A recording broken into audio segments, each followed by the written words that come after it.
Sichin was no longer the kind of ordinary student anyone could look at and understand at a glance. Behind his young face, he carried the memories of another lifetime, memories of surviving the world's ending that no normal person should ever have been forced to bear. He had come back from a future that had already rotted into ruins, a timeline drowned in hopelessness, where the last traces of humanity had been pushed to the edge and nearly everything precious had already been taken away. In that broken future, demons had completely taken control of the world. Cities, nations, and every piece of civilization humans once relied on had all been trampled down beneath their terrifying power. And when everything finally reached its cruelest ending, Si-chun was the only one still alive, standing by himself in the remains of a world that had already fallen apart. For countless years, he dragged himself through battle after battle, surrounded by blood, death, and despair, until he finally fought his way to the Demon King and forced that monster into a corner. But even defeating the Demon King did not come without a cost. In that final moment, Si-chun chose a desperate explosion that destroyed both the Demon King and his own body together. Then, just when everything should have faded into complete darkness, an intense white light suddenly burst across his vision, swallowing everything in front of him until nothing else could be seen. When Si-chun finally opened his eyes again, he was no longer on that ruined battlefield. Instead, he found himself lying in the past, inside the dorm room he remembered from his university days. At first, his thoughts were completely tangled. He stared around the room in stunned confusion, unable to understand where he was, even wondering whether this familiar place might be some strange afterlife after death. But then, still trying to steady himself, he slowly turned his gaze toward the nearby window and looked outside. There, he saw ordinary people moving around as if nothing had ever gone wrong. Their figures passed through the sunlight naturally, living their normal lives like the nightmare of the apocalypse had never existed. That simple, peaceful scene helped Si-chun's chaotic thoughts calm down little by little. As he kept staring outside, the impossible situation in front of him slowly began to make sense. After a long moment of silent shock, the truth finally hit him with full force. The final wish he had made before dying had not disappeared into nothingness. Somehow, it had actually been granted. Si-chun had truly been sent 10 whole years back in time, returning to the days when he was still only a university student, before everything had collapsed. But before he could even fully absorb the weight of this second chance, a strange holographic screen suddenly flickered into existence right in front of him. The glowing interface hovered in the air and announced that Chun had fully integrated the power of gluttony, each word shining in front of him like a message from some otherworldly system. As Si-chun stood near the window, staring out at the peaceful world beyond the glass, he remembered one terrifying fact. There were only 3 years left before the first demon lord, Wrath, descended. Just thinking of that name made his expression darken. No one understood better than Si-chun that Wrath was the one who triggered the chain of disasters that followed. Wrath was the monster who first ripped open the gates of hell. And once those gates appeared, the other demon lords poured into the human world one after another, dragging all of mankind into a catastrophe they could not escape. So at that moment, Si-chun made his decision. Before Wrath ever had the chance to open those gates, he needed to locate the place where that demon lord would descend and kill him first. Forcing himself away from those brutal memories, Chun shifted his focus back to the floating interface beside him, where lines of glowing text were displaying his personal status. He stared at the panel with a slight frown, trying to figure out whether this was some kind of game-like menu or an unknown system, because in his previous life, he had never seen anything like it. Back then, the only thing he could depend on was his awakened ability, a rare power so uncommon that only one person in 10,000 ever had the chance to possess it. The National Awakener University existed for that exact reason, to gather people with awakening potential and train them properly. But in Shin's first life, he failed to awaken while studying there, and because of that, he gradually became someone others could bully and push around. That was also why he had just woken up inside the infirmary. Suddenly, the system unfolded another panel before his eyes, and a lightning-type assassin card appeared within it. The instant Shin saw that card, he recognized it immediately as the very same class he had used in his previous life. His eyes widened in disbelief. For a brief second, he could not help wondering whether, in this new timeline, he had somehow awakened much earlier than he was supposed to. Shin wanted to test the class right away and see exactly what had changed, but before he could switch anything or try it out, his roommate and close friend Ma Long suddenly showed up. Ma Long was an E-rank flower chanter, and among awakeners, that class already placed him painfully close to the very bottom. The poor guy still had bandages stuck across his cheek, clearly injured himself, yet he had still rushed over to check on Chun and make sure his friend was all right. Luckily, Ma Long did not react at all to the glowing panels floating nearby. Seeing that, Chun immediately understood that this strange system was something only he could see. Ma Long leaned closer and carefully looked Chen over, only to realize that every injury on Chen's body had somehow disappeared. He was completely confused, unable to understand how someone who had not awakened could heal even faster than him, an awakened student. The moment Chen looked at Ma Long's familiar face again, memories from his previous life surfaced in his mind, including the tragic fate this friend had once suffered. In that first timeline, Ma Long had successfully awakened during their university days, but even then, he remained one of the weakest awakeners. After wrath descended, he was brutally killed on only the third day. Now, seeing his old roommate alive and standing right in front of him once more, Chen could not stop a quiet smile from appearing, a small warmth hidden beneath his calm expression. Ma Long then reminded him that their rank test was already scheduled for tomorrow, so they could not keep wasting time and needed to start preparing as quickly as possible. It was obvious that Ma Long felt bad for Chen, still believing his friend had failed to awaken. Even so, he seriously reminded him that this test was incredibly important if Chen wanted any chance of graduating. Later, as the two of them walked through the busy, lively streets together, Chen casually said that it had been such a long time since he had seen this many people gathered in one place. The strange comment came out so naturally that it nearly scared Ma Long out of his mind.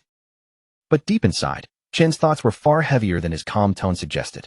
If he did nothing in this life, every single person walking through these streets would eventually be swallowed by the same miserable future all over again. Because of that, Chen silently made another firm decision. He had to train with everything he had, push himself as hard as possible, and raise his level at the fastest speed he could manage. There was only one serious obstacle standing in his way. At this point in the timeline, an awakener could gain experience and level up only by killing monsters inside demon lairs. And those demon lairs were already under the tight control of powerful guilds. For weak students and outsiders like Chen, getting inside one to grow stronger was almost impossible. Chen opened his status window once again and examined every stat carefully, trying to measure where he stood, not only compared with other awakeners, but also against the monsters he knew he would eventually have to fight. In this world, the government officially separated awakeners into ranks, starting from E rank at the bottom and moving step by step all the way up to the powerful S class. Chen understood the university's situation very clearly. Most of the students there were still stuck at E rank, and only a very small number had barely managed to reach D rank. He glanced over at Ma Long walking beside him and quietly laughed to himself, feeling at least a bit reassured that his current rank should already be higher than his friends. But right at that moment, a ball suddenly came flying toward them without warning and smashed straight into the poor nerd, knocking his glasses off his face and shattering them on impact. When they turned to look, they realized they had crossed paths with Gong Chung and his lackeys once again, the very same bullies who had beaten them up just yesterday. Gong Chung stood there wearing a smug, arrogant grin, looking down on them as he mocked them. He asked why they had not brought crates of drinks when they already knew his group would be playing there. Ma Long instantly panicked and began apologizing, already preparing to spend his own money to buy the drinks just to avoid trouble. But before he could lower his head any further, Chen stepped forward, stopped him, and calmly said that the person who should be apologizing was actually Gong Chung. The instant Chen's eyes landed on that familiar bully standing there once again, a cold wave of memory crashed over him, dragging him back into every humiliating, terrifying moment he'd tried to bury deep inside. It was as if the past had come alive, pressing down on him in vivid detail, each flash of memory sharp and unrelenting. He remembered all too clearly how, in his previous life, these same cruel figures had shoved him to the floor without a second thought and tried to drown him in the sink, as if it were the most ordinary, insignificant prank. The fear, the helplessness, it all came rushing back like a tide that refused to recede. And worse, after committing such cruelty, they had worn the casual mask of innocence, claiming with brazen audacity that their actions were meant to awaken him. Not a trace of guilt, not a shred of remorse. Just arrogant justification draped over pure malice. That day had not ended because anyone had mercy on him. No, the torment had only ceased once Chen's body went completely limp, utterly unconscious, leaving him utterly at their mercy until they finally let go. Ma Long had darted forward in panic to check on him, desperation etched across his face. But the moment Gong Chung caught Chen's voice again, his expression twisted into cruel anticipation, and he pivoted back, ready to escalate the attack with even more vicious intent. Snapping back into the present, Chen's gaze hardened, eyes glinting with resolve. A silent decision formed in his mind. This time, these bullies would face real consequences they could never shrug off. As Chen dared to stand his ground, Gong Chung and his entourage stepped forward in unison, their faces darkened with menace, as though they were prepared to silence him with brute force. Chen didn't flinch. He met Gong Cheng's eyes head-on, fully aware that the bully's arrogance was only possible because his older brother wielded the power of the student council presidency. a shield behind which Gong Chung hid his cruelty. With a cocky stride, Gong Chung closed the distance, and slowly, the crowd of onlookers began to swell. Whispers ran through the gathered students, all sensing the electric tension of an impending clash. Many of the students already felt a pang of pity for Chun, certain he was about to endure the same brutal treatment as before, their minds replaying the echoes of past bullying. Finally reaching Chun, Gong Chung leaned in with a threatening glint in his eyes, demanding he repeat what he had just said, voice sharp and full of challenge. But Chun didn't waver. His gaze remained steady, his stance unwavering, as he calmly repeated that from this moment onward, Gong Chung and his clique would no longer harass him. That defiance ignited Gong Chung's fury instantly. His face contorted with rage, and without a hint of restraint, he threw a punch aimed directly at Chun, the motion sharp and merciless. Yet this time, Chun merely raised his own fist, intercepting the blow with terrifying precision. The impact barely slowed him, and with a controlled push, he sent Gong Chung staggering backward. For a heartbeat, the entire crowd fell silent. Eyes widened, jaws slackened. Everyone was frozen in disbelief at what they were witnessing. All of them knew Chun hadn't officially awakened yet, and yet here he was, effortlessly halting a strike that should have devastated him. The impossibility of it left them breathless. The stunned expressions only fueled Gong Chung's anger further. He lunged forward again, desperation clawing at him as he sought to finally crush Chun without mercy. Chun remained calm, a composed predator readying himself. In a silent shift, he activated his electric assassin form, the change almost imperceptible yet brimming with lethal intent. Nearby, Ma Long's eyes widened in awe, his body frozen in shock at the sheer transformation unfolding before him. Simultaneously, Gong Chung activated his indestructible demon armor. Power radiated off his body like heat from molten steel as he surged forward, each movement heavy with the promise of destruction. But before he could close the distance, Chun vanished into motion, his punch crackling with lightning as it slammed into Gong Chung, sending him hurtling through the air like a rag doll. The students surrounding them could barely comprehend the scene that had just erupted before their eyes. The so-called weakling, the one everyone had scorned and underestimated, had just sent the school bully flying with a single, electrifying strike. Even after such a blow, Gong Chung refused to accept defeat. Gritting his teeth, he barked orders to his lackeys, demanding they intervene and avenge him immediately. But upon witnessing Chin's effortless dominance, the lackeys' courage crumbled. Their knees shook, faces pale, and they realized the true gap separating them from this seemingly ordinary student.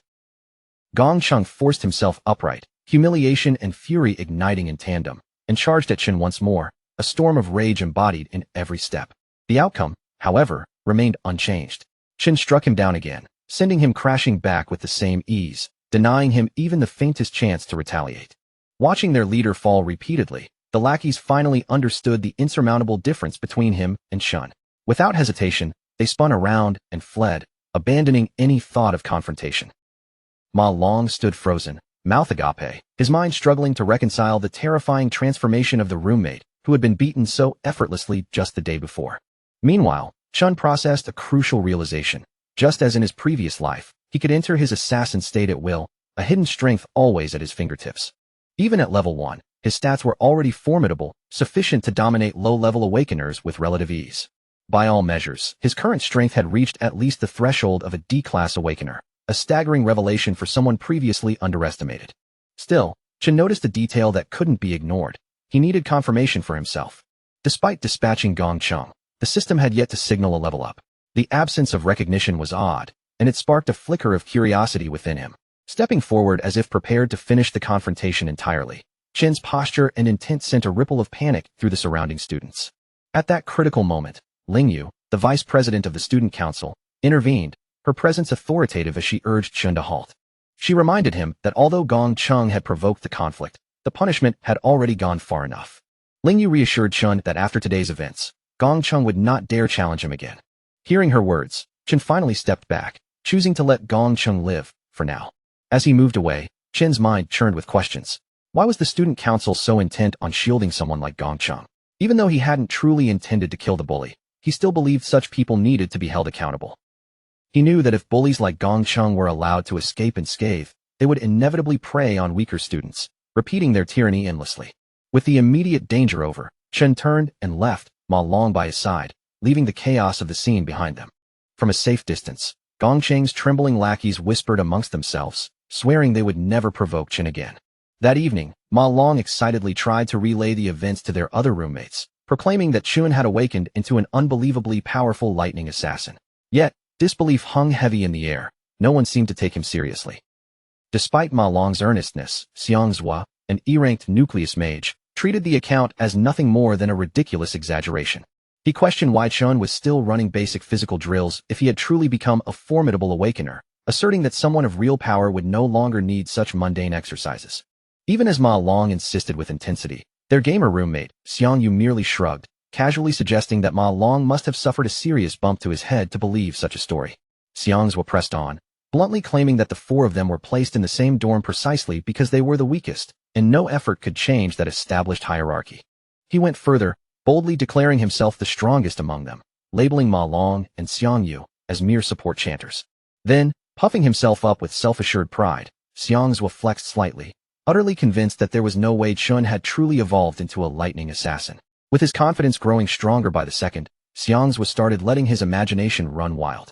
He pictured himself stepping into tomorrow's final graduation test, and maybe even breaking through on the spot, raising his rank in front of everyone and proving that he was far above the others in their dorm. Meanwhile, inside an E-ranked demon lair, Student Council President Gong Ting had just wrapped up his own training. With his expression calm and controlled, he walked out of the lair entrance, while Ling Yu followed closely at his side. But the moment Gong Ting stepped outside, his eyes caught sight of his younger brother still hanging around nearby. He turned his gaze toward Gong Chung and asked, in a steady voice, what exactly he was doing there. Gong Chung immediately poured out his complaints, his face full of resentment. He said that as long as the person who beat him was still freely walking around, he couldn't even sleep peacefully, and he kept urging Gong Ting to step in and get revenge for him. Gong Ting, however, didn't show the slightest trace of surprise or anger. He only responded with calm confidence, telling his younger brother that he would take care of the mess Gong Chung had stirred up. Later, as they sat together at the dining table, Ling Yu looked across at Gong Ting with a serious expression and asked how he intended to deal with the situation from here. Gong Ting didn't give her a direct answer right away. Instead, he shifted the question back to her, asking whether the boy Gong Chung mentioned was really as powerful as his brother made him sound. Ling Yu reminded him that there were fewer than 10 D-ranked students in the entire school, and every one of those rare talents had already been pulled into Gong Ting's club. She then pointed out that ordinary students didn't have access to demon lairs like Gong Ting did.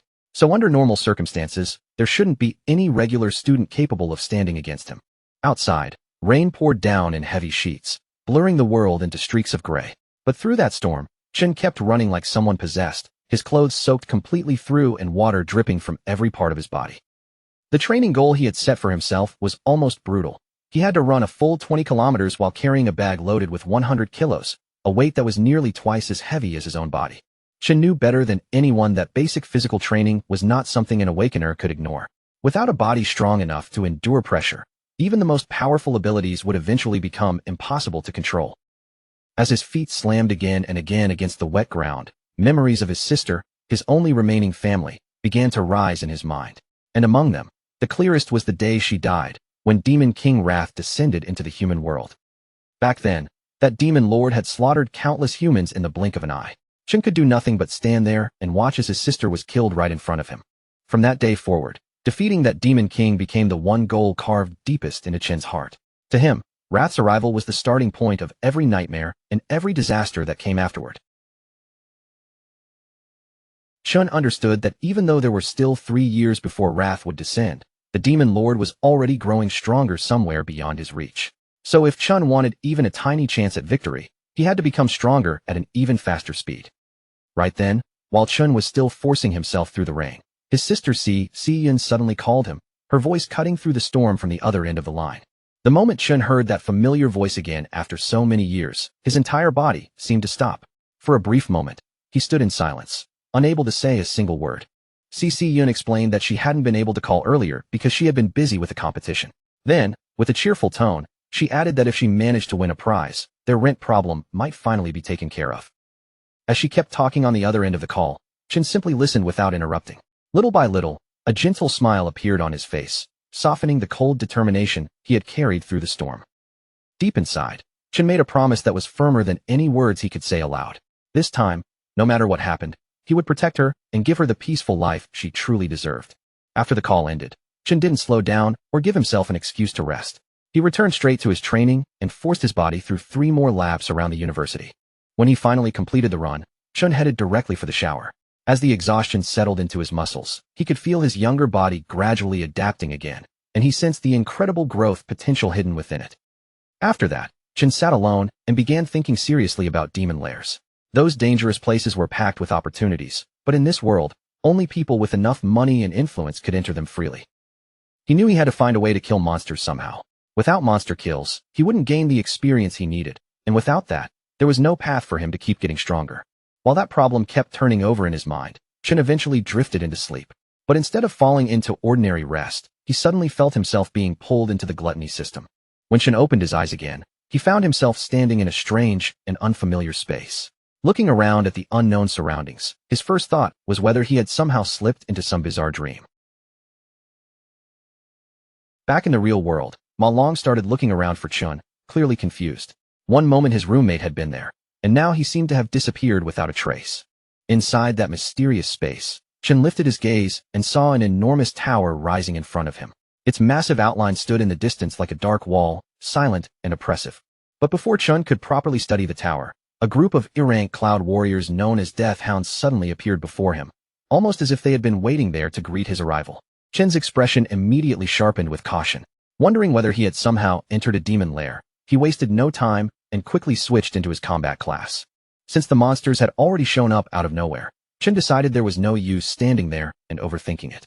He would defeat them first, then figure out the truth of this place afterward. The Death Hounds, however, turned out to be far weaker than their appearance suggested. They made plenty of noise but offered no real threat, and Chun cut them down with ease before collecting the items they dropped. Before long, Chun successfully reached level 2. A small smile crossed his face as he wondered whether he had somehow gotten lucky and stumbled into a demon lair completely by chance. Soon after that, a boss monster appeared in front of him, but even though it was stronger than the ordinary enemies before, it still couldn't give Chun much trouble. Chun sliced straight through the boss with clean precision, ending the fight almost immediately. The moment the battle was over, his level rose once again. The experience points from that boss were clearly on a completely different level from what he had received from the ordinary monsters earlier. Then something strange happened. The boss monster's body was suddenly marked as something that could be devoured, making Chun narrow his eyes as confusion flickered across his face. He remembered the gluttony skill he had seen earlier on his system panel. Curious and cautious at the same time, he reached out his hand to test what this ability could actually do. The devouring process ended almost instantly. Right before Chun's eyes, the monster's body was absorbed and transformed into a card. Chun was stunned as he realized what this meant. Defeated monsters weren't just disappearing. They could be turned into new classes that he himself was able to use. Very quickly, Chun understood the terrifying truth behind this power. It was the exact same ability that had once belonged to the demon Lord Lanyu. The realization made Chun's heart tremble with unease. The fact that he now possessed a power identical to a demon lord's was something far too abnormal to ignore. In this world, almost everyone was born with only one class. Even the rare geniuses who possessed two classes were already considered extraordinary talents. But Chun was different now. With this ability in his hands, it meant he could potentially hold as many classes as he wanted. He couldn't stop wondering how he had obtained such an absurd power in the first place. And at the same time, his eyes returned to the dark tower before him, questioning what that massive structure truly was. While those thoughts were still racing through his mind, a crushing presence suddenly descended around him. Then a new demon appeared before him, gripping two S-rank blades in its hands. Just from the pressure radiating from that demon, Chun could immediately tell it was clearly S-rank. That meant if he fought it directly, his chances of winning were almost non-existent. Even knowing he was badly outmatched, Chun refused to stand there helplessly. He summoned a lightning sword into his hand, preparing himself to risk everything in a fight for survival. But then, something completely unexpected happened. The demon standing before him fixed its gaze on Chun and somehow called him by name. The demon collided with Chun again and again inside that bizarre space, their weapons crashing together in sharp, violent bursts. But anyone watching would have understood one thing immediately. That monster was nowhere near using its full strength. Whenever its blades swept down toward him, the demon clearly shifted the angle at the last instant, avoiding Chun's fatal spots on purpose and instead smashing him down again and again, almost like it was measuring how much punishment he could endure. It was only after Chun had been beaten until his body was nearly pushed past its limit that the demon finally eased its assault, slowing its movements and opening its mouth to speak. In a cold, almost casual tone, it told Chun that if he truly wanted to keep breathing, then he could stay in this place and guard the tower alongside it. Chun did not even take a moment to consider the offer. He refused it on the spot, and the demon answered that defiance by carving a vicious slash across his arm. The demon then reminded him that it could kill him whenever it wished, making it clear that Chun had only survived until now because he was the very first person who had ever managed to reach this place. It warned him to think carefully one last time, but even as blood streamed down Chin's wounded arm, the look in his eyes never dimmed for a second. Even with that terrifying pressure bearing down on him, Chin refused to back down and rejected the demon once again, making it clear that he would never become some guard trapped here with it. Then, with every bit of strength still left in his body, Chin shouted out and charged straight ahead again, determined to swing back even if the difference between them seemed completely impossible. But all throughout that brutal fight, Chin had not simply been taking one beating after another. While enduring every strike, he had been observing the demon with frightening focus, tracking each movement it made. Through that careful observation, he noticed something incredibly small. Before every single swing, the demon's motion lagged for exactly 0.4 seconds. That tiny gap was all Chin needed. In that instant, he could read the bend of the demon's wrist, predict the direction of the incoming blade, and move his body just in time to dodge cleanly. And that was not the only flaw he caught. After each attack finished, the demon also froze for 0.2 seconds before its body could fully recover. Chin decided to bet everything on that almost invisible opening, slipping through the demon's guard and driving his next strike straight toward its heart. Even after pulling off such a reckless and precise move, Chin understood the situation better than anyone. As a D rank, he had no real chance of defeating an S rank monster, so his true goal was only to paralyze it long enough to get away. His attack landed exactly the way he had planned, and the moment it connected, Chin turned without wasting even a breath and sprinted toward the only light he could see, desperately hoping it marked the exit. But just as Chin finally reached that glow, the light vanished right before his eyes, disappearing as if it had never existed in the first place. The demon calmly told him that the light had been nothing more than an illusion, and in this place, no matter how far he ran, there was no true way out. It then explained that this palace was not actually a demon lair, though it still admitted that Chun had done well by identifying the weaknesses in its attack so quickly. Only then did the demon reveal its real name, Purgatory Rakshasa, and after saying that, it told Shin that he truly was the one who could bring hope. When Shin looked more carefully at Purgatory Rakshasa's body, studying its shape and presence, his expression suddenly shifted as shock flashed across his face. He realized that this exact appearance was not unfamiliar at all. He had seen it before, and the one who had used it was Demon King Lanyu. Shin's mind instantly snapped back to the final battle before he returned to the past, when the enemy standing in front of him had been something far beyond an ordinary demon. During that desperate fight, the creature had first changed into an enormous dragon, its massive form overwhelming the battlefield with terrifying force. And after that transformation, it continued shifting into one high-level monster after another, each new form looking more dangerous and harder to survive than the last. It had unleashed scorching magma, deadly poisonous vines, and lightning so fierce that it even surpassed the power of Chin's own lightning. But out of every monstrous form Chun had witnessed back then, the one that burned itself deepest into his memory looked exactly like the demon now standing in front of him. In that moment, Chin suddenly understood the terrifying truth. Every transformation he had seen during that battle must have been part of Demon King Lanyu's ability. And because that very power had now been absorbed into his own body, the Purgatory Rakshasa before him was actually a manifestation of gluttony existing inside Chun himself. Purgatory Rakshasa seemed genuinely impressed by how quickly Chun had connected the pieces, calmly saying that he was indeed worthy of inheriting the power of this entire dimension. Chun frowned as soon as he heard that, confusion tightening across his face, because he could not understand what the demon meant by inheriting an entire dimension. At that moment, a golden void key appeared in Purgatory Rakshasa's hand, glowing with a strange light, as the only object capable of opening the path in and out of the giant tower behind it. Purgatory Rakshasa explained that Demon King Lanyu had once devoured countless powerful monsters, and its sacred duty had always been to guard the tower where the strongest of those monsters were imprisoned. Now, Purgatory Rakshasa chose to place that key in Chin's hands, wanting him to devour the demons sealed within, become stronger through their power, and inherit the mission it had protected for so long. Still unable to fully understand what was happening, Chin could not stop himself from asking why a demon would ever go this far to help a human. The creature answered that even within the demon world, there were both good beings and evil ones, and one cruel monster had once slaughtered its entire clan for nothing more than amusement. From that day on, Purgatory Rakshasa had been waiting for a chance to take revenge. Now, it believed Chun was the one who could finally make that wish come true, adding that someone had been right to call him their greatest hope. Chun immediately caught on to that strange detail, his attention sharpening as he asked who that person was. But Purgatory Rakshasa did not answer him directly. Instead, it spoke in a mysterious voice, telling Chun that every answer he wanted was waiting for him inside the tower. Then, as if speaking its final words, Purgatory Rakshasa offered all of the energy it had left to Chun.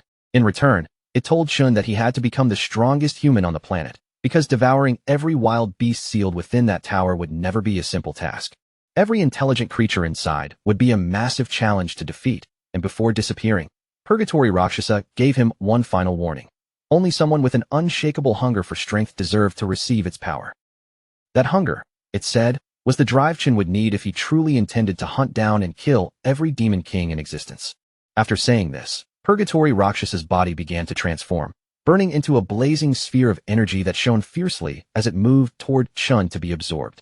The instant Chun absorbed that energy, his level surged upward 8 times in a row, and along with that overwhelming increase, he also obtained 2 of Purgatory Rakshasa's swords. Without even the slightest hesitation, Chun accepted the mission placed before him and promised that he would carry out the fallen warrior's final wish.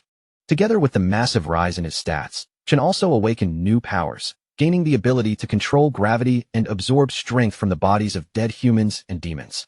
The next morning, Chun slowly opened his eyes, only to find himself lying back inside his dorm room, as if everything had returned to another completely ordinary school day.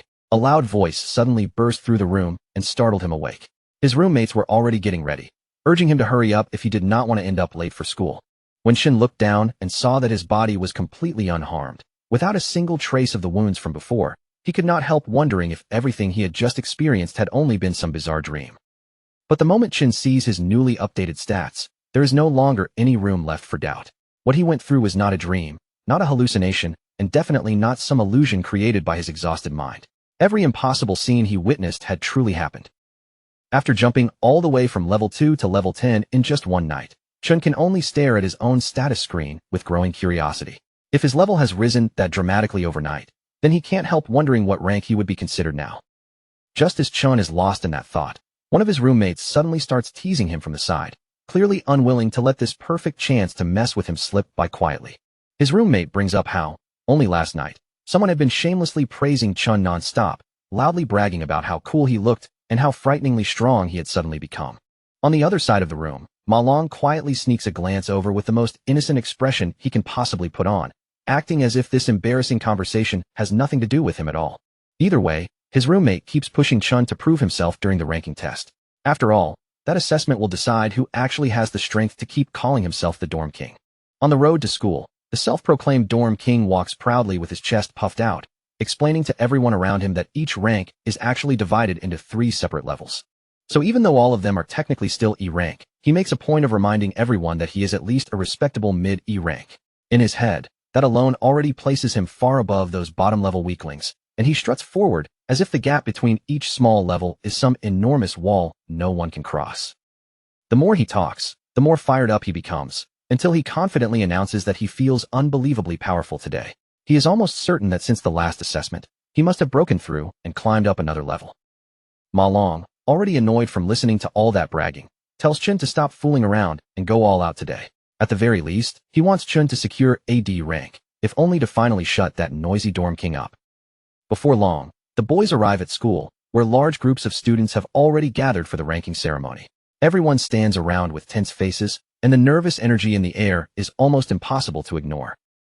Then the bullies make their entrance, swaggering through the campus as if they own the entire place, casually throwing insults at anyone unlucky enough to cross their line of sight.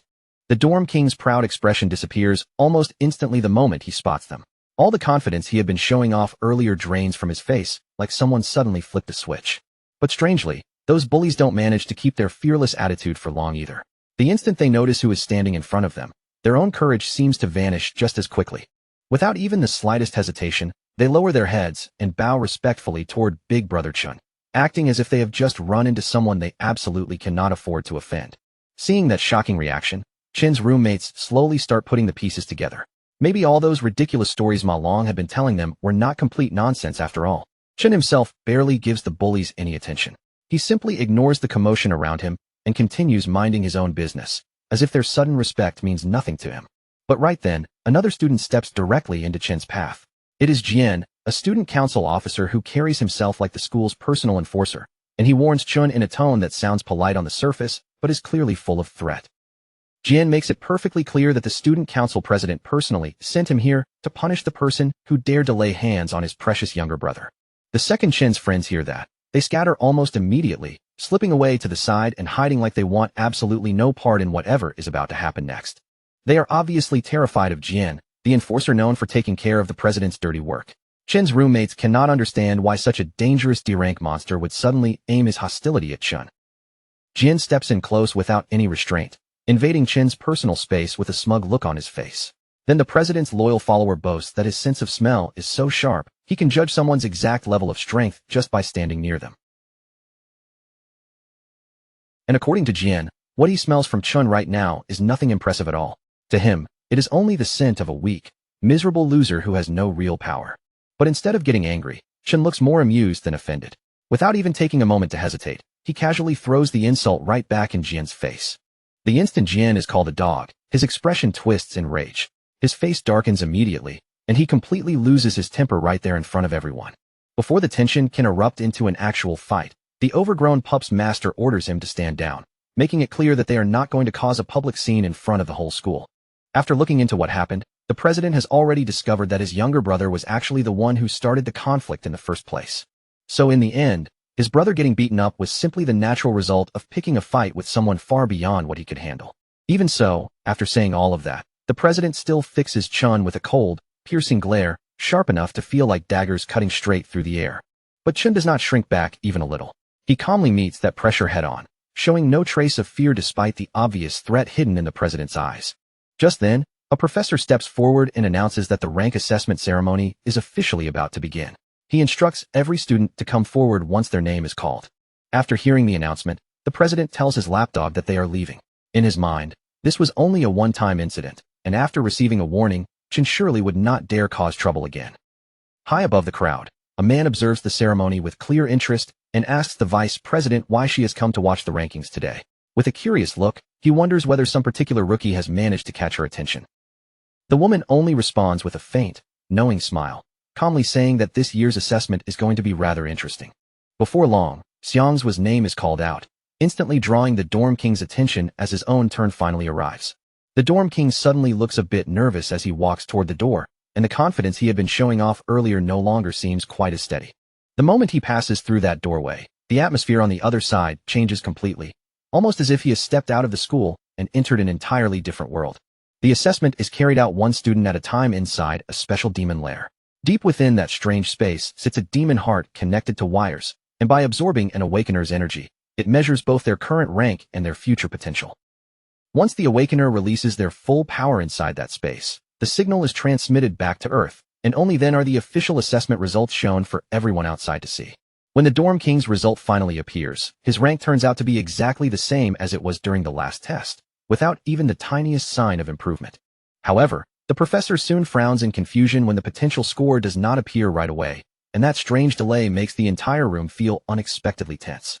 Ma Long locks his eyes onto the shifting numbers, watching every flicker on the display as if the next second might completely change the result. But after all that suspense, Xiang's maximum potential finally appears, and the result is only C rank.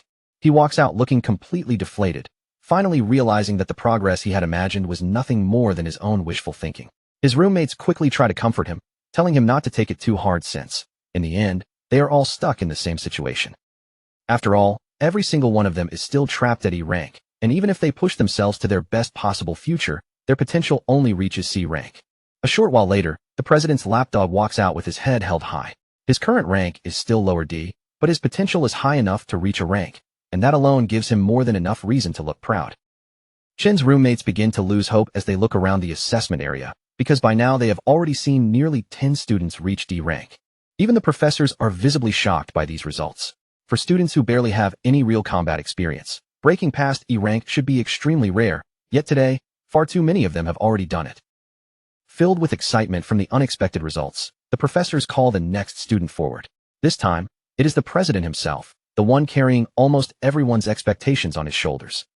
In an instant, every gaze shifts toward Gong Ting, the student who is already strong enough to be considered a guild master, as he calmly walks onto the stage. Chan, however, stays completely calm in the middle of all the noise, standing there with a steady expression and not even the faintest sign of panic as he quietly waits for his own assessment results to appear. Everyone in the academy already knows Gong Ting's reputation. 2 years ago, he was still only a lower D rank, and since the highest record in the school's entire history had never passed middle D rank, the whole crowd is now wondering if the president is about to shatter that record once and for all. Inside the demon lair, the demon heart immediately reacts the moment Gong Ting steps in. Its closed eyes slowly open, almost as if the creature has sensed a powerful presence entering its territory. Even then, Gong Ting still cannot fully release every ounce of power hidden inside him, and a portion of his true strength remains locked beneath the surface, held back and unrevealed. But deep in his heart, the president has no intention of leaving the academy quietly. He wants his graduation result to be so dazzling that his name will be permanently carved into the academy's history as the undisputed #1. The moment the professors see his potential grade light up with a brilliant golden glow, their eyes widen in disbelief, and for a brief second, they can barely trust what is appearing in front of them. But their doubts vanish almost immediately when Gong Ting's high D rank is officially confirmed. The result lands like a thunderclap, leaving even the experienced professors stunned where they stand. And somehow, that is not even the most shocking part. The instant the crowd realizes that Gong Ting has recorded the first S-rank potential in history, excitement erupts through the entire ceremony like a tidal wave. The president's followers completely lose control of their emotions, shouting praise for their boss again and again, as if they are watching an untouchable genius rise right before their eyes. Even Chen's roommates cannot hide the jealousy burning in their eyes, because standing there and watching Gong Ting's result feels like witnessing a living legend being born on the spot. The professors quickly exchange serious looks with one another, and in just a few silent glances, they all reach the same conclusion. A result this important has to be reported to the academy administration immediately. A precious S-rank candidate like Gong Ting must be protected, guided, and nurtured with the greatest care, and they absolutely cannot allow someone with that level of potential to leave the country. On top of that, Gong Ting is also the youngest student in the academy to become connected with a guild, meaning the academy's name is almost guaranteed to dominate every headline after this. Watching the scene unfold from above, Principal Yuan Long finally understands why Vice President Ling Yu came here in person. She must have already known about Gong Ting's astonishing potential before the results were even announced.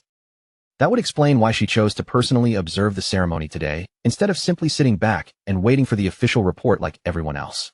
But then Ling Yu makes the situation even more intriguing, because she calmly reveals that Gong Ting is not actually the only student she came here to watch. Aside from the dazzling student council president, there is another student in this assessment who has caught her attention even more deeply. And almost as if the timing has been arranged on purpose, that exact student is the very next person called forward onto the stage. Jin suddenly gets a nasty idea, turning his attention toward the so-called mysterious urban legend with a mocking grin. Then he tells Chen not to embarrass himself by ending up as E-rank trash just like his roommates. He sneers that if Chun really produces such a pathetic result, their whole group will become a complete joke, adding that people like them are already a disgrace just for appearing at a prestigious event like this. Long immediately steps forward for his friend, refusing to let Jin's insults slide. With complete confidence, he boldly declares that Chun is about to shock every single person watching. The entire crowd falls into tense silence, their eyes locking onto Chun as everyone waits to see whether the rumors surrounding him are real, or whether they were nothing but empty noise. Chen finally steps into the demon lair, and the instant he approaches, the demon heart seems to sense a terrifying pressure closing in, as if something far beyond normal has just entered its range. At that moment, Chen remembers something important. For an awakener, the safest path toward a stable future is to join a powerful, high-ranking guild. And he knows very clearly that the only real way to reach that kind of future is by performing exceptionally well during the graduation combat assessment. During that assessment, every candidate has to choose their own teammates and form a complete 10-person squad. The squad that takes first place will be recruited directly into the nation's top-tier Imperial Guild, which makes the true purpose of this test obvious to every student standing there. Meanwhile, Jin is already busy putting their team together, proudly bringing over another low-tier D-rank student and introducing him to his boss. He confidently announces that their party is now complete, explaining that they have gathered all the D ranks along with the president's brother, so in his mind, there is no possible way they can lose first place. Jin understands the harsh reality of this assessment better than most. The strongest students will naturally gather together to form the most powerful party, while the weakest students can only cling to one another for survival. That turns the entire assessment into a cruel battlefield ruled by survival of the fittest, where anyone without enough strength can be pushed aside and eliminated without a shred of mercy. After some time passes, Long begins to grow uneasy, because the display screen still has not changed at all, and the longer the result stays silent, the heavier the atmosphere becomes. The crowd quickly jumps to the worst possible conclusion, whispering among themselves that Chun must be so weak that the system cannot even detect his presence properly. Jian then turns toward Ting and says there is no point in staying any longer, claiming that the remaining students are nothing but trash and that continuing to watch them would only waste their time. But just as they are about to leave, the screen suddenly flickers, and the words High D rank appear before everyone, instantly throwing the entire crowd into chaos. Shock spreads through the room like a wave, with students and teachers alike staring wide-eyed at the screen, unable to believe the unexpected result that has just appeared. Even the president and the members of the student council are visibly shaken, their faces filled with clear disbelief as they try to process what the machine has just revealed. But before anyone can fully recover from that shock, the system suddenly detects another strange shift in the evaluation results. It turns out Chun is using the assessment system to test something for himself, checking exactly how his level 10 base stats in his ordinary physical form are measured by the machine. After confirming that his normal state is enough to place him at D rank, he switches his class to the Infernal Death King, the weakest class among all the ones he has devoured so far. The result changes instantly, shooting from high D straight up to mid C, and that sudden leap leaves the entire crowd completely blown away. The student council can barely accept what they are seeing, their expressions tightening as they struggle to believe that the assessment machine is still functioning properly. Even the scientists begin questioning the situation, staring at the unstable readings in confusion and wondering why the results keep changing so wildly. Before long, they start suspecting that the machine may already be damaged beyond repair. At that exact moment, the demon heart itself becomes unstable, and the displayed results begin to shift strangely once again, as if the entire system is being pushed past its limit. Chun notices the abnormal reaction right away, but instead of stopping, he decides to push even further and switches into an even stronger class, transforming into the Purgatory Rakshasa. The demon heart grows more and more anxious as violent energy surges around it, and outside the demon lair, a terrifying storm begins to gather with overwhelming force. Jian shouts in complete confusion, treating the storm like some kind of heavenly omen, as if history itself is being rewritten and their dorm has somehow produced a divine monster. In the very next moment, Chin's potential suddenly flickers to S rank, leaving both the scientists and President Ting frozen in stunned silence. But just when everyone thinks the shock has finally reached its limit, the system abruptly flashes a warning across the display. The warning states that the user's potential has exceeded the system's maximum load, meaning the machine can no longer detect Chin's true limits under its current settings. Jian's mind feels like it's shattering into 1,000 pieces, his thoughts frozen mid-flight, as if his brain itself has succumbed to a sudden system crash. The sheer intensity of the shock makes it seem like his very soul is trembling on the edge of leaving his body entirely. Around him, the system begins to fracture under a pressure so terrifying it's almost tangible. The scientists, sensing the imminent danger, dash forward in sheer panic, their focus no longer on the machinery, but on the student trapped inside, worried, desperate, and frantic to prevent any harm. But as their feet hit the testing area, every single one of them freezes.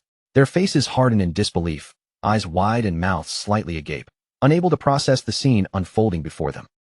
Where the demon heart should have pulsed with life, there's now nothing but a desiccated husk, shriveled and wrinkled like a withered raisin. The device itself lies in ruin, utterly incinerated, having been pushed far beyond its limits. It seems, in the end, that Chin's sheer presence and power were enough to terrify the demon heart beyond endurance, overwhelming it completely. Yet, without hesitation, Chun devours the remnants of the demon heart. In return, a new ability awakens within him. He can now perceive others' ranks directly, and his senses alert him whenever danger approaches, subtle yet impossible to ignore. Stepping out of the demon lair, Chin's eyes widen with quiet amusement. Before him, every person's rank now floats clearly in the air, almost like luminous labels hovering over their heads, instantly readable to him. Then, an even more astonishing discovery catches his attention. The president, whose presence had commanded respect and awe, has been concealing his true capabilities. Beneath the impressive facade, he's revealed to be no more than a mediocre C rank, a revelation that sends subtle ripples of disbelief through Chin's mind. The scientists emerge shortly after, their faces awkward and apologetic. They explain that the demon heart endured what could only be described as a cardiac overload, essentially a heart attack from extreme stress, and that testing must be paused immediately. Chin's extraordinary stats are tentatively labeled as an anomaly, a potential error. A full report will be sent to the higher-ups for evaluation. Meanwhile, the other students are instructed to return the following day, when a replacement testing device will be ready. On the way back, Chin's roommates can barely contain their excitement. In the wake of his astonishing feat before the entire academy, they treat him like he's already become a living legend, voices buzzing with exhilaration. Jian, by contrast, cannot hide his envy. His jaw tightens, his fists clench, and the frustration is etched deeply across his face. He lashes out, calling Chen a fraud and demanding recompense for the ruined machine and wasted council time, acting like a bitter sore loser who refuses to acknowledge the truth of what just happened. Just as Chen's patience seems ready to snap, Ting steps in with measured authority, instantly confronting Jian and cutting through the tension like a blade. The president's words strike Jian like a hammer. He is warned not to show disrespect toward a teammate, and the sheer weight of that admonishment leaves him stunned, frozen mid-breath. Turning to Chun, Ting extends his hand in a genuine invitation, openly welcoming the newly revealed powerhouse to join his team. With calm confidence, Ting assures him that if they unite, they will undoubtedly achieve the highest score the Academy has ever seen, an unspoken promise of glory and dominance. Behind them, Jian begins to panic. If Chun accepts, someone on the team will have to step aside, a decision that threatens to ignite conflict among the brothers. Jian knows better than anyone that joining Ting's team practically guarantees first place. This makes him question just how extraordinary Chun must be, especially when so many others have tried and failed to secure a spot through every means possible. Swallowing his pride for the sake of appearances, Jian forces a shaky, begrudging welcome.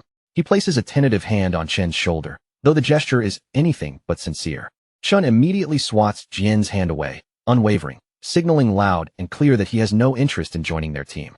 Jian breaks into a cold sweat, his anxiety mounting, while Ting remains silent, his gaze fixed on Chun, analyzing every subtle movement without speaking. Unable to hold back, Jian snaps, warning Chun that he doesn't understand the magnitude of the opportunity he's rejecting. Their team is the strongest in the school, everyone knows it. Chun turns his back, dismissing them with a calm, almost casual air, declaring that their noisy, overbearing group is of no concern to him. Before leaving, he delivers one final message: do not bother him again. Jian is left seething, humiliated by such a blunt, public rejection. The news spreads through the academy like wildfire, and soon, the entire student body is buzzing with gossip over Chen's defiance. Most students assume that, after revealing a C rank, Chen intends to pursue first place on his own. A new drama erupts, captivating the school as everyone watches the story unfold in real time. Meanwhile, Chen's roommates bask in the spectacle. Witnessing Jian and Ting's frustrated, humiliated expressions after such a public snub is nearly irresistible, and they savor every moment. The president, however, keeps his composure. Calmly, he tells Jian not to worry, noting that if Chun has his own plans, they should allow him to pursue them freely. From above, the principal observes the scene, sighing with quiet disappointment. He had hoped for teamwork, imagining the record they might have shattered together. Yet, Ling sees a different kind of intrigue. She points out that the unfolding situation is far more interesting than a straightforward alliance. She explains that Ting, having been raised in wealth and privilege, is used to getting his way. There's no way he will see Chen's refusal as a minor annoyance. It will provoke a reaction. Ling reminds the principal that when someone hurts the president's pride, he is never one to let it slide quietly. Jian continues to grumble, insisting that Chen's audacity comes only from the testing error revealing a C rank. Ting, however, hints that Chen's displayed abilities might be genuine. Even if the probability is slim, he cannot allow anyone to threaten his position at the top. Jian assumes Chun is just an ordinary student, untrained in combat, while the student council members are elites who hone themselves in demon lairs. He suggests teaching Chen a lesson for his insolence. Ting cuts him off sharply, asking in a cold, cutting tone whether Jian truly believes their president petty enough to act on such a notion. Jian immediately realizes his misstep and apologizes. Ting cancels their karaoke plans and leaves Jian to handle the matter alone. He adds icily that whatever Jian decides from this point onward has nothing whatsoever to do with him.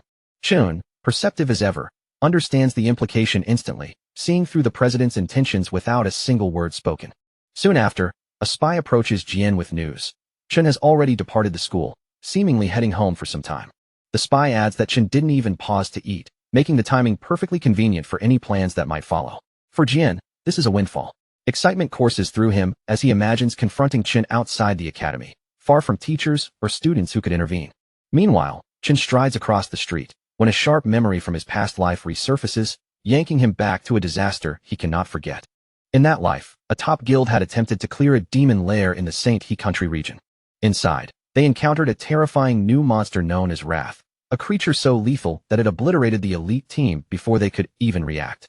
The monster escaped into the human world, leaving a trail of devastation and destruction that terrified everyone in its path. Though Chen's memory of the events is hazy, his objective is crystal clear. He must locate that same demon lair in this life before history repeats itself. To kickstart this plan, he first needs substantial funds, prompting him to head straight for the Mithril Monster Exchange Center. He recalls vividly that, in the future, This exchange center will rise to become the largest trading hub in the country, a perfect launchpad for his ambitions. In this world, an awakener's true combat power is not judged by strength alone. Their weapons, armor, and equipment can completely change how far they can go in battle, which is exactly why the Mithril Monster Exchange Center holds such an important position. For fighters, this place is the main crossroads for buying, selling, and upgrading the gear that can decide life or death. But Chen does not walk into this place with some grand desire to show off or admire legendary weapons. To him, the exchange center is simply a convenient stop, a fast way to turn monster materials into money before he moves on to plans that matter far more. After stepping inside, Chen calmly walks up to the broker's counter and places several monster fangs down in front of him. The broker immediately leans closer, narrowing his eyes as he examines the items, his suspicious stare making it obvious that he doubts a student could have gotten his hands on anything like this. The broker looks Chun up and down before asking where a student like him even found these fangs. Chun answers without any panic, simply saying they dropped from a monster he defeated earlier. Hearing that, the broker's expression shifts, his eyes widening slightly because even he has never seen fangs with this exact appearance before.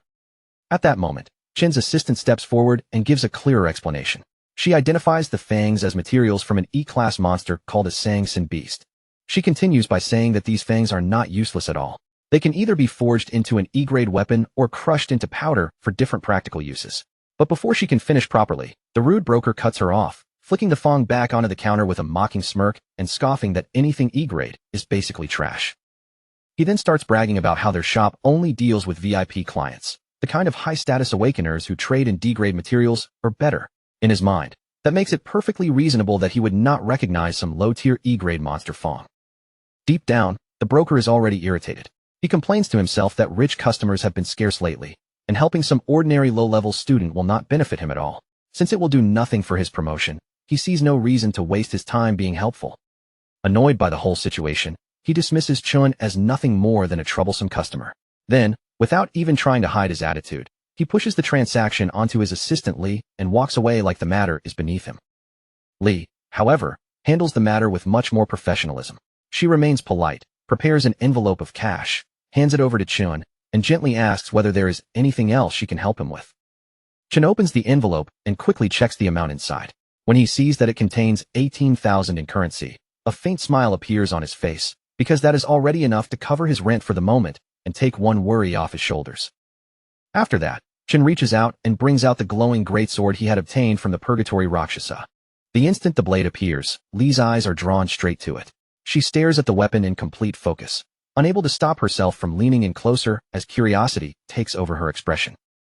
Although Li has never personally seen a weapon like this before, the aura surrounding it is impossible to ignore. Judging from that faint but powerful glow, she guesses that the sword has to be at least B grade, and it might even reach A grade.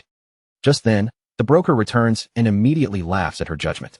He mocks the idea of it being A grade, saying that weapons like that cost around $1 million, and even after working here for years, he has never once seen an A grade item with his own eyes. At that exact moment, the shop owner walks in with a calm, composed expression. He takes one glance at the greatsword and quietly states that the weapon is neither A grade nor B grade. The broker instantly seizes the chance to flatter him. With a smug look, he praises his boss's sharp eye and agrees that there is no way a mere student could possibly own such an expensive weapon. But the owner's next words completely destroy that smug confidence. He explains that the greatsword comes from the Purgatory lands, and its true classification is not A grade at all, but an S grade item. The moment those words leave his mouth, both the broker and Li go completely still. Their bodies freeze in place, their faces locked in disbelief as the weight of that revelation sinks in. The owner immediately steps forward with a much warmer attitude. He reaches out, shakes Chen's hand, and personally welcomes him as an honored VIP guest of the Mithril Monster Exchange Center. Then he gestures toward the VIP room and politely tells Chun that if he needs anything, he only has to ask. His meaning is clear. From this point on, Chun is allowed access to the best service and finest items the center can provide. Chun feels a quiet wave of satisfaction as he watches the situation shift in his favor. Everything is moving exactly according to the path he expected. Because the person who has just appeared is none other than the guild boss, Qingzhu, arriving right on time just as Chun had planned. After they move into the VIP room and settle down, Qingzhu turns his attention back to the greatsword. With a businesslike calmness, he asks Chun how much he wants for the weapon. Chun does not hesitate for even a second. He directly names the price as $1 million, and that answer leaves the green-haired guild boss briefly stunned. Qingzhu explains that a weapon of this level could easily be sold for tens of millions because of its rarity and power. His words make it clear that the greatsword's real value is far beyond the price Chen just mentioned. But Chen calmly corrects the misunderstanding. He explains that he is not planning to sell the weapon outright. Instead, he only wants to use the greatsword as collateral for a 1-month loan of 1 million. That answer surprises Qingzhu even more than the price itself. He immediately realizes that Chen is not acting recklessly, but thinking several steps ahead, which makes him wonder who this young man really is. Chen then lays out the rest of his terms in a steady voice. He will repay the principal within 30 days, and then cover the interest in the month after that. Before giving his answer, Qingzhu turns toward Li and politely asks her to leave the room for a moment. Clearly, he wants the next part of the conversation to happen privately between him and Chen. Once Li steps outside, Qingzhu calmly points out that he already knows Chen is a student at the National Awakener University, where the senior students are preparing to graduate soon. He also mentions that the graduation test will take place in 30 days, and the prize for taking first place is exactly 1 million. In other words, the amount Chen wants to borrow matches the reward far too perfectly to be a coincidence. Then Qingzhu looks directly at Chen, his gaze sharp but not hostile, and asks whether Chen is truly confident that he can win first place in the upcoming test. From the situation alone, Qingzhu quickly pieces together Chen's position. He can tell that Chen must urgently need money, and that he would not risk using an S-grade weapon as collateral unless he had no easier option. After thinking it over, Qingzhu makes a surprising offer. Instead of 1 million, he is willing to lend Chen 1.5 million immediately, and he will not charge a single bit of interest. With a friendly smile, Qingzhu extends his hand again, and says that this deal can be considered the beginning of a beautiful partnership between the two of them. For a moment, Chen simply stands there in silence. Even he is briefly caught off guard by how generous and direct the offer is. Qingzhu reassures him that everything discussed in this room will remain completely confidential. The only thing he asks in return is that whenever Chen has something to trade in the future, he comes to Qingzhu's guild first. Chen thinks to himself that Qingzhu really saw through the entire situation almost instantly, yet instead of taking advantage of him, the man offered a fairer deal. At that moment, Chen begins to understand why Qingzhu is able to become such a powerful and influential figure in the future. With that realization in mind, Chen reaches out and shakes the guild boss's hand. He knows that if he wants to stand against the Demon Lord one day, building reliable allies like this will be absolutely necessary. A short while later, the contract is completed and signed. The money is transferred directly into Chen's account, making the agreement official on the spot. After the deal is finished, Qingzhu asks whether Chen needs to borrow a weapon for the upcoming test, since the greatsword he had planned to use is now being held as collateral. Qingzhu admits that the guild does not currently have any S-rank weapons available. Even so, they still possess a strong collection of high-quality A-rank equipment that Chen can choose from if he needs it. Chen simply shakes his head and tells Qingzhu that there is no need to worry about that. Then, without any dramatic explanation, he summons the other great sword he had obtained earlier. The sight of yet another powerful weapon instantly leaves the guild members staring in complete awe. With the money secured and the arrangement finished, Chen finally leaves the Mithril Monster Exchange Center. Right after Chen departs, Qingzhu rewards the pink-haired girl for helping bring in such an important high-level client. As recognition for her contribution, he promotes her directly to supervisor. But before Chen fully leaves the area, he suddenly remembers that there is still something he forgot to pick up. So he turns back toward the counter for a brief moment. A few hours later, Chen is standing quietly at a bus stop, waiting patiently as the city moves around him. While he waits, his thoughts begin drifting back toward the hardships of his previous life. He remembers how brutally he had to struggle back then, fighting with everything he had just to climb toward the top. And even after all that effort, the world still looked down on him, treating him like nothing more than worthless trash.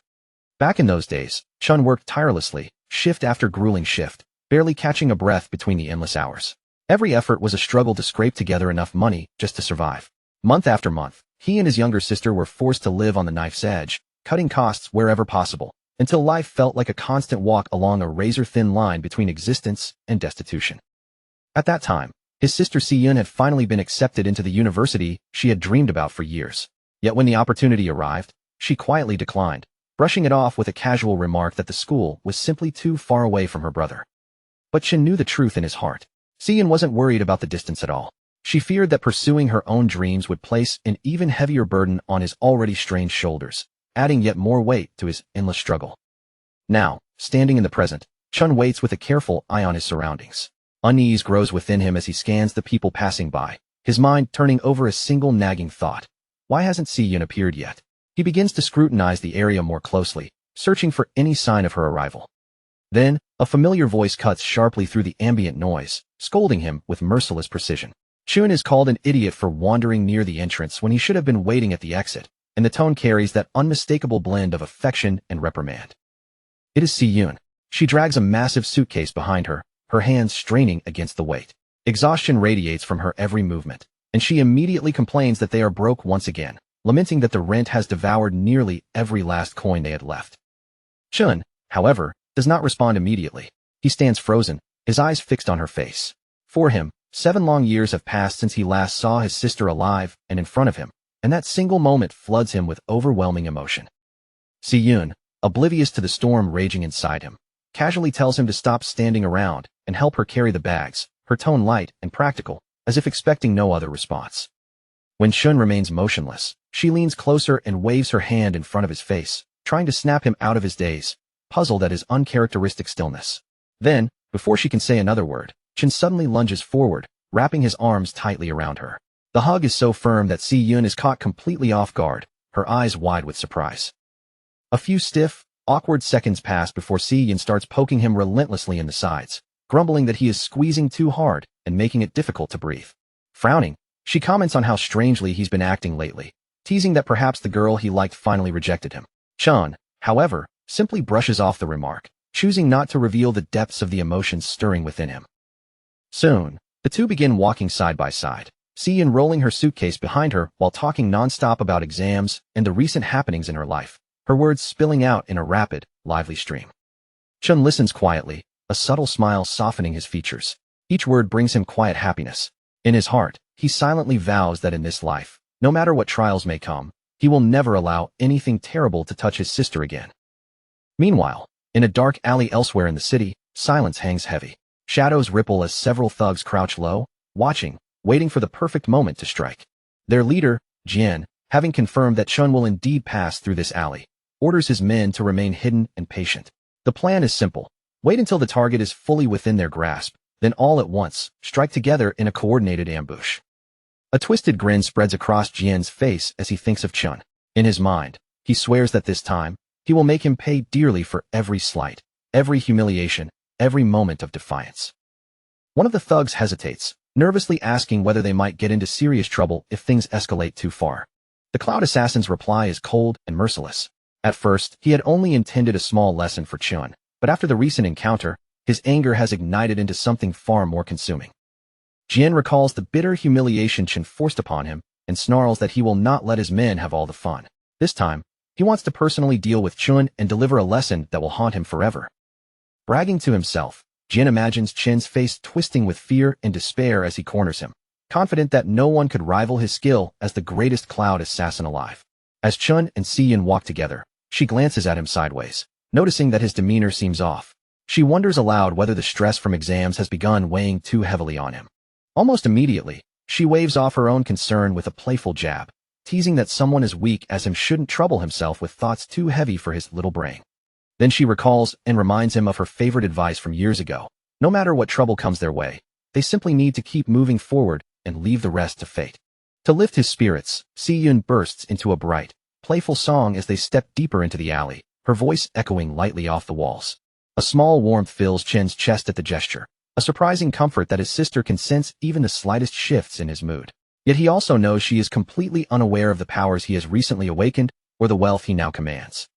When Chen answers her with calm confidence that he is perfectly fine, Si-yoon narrows her eyes slightly, unsure whether she is hearing reassurance or merely his stubborn pride. Shaking her head with a faint, amused smile, she thinks quietly to herself that perhaps her brother is finally starting to grow into the man he was meant to become. Behind them, one of the thugs follows carefully at a distance. He leans in toward Jian and reports that their target isn't alone. Chun is walking with a girl. Jian's anticipation only intensifies. A gleam lights his eyes as he recalls that the alley has no surveillance cameras, giving them freedom to act without fear of being caught. But Chun, ever perceptive, immediately senses the malice creeping toward them from behind. Without even fully turning, he recognizes them, the same trash from the student council. Keeping his expression calm and unreadable, Chun reaches into his pocket and pulls out a pair of wireless earbuds, gently placing them into Si-yoon's ears. He casually tells her to listen to a song he's recently started enjoying, his voice deliberately light so as not to reveal the danger closing in behind them.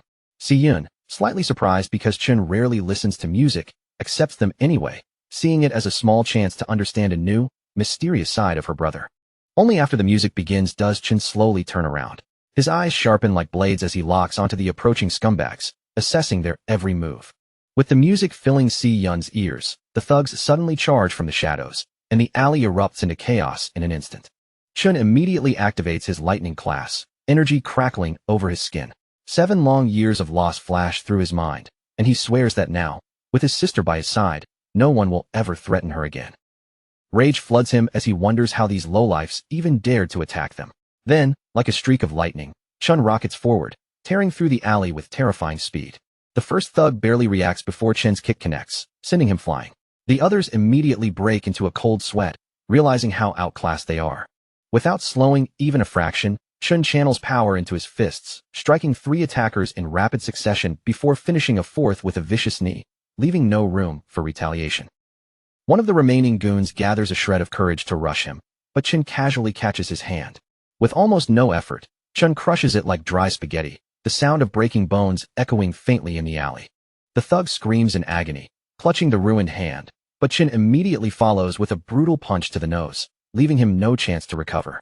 Jian watches in disbelief as his men are tossed aside like nothing. His confidence falters, replaced by shock and dread as he realizes just how strong Chen has become. Chen does not pause. He continues striking left and right, knocking down anyone foolish enough to step in his path, steadily closing in on the cloud assassin himself. When Chen reaches him, Jian stiffens, desperately clinging to the thought that he is still the strongest assassin alive. Jian shouts defiantly that he cannot lose, but Chen answers not with words, but with action, a devastating punch that shatters Jian's illusions and sends him flying. Chen pursues him relentlessly, delivering a relentless chain of punches that knocks several teeth loose, leaving Jian reeling. The cloud assassin rolls violently across the alley ground, scraping his body along the walls, before finally crashing hard into the brick with a sickening thud. Struggling to lift his head, Jian's first sight is Chen standing directly above him, eyes burning with a demon's terrifying presence, leaving him utterly paralyzed in fear. Chen stands above the defeated Jian, his shadow falling over him as if Jian is nothing but discarded trash lying on the floor. Looking down with a cold, almost emotionless stare, Chen reminds this worthless piece of garbage that he had already warned him once before, and that warning had been very clear: stay away. His eyes cut straight through Jian like a blade, sharp and heavy enough to make it feel as though he is staring directly into the man's soul. Then, with icy contempt in his voice, Chen asks if brainless scum like him cannot even understand the simplest words when another human being speaks to his face. By now, Jian has been beaten so badly that he barely resembles the proud, arrogant assassin who showed up earlier. His legs have gone completely numb beneath him, and every breath sends pain through his body, as if more than half of his bones have been smashed beyond any hope of repair. Only at this moment does Jian finally realize the truth. Out of everyone he could have provoked, he chose the absolute worst person possible. Broken, terrified, and barely able to move his lips, he forces out a weak apology that sounds more pathetic than sincere. Chen gives him no chance to keep begging or explaining himself. He grabs Jian hard by the collar, drags him in close with one sharp pull, and presses a cold dagger right against his face, instantly cutting off whatever desperate excuse Jian was trying to spit out. As Jian is forced to stare into Chen's eyes from that terrifying distance, the so-called top assassin finally sees the situation for what it really is, with nowhere left to hide from the truth. There is not a trace of fear in Chen's eyes, not even the smallest flicker of hesitation toward killing him. That kind of calm, suffocating pressure is something no ordinary high school student should ever be able to carry. Jian's mind begins to shake as the realization sinks in, and he can only wonder what kind of nightmare a person must have survived to turn into someone as frightening and monstrous as Chen. With cold malice dripping from every word, Chen tells the broken boy to burn this warning deep into his memory, unless he wants to experience this nightmare all over again for a second time. He makes it perfectly clear that if they ever try anything stupid again, he will not hesitate for even a heartbeat before tearing them apart. And then, as if that warning still is not enough, Chen adds one final condition in a voice even colder than before. If they dare come even within a mile of his sister, Chen will personally hunt down every single person connected to them and erase them one by one, without mercy and without regret. Once the message has been delivered, Chen lowers the dagger as if the whole thing was nothing more than a minor interruption.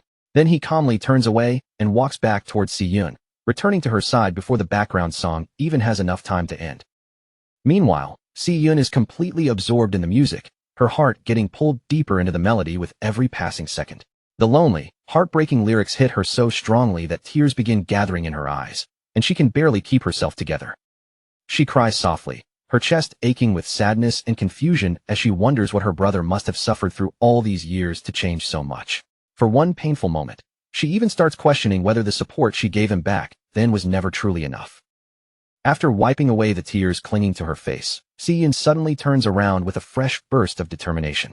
She is ready to give Chin a proper scolding for making her worry so badly and acting like everything is fine.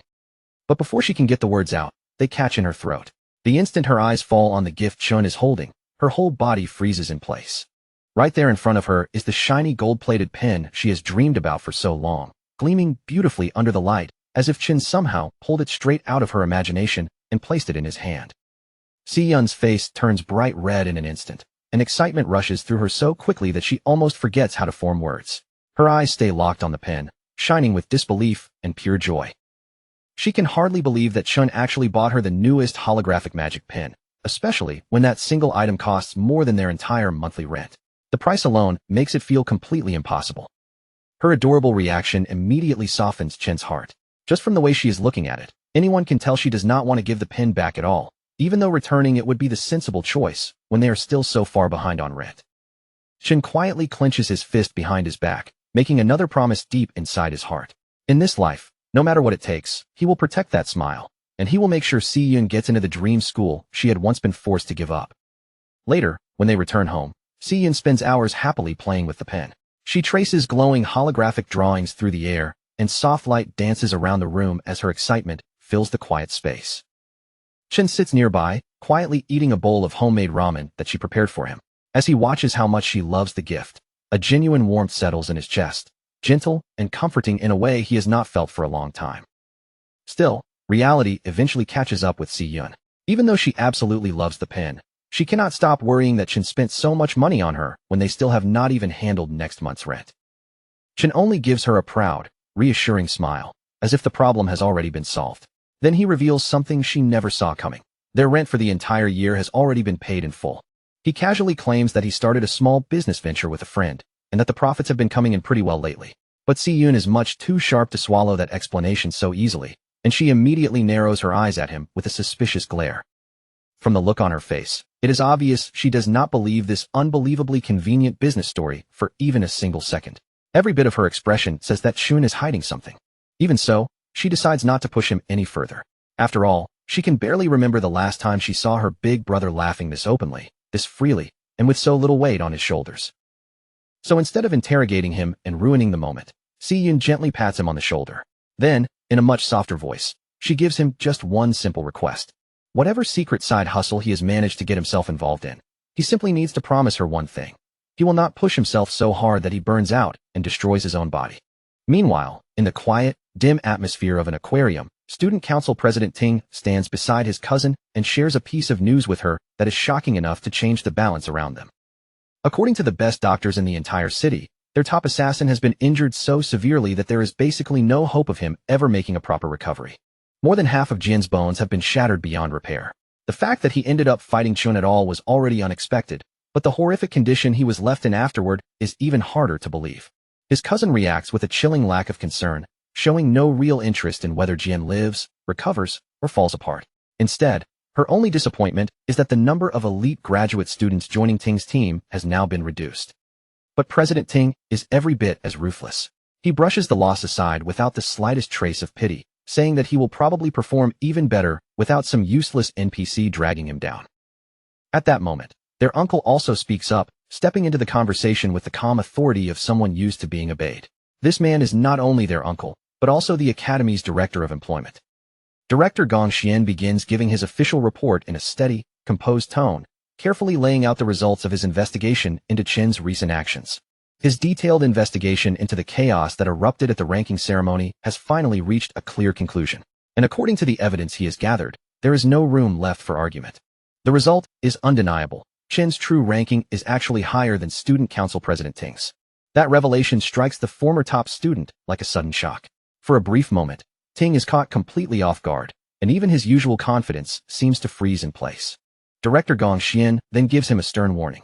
He reveals that Ting's father has personally asked the vice chairman of the alliance to evaluate Ting's performance during the upcoming combat exam. Because of that, Ting must make sure he shines brighter than everyone else when the exam begins. Still, in case he somehow fails to secure the spotlight on his own, the director presents a backup plan. The green-haired girl, who also happens to be his uncle's favorite niece, will join Ting's team to help guarantee that they take first place overall. But the arrogant student council president rejects the offer immediately, without pausing to consider it for even a second. To him, the suggestion itself seems unnecessary. He proudly claims that during the initial assessment, he did not even use a fraction of his true strength. What everyone saw back then was nowhere near his full ability. Completely convinced of his own superiority, President Ting assures them that he alone is more than enough to dominate the entire academy and crush anyone who tries to stand above him. Back at the academy dorms, Chen washes himself off after completing another brutal round of daily training. This time, it was a grueling 100-mile run while carrying a heavily weighted backpack that pushed his body to its limit. His mind is now locked onto one goal above everything else. He has to win the $1 million prize waiting at the end of the upcoming graduation exam. That prize is his only realistic chance to keep his agreement with Qingji from the Mithril Guild and build a profitable trade relationship that can benefit both sides going forward. With only a few short weeks left before the major exam arrives, Chen finally lies down in bed. His exhausted body begins to rest, but his focus remains fixed firmly on what comes next. But even as Chen finally lays down, he does not close his mind to rest. Sleep for him is just another tool, a chance to push further, grind harder, and sharpen every skill without wasting a single moment. His resolve is unyielding in slumber as it is in waking life. As his consciousness drifts deeper, Chen finds himself standing before the massive and foreboding void tower of Demon King Lanyu. Its dark, jagged silhouette looms above him like a monument torn from another world, exuding an aura of pure, oppressive power. Without hesitation, he strides forward, each step deliberate, climbing the tower's long, seemingly endless staircase that winds skyward toward its entrance, the air thick with tension and anticipation. In the past, when Chun had tested his Gravehound King class during his first assessment, his results had been respectable, a mid-sea rank that reflected steady, moderate power. But with his Abyssal Fiend class, everything changes. The sheer, raw strength it commands is overwhelming, so immense that it completely overwhelms the Academy's conventional rating systems. Even the Demon Heart, designed to measure extraordinary power, struggles to register it properly, as if the class's true potential exists far beyond the boundaries of any known scale. Faced with this reality, Chen understands there is only one reliable way to truly test the might of his remaining classes. He must unlock the Void Tower and put them to the test in real combat, where no numbers, no rankings, and no artificial measurements can hide the absolute truth of his strength. As Chen steps across the tower's threshold, a spark of curiosity ignites in his eyes. He wonders what twisted, merciless trial awaits him beyond this point, what nightmare challenges will demand every ounce of his skill. The instant he glimpses what lies beyond, shock freezes him in place. His eyes widen as reality twists around him in an instant. In the blink of an eye, he is transported into a surreal dimension, standing on the vast surface of a white planet that floats in the endless void of space, an alien landscape both mesmerizing and terrifying. The moment he attempts his first step, his body collapses under the crushing pressure. He drops to one knee, straining to keep from being completely flattened by the unrelenting weight pressing down into his very bones. This place is known as the Fallen Star Wastes, a realm where gravity crushes at 10 times the force of Earth, making every movement an ordeal, every breath a test of endurance. When Shin glances back, the tower's entrance has vanished, leaving him trapped. He immediately understands. The only way to reopen it is to defeat the boss ahead, and he must adapt quickly before any lurking monsters seize the opportunity to ambush him. No time is given to adjust. A phantom lion prowls nearby, eyes gleaming, moving with predatory intent. It has no intention of letting him prepare. With danger closing in and no options left, Chen instantly shifts into his lightning class, his reflexes firing in perfect synchronization with the threat. The phantom lion lunges with terrifying speed, a blur of claws and fangs, but Chen slips just in time, driving his blade straight into the creature's shoulder. The beast roars, a thunderous sound of fury and pain, but Chen quickly realizes the strike barely scratches its strength. The vital points were missed, the attack insufficient. Under this oppressive gravity, even his normally precise attacks are sluggish and clumsy, his movements heavy and awkward. Every strike feels slowed, every dodge strained. Before he can recover, the phantom lion forces him to the ground with ease, pinning him, jaws snapping dangerously close, intent on tearing him apart. The moment delivers a painful truth. These monsters have already adapted perfectly to the extreme gravity, while Chun is still struggling just to move without faltering.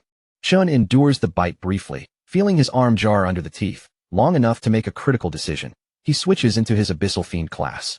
The instant the transformation completes, an entirely different surge of power floods his body, reshaping his strength and resilience in ways perfectly suited to the brutal environment. By sacrificing some of his speed, he gains immense raw power and stamina, exactly what is needed for relentless, close-range combat under this oppressive pressure. The shift is immediate. Chun seizes control of the battle, slamming the Phantom Lion down with enough force to flip the momentum entirely, asserting dominance over the encounter. Rakshasa's gravity manipulation proves devastatingly effective here. On a planet already 10 times heavier than Earth, adding a threefold multiplier to each strike turns every blow into a weapon of crushing destruction. The lion roars, thrashing beneath him, but Chun is merciless, driving it down into the surface until it struggles in vain, its strength overwhelmed. When the fight finally ends, Chun collapses, sprawling across the floor, gasping for air beneath the crushing force of the planet, every breath a struggle against the immense weight. Then, just as he begins to recover, Gluttony rewards his survival with a level-up notification, a small but vital acknowledgement for enduring the ordeal. Through this, Chun begins to grasp an important fact. Every class he possesses carries its own star rating. These stars indicate the magnitude of stat boost he receives whenever switching into that class.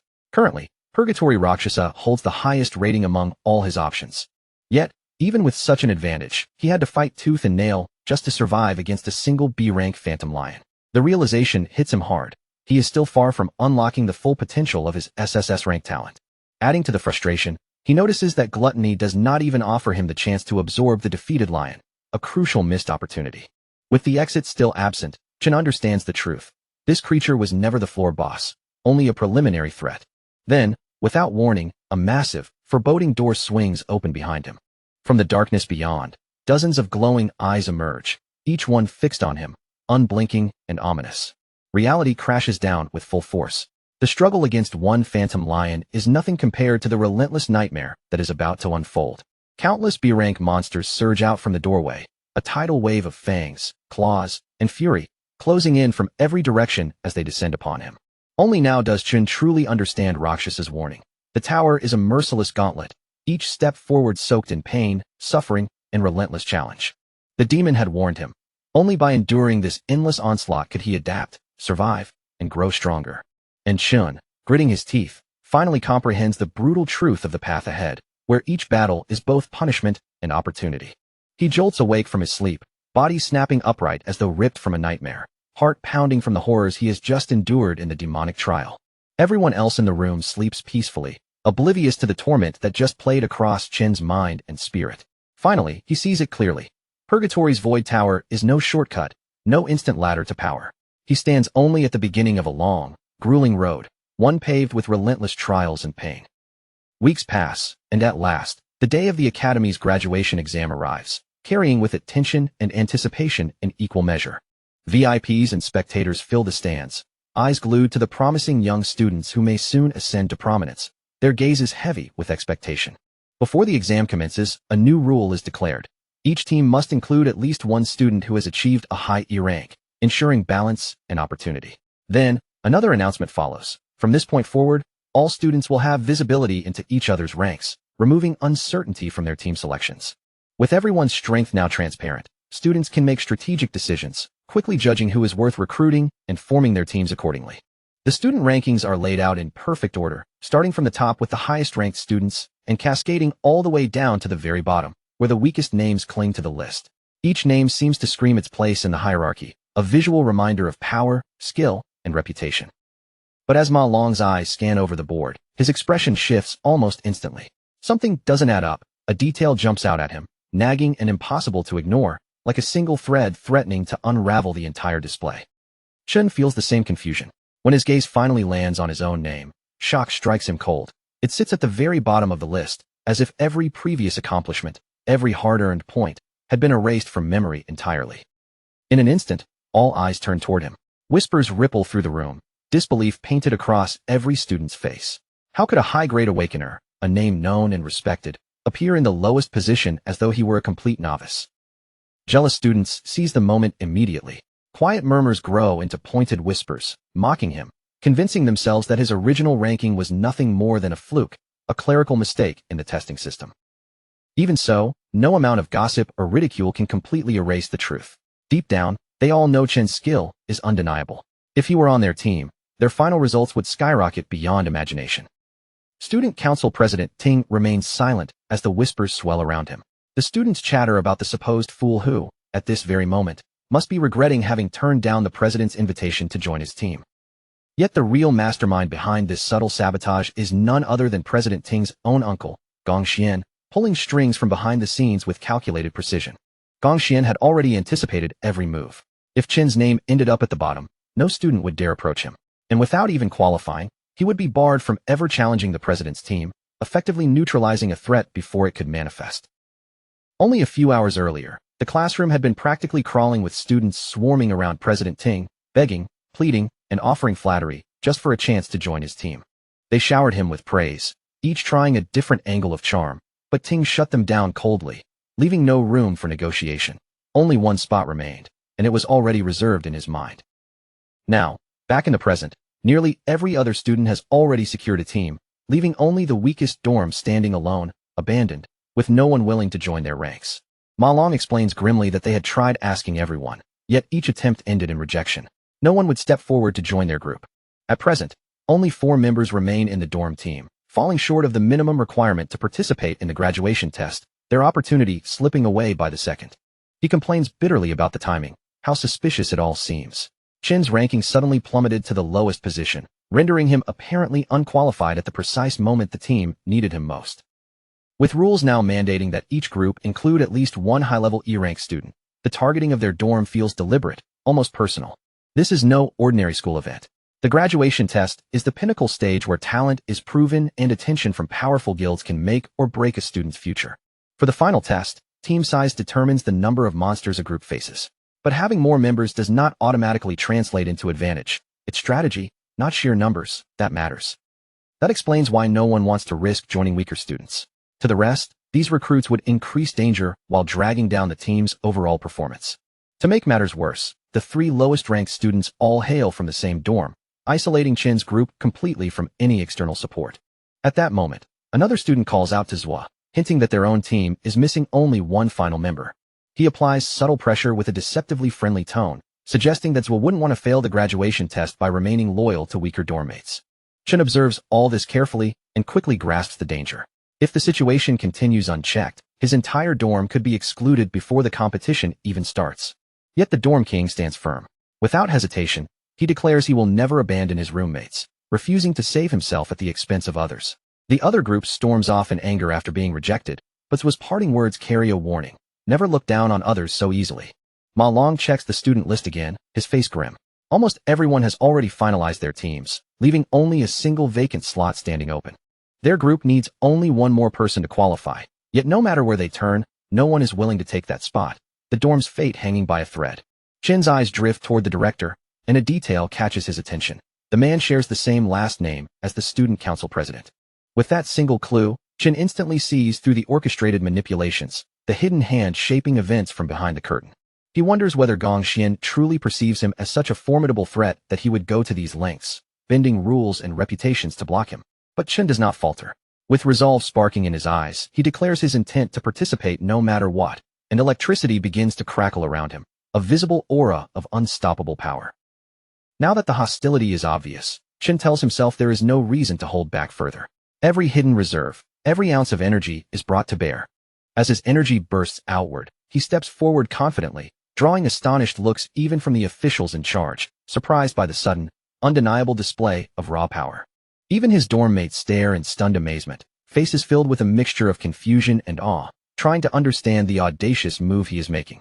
Chen recalls the unique rule each Awakener school enforces. Students may challenge anyone at any time to demonstrate strength. Though it might appear to outsiders as mere showboating, in reality, such a challenge is one of the fastest ways to display skill and earn recognition among peers. In most cases, many would refuse, avoiding confrontation entirely to stay safe. Chen knows one absolute truth. The student council president's pride will never allow him to back down in front of witnesses. As long as Chen defeats that blonde opponent publicly, every student will immediately reconsider and seek to have him on their team, drawn by undeniable talent. But before the confrontation can even start, a girl appears at the doorway, calling out to Chen and asking if his team still needs one more member. She speaks calmly, as though joining them is the most natural decision in the world, completely unflustered by the chaos around her. The vice president clarifies that she already reached D rank back in middle school, so there is no need to worry about her dragging the team down. Chen's dorm mates are flabbergasted, eyes wide with disbelief, struggling to comprehend how Chun has managed to secure such an impressive and beautiful ally. Chung and Ting are equally baffled, their expressions frozen in surprise, while director Gong Xian nearly chokes on his drink, stunned by the unexpected development. The surrounding students erupt into whispers and gossip once again, murmuring amongst themselves and questioning why an exchange student would willingly join the lowest-ranked team in the entire graduation test. Most know little about her, but rumors are already spreading that she hails from the prestigious Saint Kingdom. Gong Xian's face darkens with rage. He immediately declares that exchange students are not permitted to participate in the school's graduation test. He presses further, insisting that Ling has never officially taken any rank tests at this academy, meaning she has never proven her rank here, a clear violation of the rules. Just then, the principal appears calmly, confirming that the director's assessment is correct. The moment Gong Xian lays eyes on the principal, his expression shifts dramatically. Shock and disbelief ripple across his face as the presence of the school's head changes everything in an instant. The principal kept his gaze on Ling, calm on the surface but clearly weighing every little detail. Then, in an even voice, he asked why she was so determined to join this test when everyone already knew she would only remain at the school for a very short period of time. Chun instantly stiffened, frozen in place for a brief second as the scene caught him completely off guard. His eyes moved toward the principal, and one shocked thought flashed through his mind. How had someone at the warrior class suddenly crossed the distance so fast that it looked almost like teleportation? The old man did not raise his voice. He simply explained, steady and composed, that allowing Ling to participate would create an unfair situation for the other students. And Ling, rather than pushing back or arguing, only followed along with his reasoning, as though she had already accepted what he was saying. A line of cold sweat slowly slid down Chen's face as the truth began to settle in. No matter how carefully he observed them, no matter how hard he tried to judge their strength, he still could not sense the real rank of either of these two people. After holding his tongue for as long as he could, the director finally forced himself to speak up. Gathering his courage, he stepped forward and supported the principal's decision, saying that a school could never function properly if it started ignoring the rules it had created. But just when the atmosphere seemed firm, the principal's voice suddenly softened.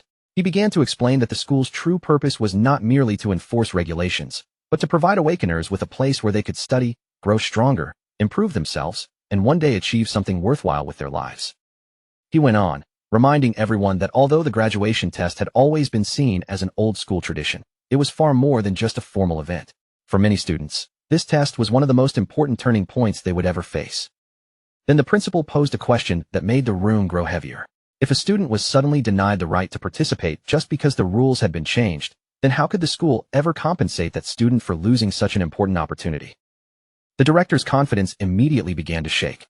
Sweat gathered across his forehead and ran down in thick beads as panic crept into his expression, and he could not stop wondering whether his small scheme had finally been exposed. His thoughts spun faster and faster as he stared at the principal.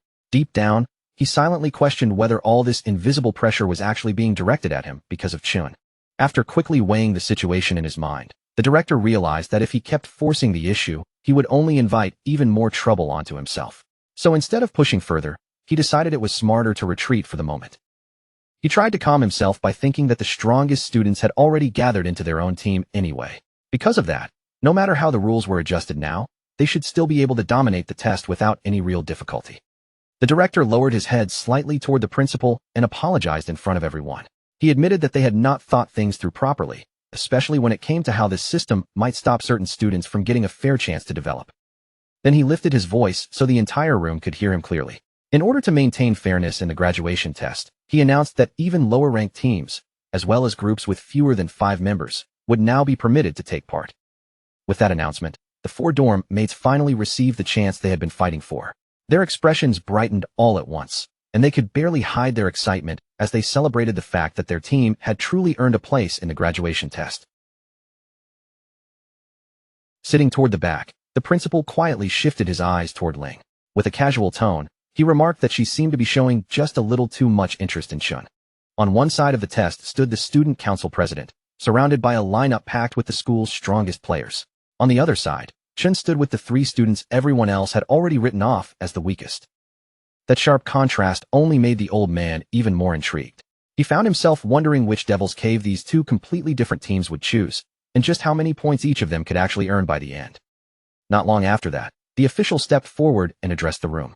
He announced that all team captains could now begin selecting the Devil's Cave their team would enter for the graduation test. Almost the instant the announcement finished, a sharp ding rang out from his tablet. The sudden sound made him pause in surprise, because one of the captains had already made their selection and locked it in. The second everyone saw which Devil's Cave Chun had chosen, the whole room seemed to freeze in disbelief. Then, a wave of shocked voices burst out from every direction, filling the classroom with confusion and alarm. Even Chen's own dorm mates panicked right on the spot. They hurried toward him and urged him to change his choice immediately, asking if he actually understood the meaning of the option he had just selected. But Chen gave them no answer. He remained silent, his eyes locked on the screen in front of him, looking as if his decision had already been settled long before anyone else could react. In the graduation test, every student team would enter one of the Devil's Caves, fight against the monsters waiting inside, and collect points according to the enemies they managed to defeat. If a team managed to defeat monster lords, they would receive additional points on top of their normal score. And if they cleared the dungeon quickly, they would also gain a separate bonus based on their completion speed. After all of that was calculated, the dungeon's difficulty level would then determine the final multiplier applied to the team's total score, making the choice of cave incredibly important. An F-rank dungeon could provide a maximum score of 75 points. But if a team challenged an E-rank dungeon, the highest possible score would rise to 100 points. The team that finished with the highest final score would draw the attention of the Imperial Guild. And beyond that, the single student with the best individual performance would be awarded a prize of 1 million yuan. Inside the selection room, the students started whispering and talking among themselves. They mentioned that the highest score ever recorded in the test was 90 points, a legendary result set by the current leader of the Imperial Guild.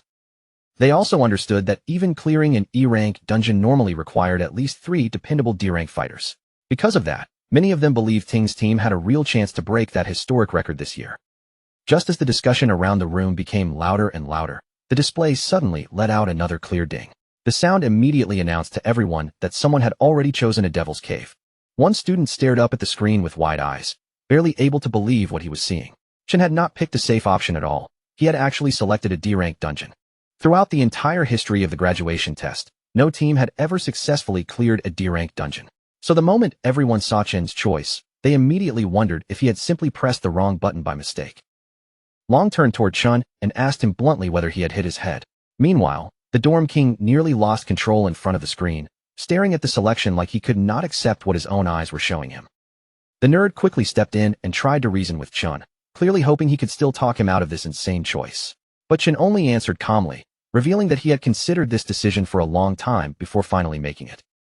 Before the room had any chance to calm down, the system rang out with another sharp ding. This time, the student council president had also selected the D-rank cave. Ting's teammates showed no hesitation whatsoever. The moment their leader made his decision, they accepted it right away, locking in their selection and officially securing their team's qualification for the test. The classroom exploded with noise after the announcement, students shouting and reacting from every corner of the room. Yet Ting's group kept their composure, trying to look calm and untouched by the chaos, as if this result was only to be expected. A blonde goth girl shifted her gaze toward Chun and mocked him with a sharp expression. In her eyes, he was not truly fearless at all. He was only acting bold because he wanted everyone in the room to look at him. A bald student quickly joined in as well, sneering that Chen's weak teammates would never agree to follow him into such a reckless challenge. According to him, Chen's team would collapse before the graduation test even had a chance to begin. Long, however, did not laugh along with the others. He kept watching Chen's face closely, studying his expression, and the longer he looked, the clearer it became that Chen was not joking in the slightest. He could not stop himself from wondering when his friend had become so bold. Somehow, without Long fully noticing it, Chen seemed to have changed far more than he had realized. After hesitating for only a short moment, the nerd finally settled his own thoughts. He reached out, pressed the confirm button, and chose to place his trust in his friend's decision. Yeo followed immediately after him. He hit the green button as well, thinking that since things had already reached this point, there was nothing left for him to lose anyway. When the dorm king saw that the others had already made their choices before him, irritation showed across his face. With a frustrated look, he finally pressed the button too, refusing to be the only one left behind. And just like that, with all 4 members confirming the same selection, the system officially recognized their team and granted them qualification for the graduation test. Chen turned his attention to his dorm mates and apologized to them sincerely. He admitted that the reason he chose this dungeon was because he wanted to become the top scorer. He understood very clearly that he was pulling them into his own dream and making them share the risk with him. Even so, His voice remained firm as he reassured them that they would climb all the way to the top together. After hearing Chen's words, the president slowly rose from his seat. His voice was cold and filled with confidence as he declared that the #1 position belonged to him, and him alone. Chen slowly turned around to face him directly. Without lowering his gaze or stepping back, he met the president's challenge head-on.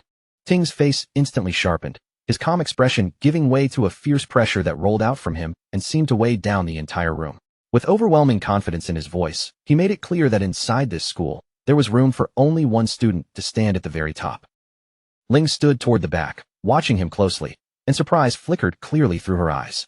In all the time she had known Ting, this was the first time she had ever seen him expose such intense emotion so openly in front of everyone.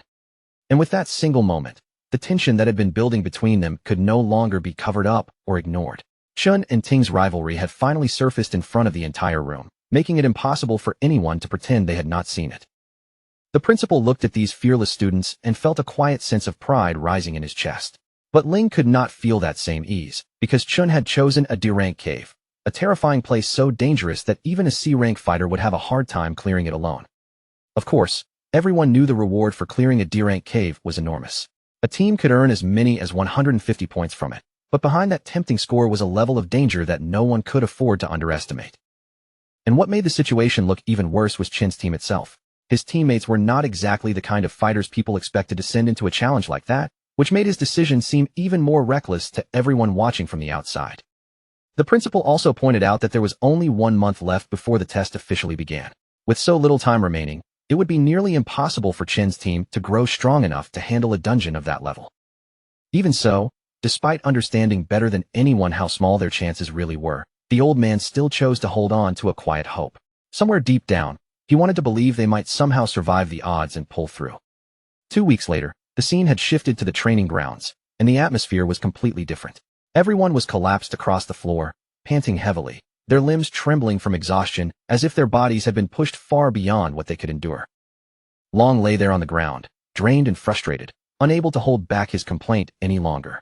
He asked why they had to suffer through this brutal physical training when the other students were comfortably improving themselves through simulation training instead. Chen had been dragging them through one exhausting drill after another without letting up. Their bodies had been pushed non-stop, and after so much pain and fatigue, frustration was naturally starting to build inside every one of them. But Chen stayed calm, as if he had expected their complaints from the beginning. He explained that for what they were about to face, simulation training was practically useless and would not prepare them for the real danger ahead. He told them that when someone stepped into a devil's cave for the very first time, fear would hit harder than they could imagine. The shock could wipe their thoughts clean, and once their mind went blank, only instinct would be able to keep them alive. That was the reason he kept forcing them through physical training. Their bodies had to become stronger, faster, and more responsive, so that when terror closed in on them, they could still move and react before fear swallowed them completely. In truth, the best kind of preparation would have been to enter a real dungeon and build actual battle experience. But for ordinary students like them, getting that kind of opportunity was so far out of reach that it might as well have been a dream. Only the elite students were ever given chances like that. It was as though real combat experience was treated like a privilege reserved only for those who were already standing far above everyone else. And the unfairness did not end there. Those elites worked hard to keep ordinary people from ever catching up, carefully preserving the gap between them so they could remain at the top without being seriously challenged.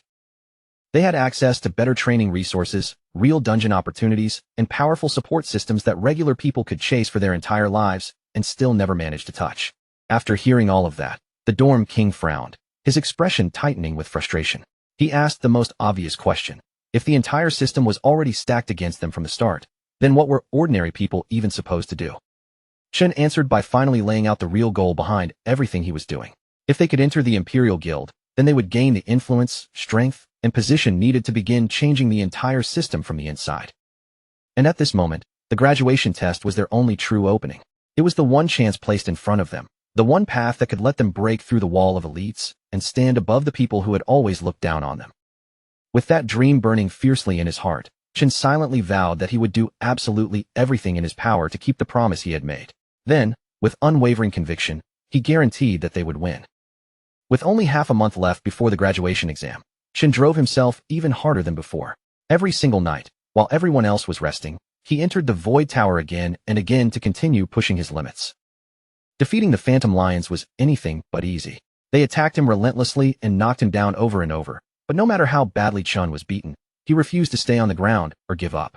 Then, when there were only 5 days remaining before the exam, his roommates were also throwing themselves into training with everything they had.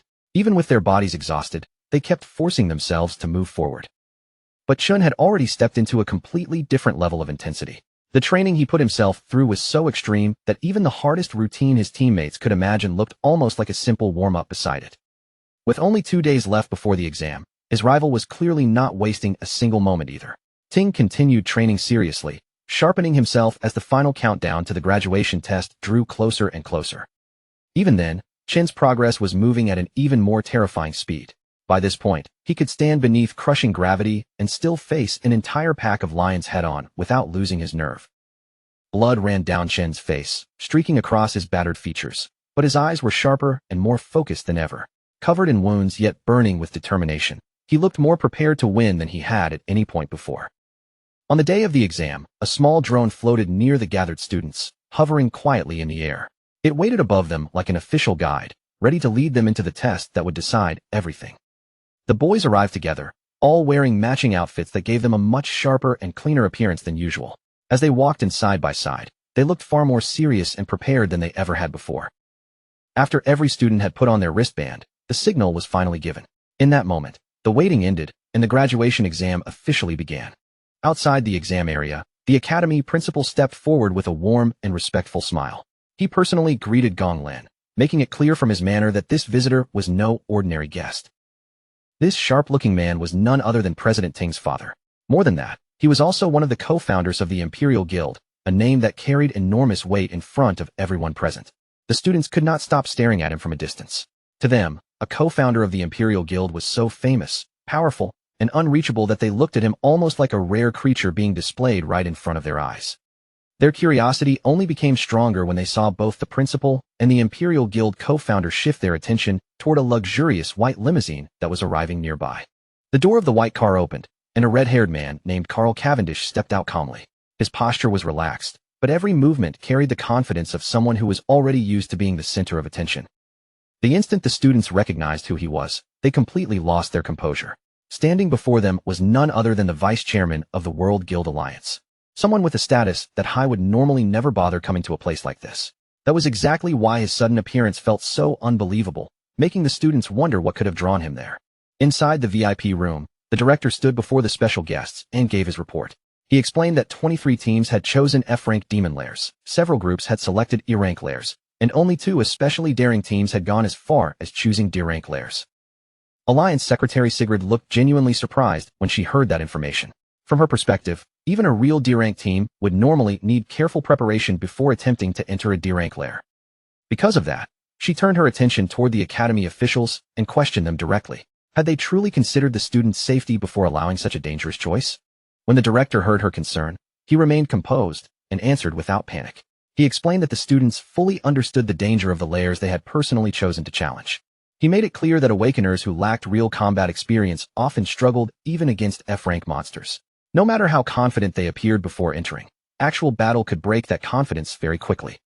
But the true danger inside any lair was always the boss. Compared to the ordinary monsters wandering through the dungeon, the boss was far stronger, far more vicious, and far more capable of wiping out an unprepared team. That was exactly why so many teams ended up failing in the end. They could survive the weaker monsters along the way, only to fall apart completely once they finally reached the boss. E-rank lairs, however, were already on an entirely different level. Even the basic monsters inside were as strong as an F-rank boss, a harsh reality most students only understood after experiencing it firsthand. Hearing this, the Alliance Secretary immediately asked whether any safeguards were prepared in case the situation became too dangerous. The director responded without hesitation, assuring her that the academy placed great importance on protecting its top students and would not treat their safety carelessly. To make sure nothing spiraled out of control, a warrior from the Imperial Guild had been stationed outside every lair. If anything went wrong, that warrior would be ready to rush inside at the first sign of danger. On top of that, every student's wristband had been equipped with an emergency function. If a student chose to surrender, or if their life was truly at risk, the device could instantly teleport them out of the lair and bring them back to safety. Even after hearing all the safety protocols, Alliance Secretary Sigrid could not completely relax. Her eyes narrowed slightly as she surveyed the teams, quietly doubting that the Academy's students were truly capable of conquering a D-rank lair. In her mind, she wondered just how long these two daring teams could survive once they were plunged into the dungeon's freezing, dangerous depths. The director, meanwhile, already had his own grim prediction. He leaned back slightly, confident that the young E-rank students wouldn't last long inside the lair. In his mind, he pictured them panicking and rushing back out in tears before they had even come close to understanding the true peril waiting inside.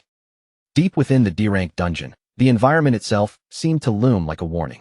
Gigantic frozen trees stretched skyward, their branches sharp and glinting in the dim light like jagged ice spears. Chen's teammates hesitated, visibly shaken, as their eyes adjusted to the chilling darkness stretching ahead of them. And the monsters lurking in the shadows only heightened their fear. These nightmarish creatures were an unsettling hybrid of bats and monkeys, their twisted limbs and unnatural shapes sending shivers down the spine of anyone unfortunate enough to look at them too long. Chen immediately called out, his voice sharp and controlled. He warned the others to stay alert, explaining that these monsters could strike in the blink of an eye, and even a single lapse in attention could result in serious injury, or worse. Hardly had the words left his mouth when a swarm of ghost monkey bats dropped from above. They sliced through the frigid air with terrifying speed, diving directly at the group like a sudden, living hailstorm. To everyone's astonishment, the boys somehow managed to evade the attacks. Their dodges were frantic and far from graceful, but they moved just enough to avoid the claws and fangs of the lightning-fast creatures. For a brief moment, a sense of relief washed over them. Just realizing they had survived an encounter with a D-rank monster gave them a thrill, but that fleeting victory was immediately overshadowed by an even more incredible sight.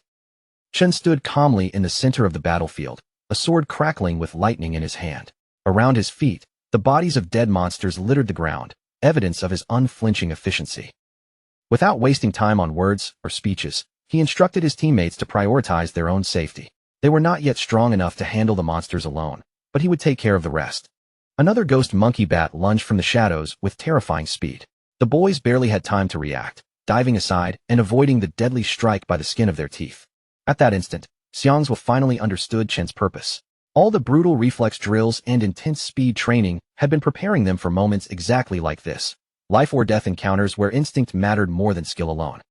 Xiangzhou clenched his teeth in frustration. For so long he had considered himself the dorm king, yet now, facing real danger, he realized he had no choice but to rely on his unpredictable roommate.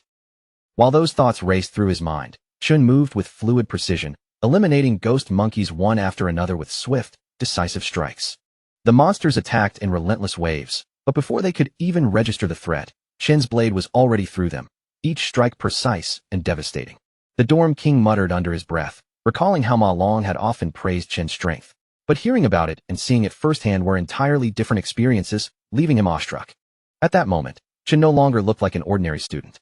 To Xiangzhou, he resembled a battle-hardened veteran, someone who had survived countless real combat scenarios. As the fight continued, a twinge of envy crept into the dorm king's chest.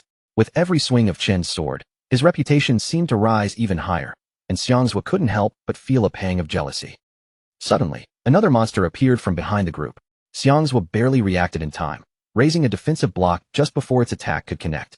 He grabbed the creature's leg with both hands, which were ablaze with fiery energy, and shouted at his teammates. His voice rang with urgency and authority. "Stop dragging your feet and get your act together now." After all, Chen wasn't the only one whose future depended on this test. Every single member of the team had something to lose if they failed here. The others stared at Xiangzhou in surprise, caught off guard by the fire in his voice and the resolute determination etched into his expression. Galvanized by the dorm king's stubborn will, Xiangyu finally acted. He cast his vine lock spell, wrapping the monster tightly and managing to pin it, if only for a brief moment. But the relief was fleeting.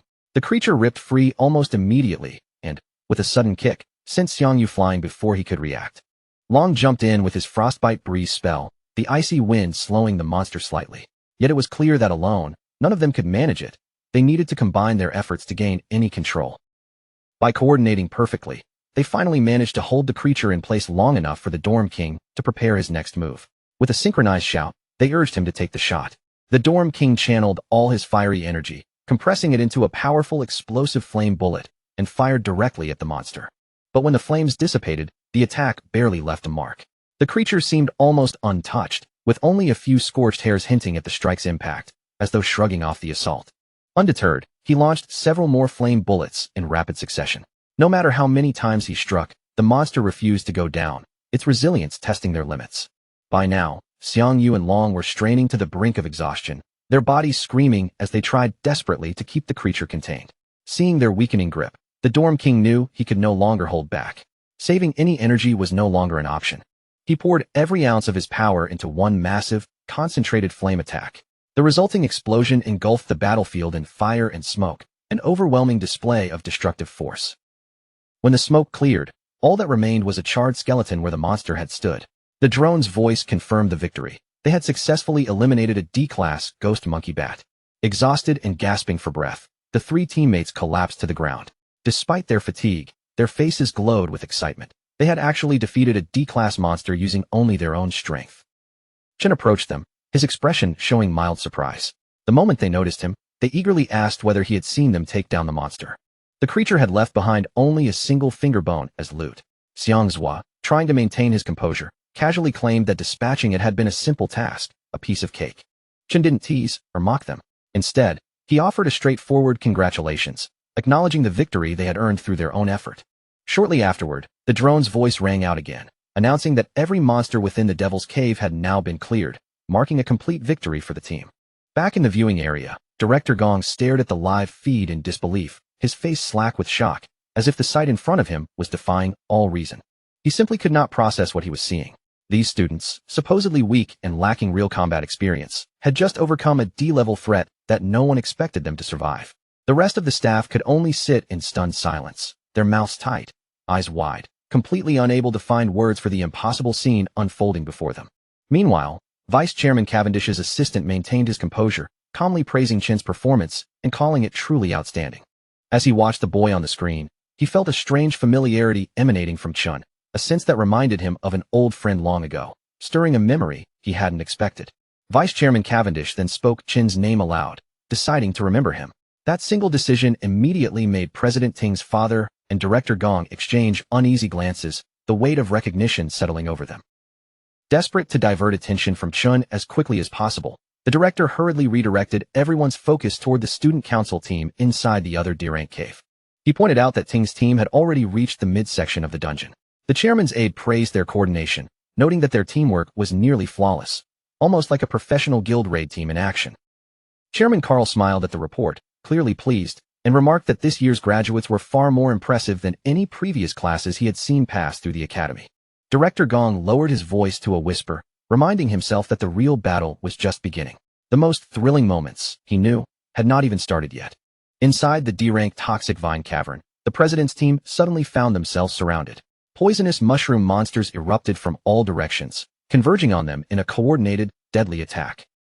In response, a girl stepped forward, her guitar in hand. Her fingers danced across the strings, weaving a decay spell into the music that spiraled outward to strike the advancing monsters. At that exact moment, a star mage lifted his hand, channeling his unique attraction ability.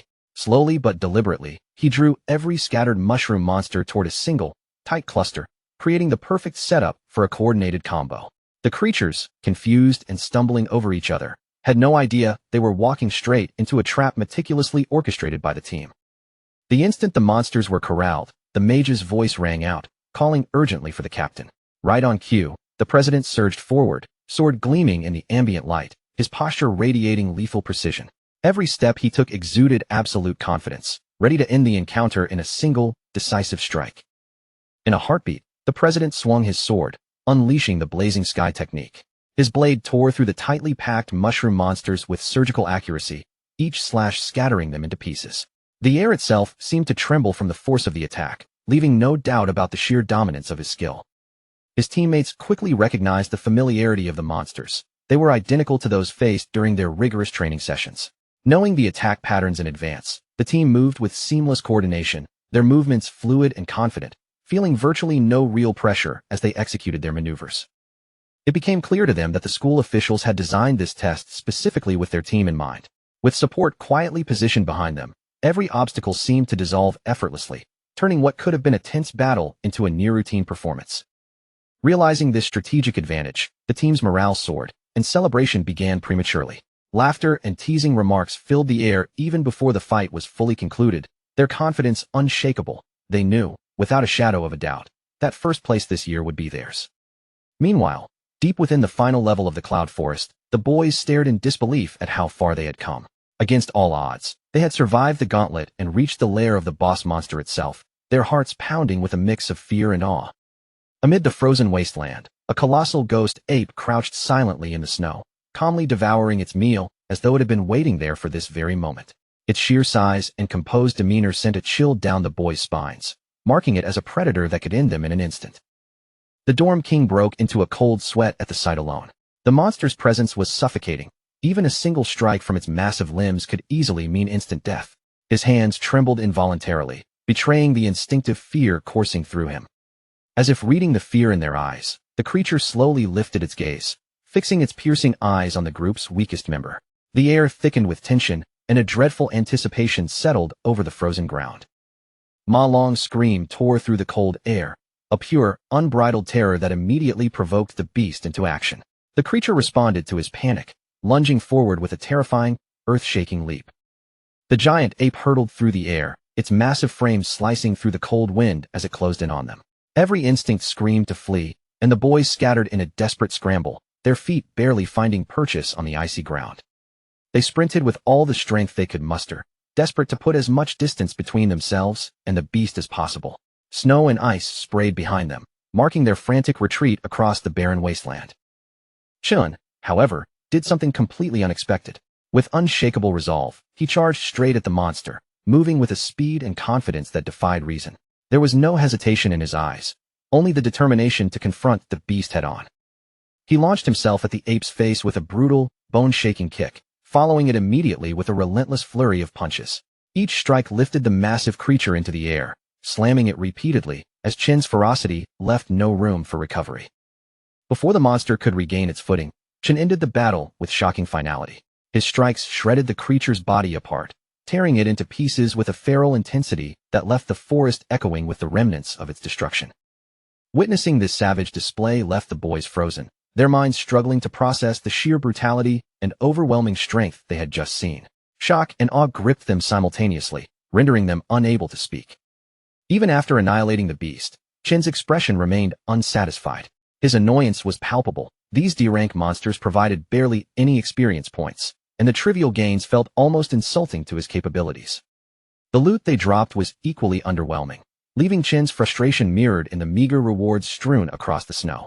Every collected item seemed almost comically insufficient for the effort exerted. Suddenly, the excited shouts of his teammates pierced the tension. They had discovered giant mana stones hidden nearby, their voices tinged with awe and triumph. It turned out the ghost ape had concealed the glowing stones inside a hollow tree trunk, as if guarding a secret treasure meant for those bold enough to claim it. His friends stared at the radiant crystals in disbelief, their hands reaching instinctively to grasp the unexpected bounty. Greed and wonder danced in their eyes, unable to resist the allure of the loot. Chin shouted for them to stop, his voice sharp with authority, but it was too late. In an instant, a blinding flash erupted from the hollow trunk, illuminating the entire area with a stark, icy brilliance. Within seconds, the freezing energy spread like wildfire, encasing everything in a thick, solid layer of ice. The landscape transformed into a crystalline prison, trapping every living being within its frozen grasp. Chun, Xiangyu, Xiangzhua, the dorm king, and even the hovering camera drones were immobilized, frozen solid before they could even react to the sudden, brutal trap. High above, in the VIP viewing room, the live feed sputtered and died, leaving the screen blank and the spectators in stunned silence. The director's lips curved into a faint, sinister smile. This was exactly the outcome he had anticipated. He knew that high-rank monsters often employed cunning traps, and Shin's rookie team had predictably fallen right into it. Vice Chairman Cavendish's face clouded with concern as he realized the students were in peril. The director feigned regret, claiming they had no choice but to immediately extract the team from danger. But the principal stood firm, refusing to intervene. He reasoned that their wristbands would automatically activate if their health fell too low, and since no team member had surrendered, there was no immediate threat. He emphasized that the decision to retreat or persevere belonged to the students themselves, not the adults observing from a safe distance. Back in the icy dungeon, Ma Long trembled violently, each breath visible in the frigid air, his entire body shaking as frost formed around him. Remarkably, he was the only one in the group to avoid complete immobilization. This was due to his character class, which naturally endowed him with strong resistance to ice magic, allowing him to survive the trap that ensnared everyone else. A chilling laugh echoed across the frozen landscape, and Ma Long looked up to see a skeletal ice monster staring directly at him, its eyes devoid of mercy. He immediately recognized it as the Lord of the Lair, a terrifying creature documented in the Monster Compendium. From his recollection, it was a cloud mage capable of commanding both offense and defense by effortlessly manipulating ice and snow to deadly effect. Its name rang ominously in his mind. The Bone King of Remains, notorious for savoring the slow, deliberate torture of its prey before delivering the final, fatal blow. Realizing the ice blast was merely a trap, Ma Long turned on his heels and sprinted without hesitation. There was no way he could defeat a C-class Lord Monster on his own. He charged toward Chun, determined to free him, but an icy projectile shot forward, piercing straight through his leg and halting his desperate advance. The Bone King laughed cruelly at his suffering, while Ma Long's wristband instantly triggered a warning that his leg had been critically impaled. The device offered him the option to abandon the exam, but even through the searing pain, Ma Long refused to yield. Instead, he pressed on, striving to thaw Chin's frozen body, knowing that losing their strongest fighter would erase their only real advantage. Before he could complete the rescue, another ice shard tore through the air, embedding itself in his arm and halting his efforts with brutal precision. The Bone King reveled in Ma Long's torment, while the bracelet issued another urgent alert, reporting severe injury. It detected the arm wound and an elevated heart rate, once again presenting him with the option to quit the trial. But Ma Long's mind drifted to his past hardships.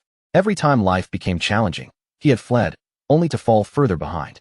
He recalled the bullying, mockery, and neglect he endured. He and his friends had fought too hard to reach this moment, and surrender now would render it all meaningless. Seeing this as his final chance to seize control of his fate, Ma Long summoned every ounce of strength, forcing his trembling body to rise through the pain, and finally succeeded in freeing Chun from the ice. The weight of the moment hung heavy in the air as Chun emerged, gasping but free, the frozen battlefield around them a testament to both their peril and unyielding determination. He plants his feet firmly into the frozen ground, standing tall and unwavering despite the Bone King unleashing a merciless hail of icy spikes. Each jagged shard tears through the air with deadly intent, slicing a cold wind directly toward him, yet he remains resolute, his gaze locked on the threat ahead. As the barrage is about to descend upon him, Long summons a powerful, guttural roar, a sound that shakes the very air. In that same heartbeat, Chin's eyelids snap open, piercing through the tension like a sudden flash of lightning across the frozen battlefield. The thick ice encasing him shatters violently, scattering frozen fragments in every direction. Without a moment's hesitation, Chun lunges forward with blinding speed, scooping Long up and whisking him out of danger in one seamless, lightning-fast motion that leaves no room for error. The escape is so sudden and precise that even the Bone King is caught entirely off guard, its deadly attack missing the mark entirely, crashing uselessly into the snow behind them. Long stares at Chun, disbelief etched across his face. His mind races as he realizes the truth. Chun had freed himself from the icy prison entirely on his own, relying on nothing or no one else. Chin glances at Long with a subtle nod, acknowledging his earlier attempt to help, before his expression hardens with focused concern.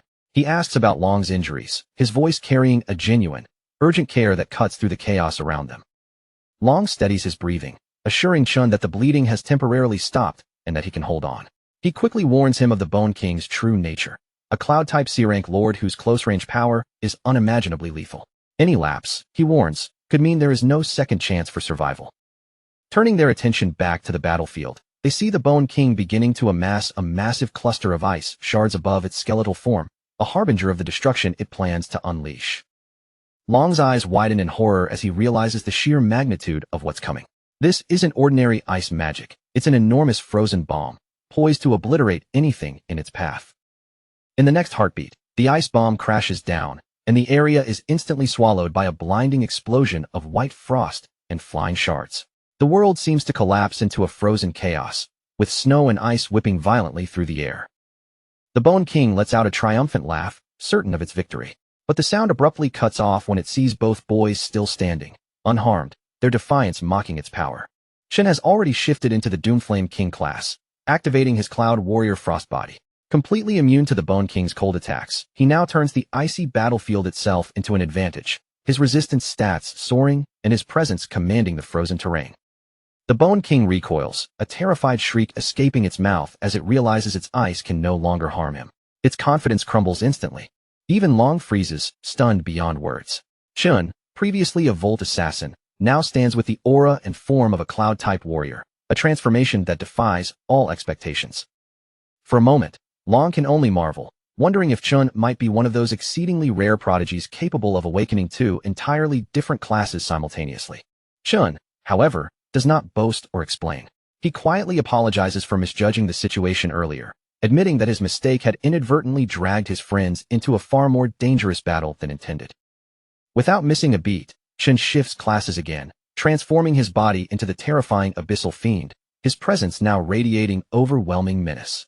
He draws the Purgatory Warrior's sword, planting his stance firmly, facing the Bone King head-on, signaling his intent to end this fight here and now, leaving no room for negotiation. Long's jaw drops, utterly incapable of processing the transformation unfolding before him. The sheer audacity and power displayed is beyond anything he has ever witnessed. For most awakeners, mastering a single class is a lifelong pursuit. Only in the rarest cases can someone wield two classes simultaneously, making dual-class individuals almost mythical. People with dual classes are so rare that major guilds treat them as priceless assets, willing to go to extraordinary lengths to recruit them. But this alone doesn't explain Long's shock. Upon closer inspection, he realizes Chun isn't merely switching between one or two classes. He is manipulating three entirely different classes at once. Even more astonishing, each of these classes is extraordinary. In abyssal fiend form, Chen's stats surge with alarming speed, his raw power radiating an aura that can't be ignored. His physical strength explodes beneath him, launching him skyward with the force of a rocket, leaving the ground trembling under the sheer intensity of his movement. With unstoppable momentum, Chun charges straight toward the Bone King, closing the distance in a violent, explosive burst of speed that leaves no margin for error. The Bone King's smug grin vanishes instantly, as it senses the lethal energy emanating from Chun. With one precise swing, Chun slices through the bony monster as easily as a knife cutting through soft butter, obliterating it in a single, devastating strike. The kill catapults Chun to level 17 instantly, while a rare, shimmering loot drop materializes, rewarding his skill and audacity. Long gazes at the shattered skeleton, frozen in disbelief. He cannot comprehend how Chun just annihilated a C-rank boss with such ease. Chun, casually composed despite the chaos, reminds him of the rest of the team still trapped in the ice, a reality Long had completely overlooked in the heat of the fight. Panic surges through Ma Long. He bolts without hesitation, determined to thaw the others before the deadly cold can claim them, his movements fueled by pure adrenaline. Once Ma Long disappears into the frozen chaos, Chun glances at the fallen Bone King and notices a new opportunity, the chance to devour the defeated Frostlich King. Seizing the moment while no one is watching, Chun absorbs the boss's power, unlocking a brand new class, Cloud Mage, adding yet another layer of versatility to his already formidable arsenal. Thanks to the earlier ice attack that blinded all cameras and drones, no outside observer can detect Chun's hidden transformation, keeping his new power a closely guarded secret. Just as he thinks the surprises have ended, a notification appears, signaling that his Lightning Assassin class has leveled up, granting him the opportunity to enhance one of his stats. Meanwhile, in the distant D-rank zone known as Gloomvine Grotto, the council president's team is struggling, pushed to the brink and overwhelmed by a seemingly insurmountable foe. No matter how hard they strike, their spells barely scratch the D-rank boss. Each attempt feels trivial, as if their attacks are mere whispers against a mountain of raw power. The mage attempting to restrain the monster with magical chains trembles under the pressure, barely maintaining control as the boss's raw might threatens to crush him. The lightning archer's arrows land with almost no effect, bouncing off the boss as though it were untouchable, making their efforts feel laughably inadequate. The beast swats them aside effortlessly, tossing their bodies like toys, each strike a reminder of their utter vulnerability. Humiliation washes over the team as they realize that all their training, drills, and simulations have left them unprepared for such overwhelming power. They have never faced an opponent of this caliber, and the mage quickly recognizes that only the president has the power and presence to possibly turn the tide of the battle. Far behind the front line, the president stands in a dramatic pose, radiating absolute confidence, as though the entire battle had been waiting for this single moment of intervention. He begins charging his ultimate skill, the support mages layering buffs and enhancements into him, amplifying his strength to unprecedented levels. Finally, gathering every ounce of energy, the president launches himself at the boss, sword ablaze with fiery intensity that cuts through the battlefield like a blazing comet. The flaming blade pierces directly into the monster's core, striking its heart with surgical precision. A moment later, flames erupt from the creature, consuming it from the inside out, melting its bones and flesh in a violent inferno. Cheering erupts from the president's teammates, their voices carrying the awe and exhilaration of witnessing what feels like the birth of a legendary hero whose name will echo through history. The battlefield trembles, snow and frost swirling in the aftermath, marking a turning point that will be remembered long after the ice has melted. A drone hovering nearby steadies itself in the air, then projects the result loud enough for everyone around to hear. Its announcement confirms that their team has officially cleared a Grade D zone in just a little over 30 minutes, an achievement that instantly draws attention from the surrounding students. The moment those words reach their ears, the whole party erupts with excitement. Their faces light up with victory already written across them, and in their minds, first place is practically guaranteed. After all, they simply cannot imagine any other team clearing a zone faster than that. With that overwhelming confidence pushing them forward, they leave the lair with eager steps, already picturing their names displayed at the very top of the rankings. Every one of them is certain they are about to receive the recognition they deserve. But as they walk through the hallways outside the test area, the atmosphere feels different from what they expected. All around them, they pass one group after another of students who had given up midway and teleported out before completing their assigned zones. Most of those students look completely shaken. Their faces are pale, their bodies are tense, and some still seem trapped in the terror of their first real encounter with demons, as if the monsters are still lingering right behind their eyes.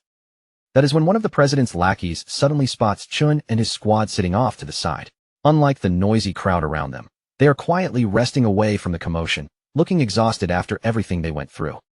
The lackey only needs to glance at their tired expressions and battered bodies before his mind jumps to its own conclusion. To him, their worn-out appearance already tells the whole story. In his eyes, it is obvious that Chin's team must have fallen apart almost immediately after entering the lair. He assumes they were crushed early, forced out, and left sitting there in defeat.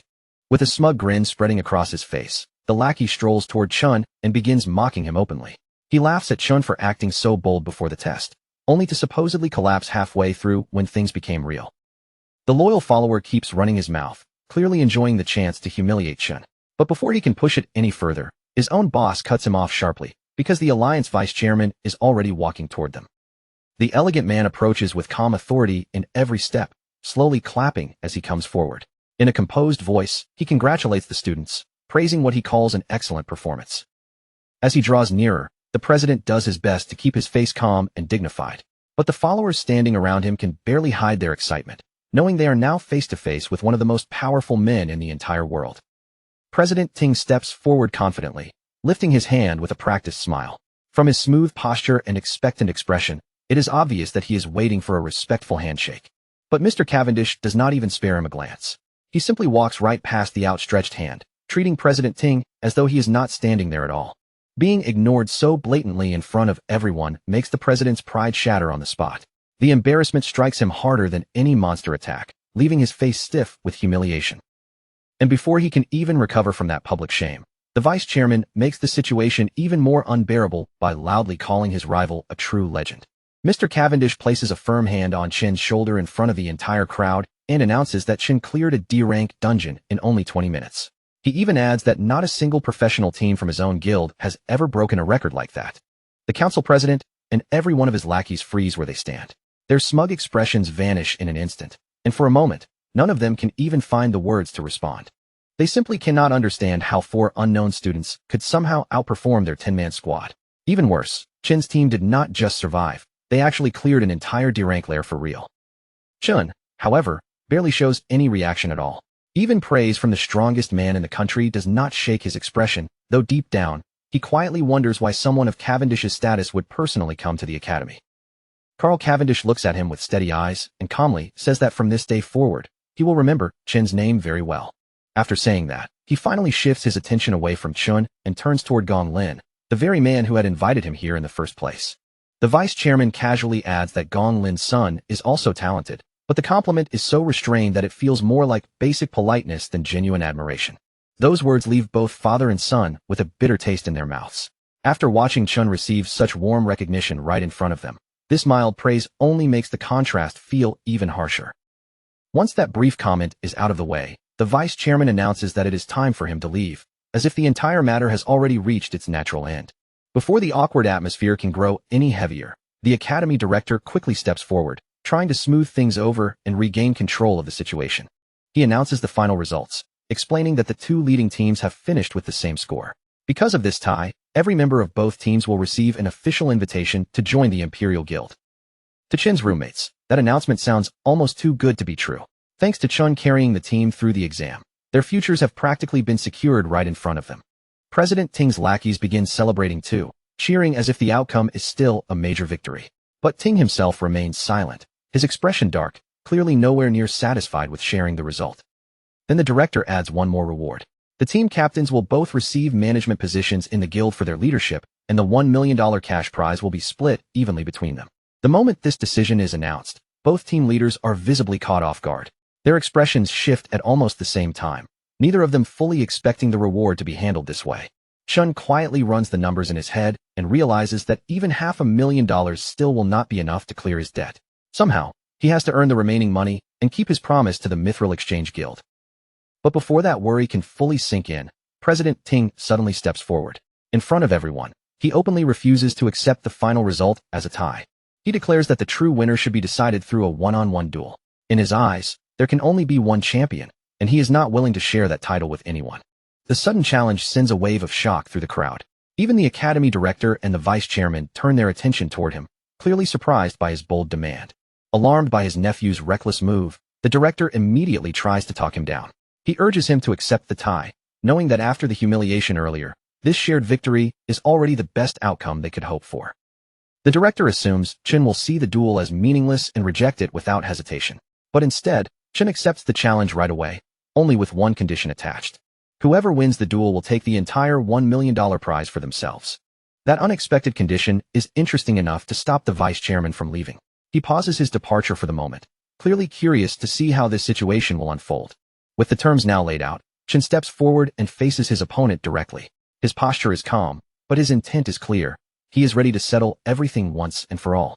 Sometime later, Qingzhu tells Si Chen that he always expected him to take first place. But even with that confidence, he never imagined Si Chen would go so far as to earn a perfect score. After seeing Si Chen's name spread across the news, Qingzhu becomes even more certain that supporting him financially was the right move. He offers to erase Si Chen's $1.5 million debt completely, calling it an angel investment in his future. But Si Chen does not accept it as a simple handout. His tone stays firm as he makes it clear that a debt is still a debt, and if he owes the money, then he will repay every last bit of it himself. Si Chen then explains that he came here today to discuss two matters. The moment he says that, Qingzhu's attention sharpens completely, waiting to hear what he wants. For the first matter, Si Chen asks for a 1-week extension on the repayment deadline. Since the graduation test ended in a tie, the prize money he received is still $500,000 short. Then he reveals his plan for getting the rest of the money. He will face the other champion, Gong Ting, in a one-on-one tiebreaker next week, and the duel will take place inside a wild devil's cave outside the school. Qingzhu is stunned the moment he hears this. He cannot understand why two students would willingly enter a wild dungeon just to settle the outcome of a school competition. He warns Si Chen that entering a place like that without professional training is far too dangerous. But Si Chen remains perfectly calm, telling him not to worry and promising that he will win the remaining $500,000. To make up for asking for more time, Si Chen also promises to hand over every monster material he collects from the cave as interest on the delayed repayment. Seeing Si Chen speak without a trace of fear, focused only on repaying what he owes, Qingzhu breaks into a nervous sweat. Deep down, he has to admit that this young man really is something extraordinary. Si Chen eases back with the kind of relaxed posture that makes it seem like he has been holding something back the entire time. A faint smile curls at the corner of his mouth as he casually brings up that his visit today actually has another reason behind it. One that is even more important than everything he has already said. But in the next instant, that easygoing smile fades from his face. Si Chen's gaze grows sharp, the light in his eyes turning firm and serious, and without softening the blow at all, he delivers the final piece of news he came here to reveal. The moment Qingzhu hears it, the words hit him like a bolt of thunder exploding right beside his ears. His entire face goes blank, his mouth falls open, and disbelief spreads across him so completely that he can barely react. For several heavy seconds, Qingzhu simply stands there, rooted to the spot, as if his body has forgotten how to move. All he can do is stare straight at Si Chen, shock and awe mixing in his eyes, while not even a single word manages to leave his throat. Later that same afternoon, over at Qingshui Middle School, the atmosphere is completely different. Si Chen's younger sister, Si Yun, finally lets out a long breath of relief after surviving her brutal final exams, while all around her, her classmates slump in exhaustion and complain about how difficult the test had been. She pulls out her phone and checks the screen, and the instant she sees the date and time, her face brightens with a happy smile.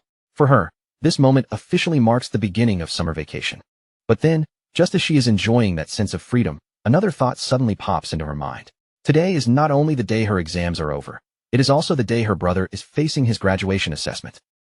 Her eyes naturally drift down to the lock screen of her phone, where a cheerful selfie of her and Si-chun is smiling back at her. Seeing the two of them together like that pulls her thoughts toward the memories, hopes, and dreams they have shared over the years. For years ago, Si-chun had rushed into the room filled with pure excitement, unable to hide the joy on his face. He waved his admission letter from the National Awakener University in his hand, his eyes shining brightly as he realized the potential that had finally opened up before him. Back then, the younger Si-yun had been so excited she could barely stand still. She bounced on her toes and looked up at him eagerly, asking if that meant her brother was going to become an awakener, just like their parents. At that time, Si-chun had been overflowing with confidence and hope. He promised her that once he became strong enough, he would enter a top guild, earn enough money to give her a much better life, and turn the dreams they had been holding onto into reality. And deep down, he believed there was another reason he had to grow stronger. If he could gain enough power and knowledge, then one day, he might finally uncover the truth behind the mysterious disappearance of their parents. Si-yun had believed in him with her whole heart. She cheered him on without hesitation, completely convinced that her brother would become a strong, dependable, and truly capable awakener. But in a more recent memory, that hopeful image of Si-chun had changed. He had been sitting alone at his desk with a gloomy expression, quietly weighed down by the fact that he was already a senior and still had not awakened his powers, while Si-yun watched him silently from the side. When Si-chun noticed the worry written all over her face, he immediately tried to hide his own disappointment. He did not want his frustration or pain to become another burden for his younger sister to carry. So he forced a gentle smile onto his face and spoke to her as calmly as he could. He reassured her that everything was all right, insisting that he only needed to push himself harder and work even more seriously to reach his goals. Thinking back on all of it, Si-yun cannot help reflecting on the long, difficult path her brother has walked. Even though he studied harder than anyone else and poured everything he had into improving himself, he was still the only student who had yet to awaken. She understands now just how lonely that must have been for him. While everyone around him moved forward and succeeded, he had to swallow his own pain in silence, pretending to be fine just so she would not worry about him. Just then, her classmate Ju Tong suddenly comes rushing toward her, calling out Si-yun's name with a bright and energetic smile, instantly pulling her back from her thoughts. Ju Tong leans in with excitement written all over her face and asks if Si-yun has already heard the latest news, her eyes sparkling with curiosity like she can barely wait to share it. She quickly explains that the National Awakener University has produced 2 genius graduates this year, and the way she says it makes it clear that this is not some ordinary school rumor, but a rare and impressive achievement. Ju Tong keeps going, saying that both of those graduates led their own teams to perfect scores. On top of that, they even received praise from the vice chairman of the Guild Alliance, a huge honor that suddenly pushed their entire county into the spotlight. Then Ju Tong seems to remember something and turns the topic towards Si-yun. Since her brother studies at that very university, she asks how he is doing, and the question makes a faint sadness flicker across Si-yun's face as she hesitates to answer. But before Si-yun can say anything, a pink-haired student suddenly cuts into the conversation with a teasing, flirtatious greeting. It is none other than the school idol, Jean Duoxin, who strolls over with a smug look and tells her he has already booked a private room before asking if she is free to go with him tonight. Ju Tong is immediately stunned, her eyes widening as she demands to know when Si-yun even became acquainted with the school idol. Si-yun, however, does not look impressed at all. Her brows tighten, and her expression makes it painfully obvious that the interruption has only annoyed her. Without giving Jean Duoxin even a single word in response, Si-yun turns sharply on her heel. The next moment, she bolts down the hallway, her irritation and determination pushing her forward with every hurried step. Ju Tong is left standing there in confusion, watching her friend suddenly sprint away for reasons she does not understand. Meanwhile, Jean Duoxin remains behind as well, looking bemused as his confident invitation is ignored and Si-yun disappears from view. As Si-yun races all the way home, her imagination keeps painting the worst possible picture. She sees her brother sitting by himself, crushed by failure, while the classmates around him celebrate their success, leaving him alone in a haze of despair. Wanting desperately to raise his spirits, she makes up her mind on the spot. She decides to prepare a feast so grand and comforting that it will remind him he still has someone by his side and help cheer him up after everything he has endured. Later that night, inside their warm and cozy apartment, Si-yun keeps herself busy in the kitchen. By the time she is finished, the table is covered with an impressive spread, complete with a steaming hot pot in the center and all kinds of carefully prepared side dishes arranged around it. When Si-chun sees the table, his eyes widen in genuine amazement. Looking from dish to dish, he can hardly believe the amount and quality of the food in front of him, and he asks his sister how she managed to prepare so much in such a short time. As Si-chin begins eating, clearly enjoying every bite, Si-chin stays quietly at the side and watches him. Her heart is still full of concern, but seeing him savor the food so happily softens her expression a little. Then, from the television nearby, a news report begins discussing the graduation test at the National Awakener University. The broadcast quietly adds a new layer of tension to the meal, even though the table itself still feels warm and lively. Si-chin continues eating with casual delight, seemingly relaxed as he listens to the report. The broadcast mentions Vice Chairman Carl's visit and the rare praise given out during the graduation assessment, but Si-chin's mood remains almost completely unaffected. Watching him behave so cheerfully, Si-chin can only assume he is forcing himself to act happy. In her mind, he must be hiding his disappointment behind that calm expression, pretending everything is fine despite the struggles he faced earlier. The news report then moves on to an even more unusual event. This year, 2 students managed to achieve perfect scores at the same time, an accomplishment so extraordinary that it was worthy of becoming headline news. The broadcast continues, emphasizing that the vice chairman personally praised one of the team leaders who had earned that perfect result. Then, in a clear voice, the news announces the name of that student, Si-chin. The instant Si-chin hears her brother's name from the television, her entire body freezes. Her eyes open wide, and she stares at the screen in complete shock, as if she needs to confirm that she truly heard it correctly. She can hardly believe what the report is saying. The brother she had been so sure had failed, the brother she had been trying to comfort with this meal, is actually the brilliant genius who achieved a perfect score in the graduation assessment. Meanwhile, somewhere far away from that warm apartment, the scene shifts into darkness. In a shadowy room, a blood-stained whip lies discarded across the floor, and a cold, calculating voice announces that the stage has already been set. The voice belongs to Gong Lin, who stands over his battered son, Gong Ting, with the whip still in his hand. His anger erupts as he shouts down at Gong Ting, declaring that he had invited a special audience specifically to witness his victory. Gong Lin's fury only grows stronger as he berates his son. In his eyes, Gong Ting has ruined the performance that his carefully arranged and meticulous plan was meant to showcase. Gong Ting, covered in blood and struggling just to breathe, tries to force out a response. But before he can properly defend himself, his father lashes out again, angrily reminding him that he had humiliated himself by tying with a nobody. With a cold and ruthless tone, Gong Lin makes it clear that Gong Ting will no longer be allowed to make any decisions on his own. He reveals that he has already taken control of the situation and rigged the upcoming tiebreaker to ensure their victory. Gong Ting lowers his head in silent defeat, knowing there is nothing he can do to resist. Above him, Gong Lin coldly declares that from this point on, he will personally handle the matter himself. For Gong Lin, the only thing that matters is making sure the Gong family takes first place. Consumed by that obsession, he vows to seize victory no matter what methods are required, refusing to let anything or anyone stand in his way. Back at home, after hearing the shocking report on television, Si-chin slowly turns toward her brother with her eyes still wide. Barely able to process what she just heard, she asks whether the Si-chin mentioned in the news is really him. Si-chin does not panic, explain himself dramatically, or even stop eating. He simply continues his dinner with a calm and relaxed expression, then confirms in the most casual way possible that yes, the report is talking about him.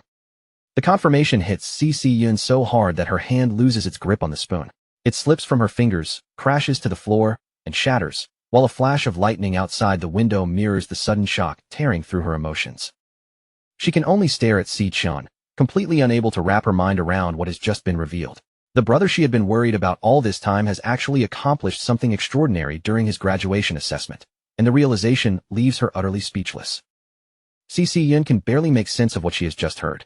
Her brother did not merely guide his team to a flawless perfect score, he had even earned direct praise from the vice chairman of the Guild Alliance himself, a level of recognition she never imagined would land on Si-chin.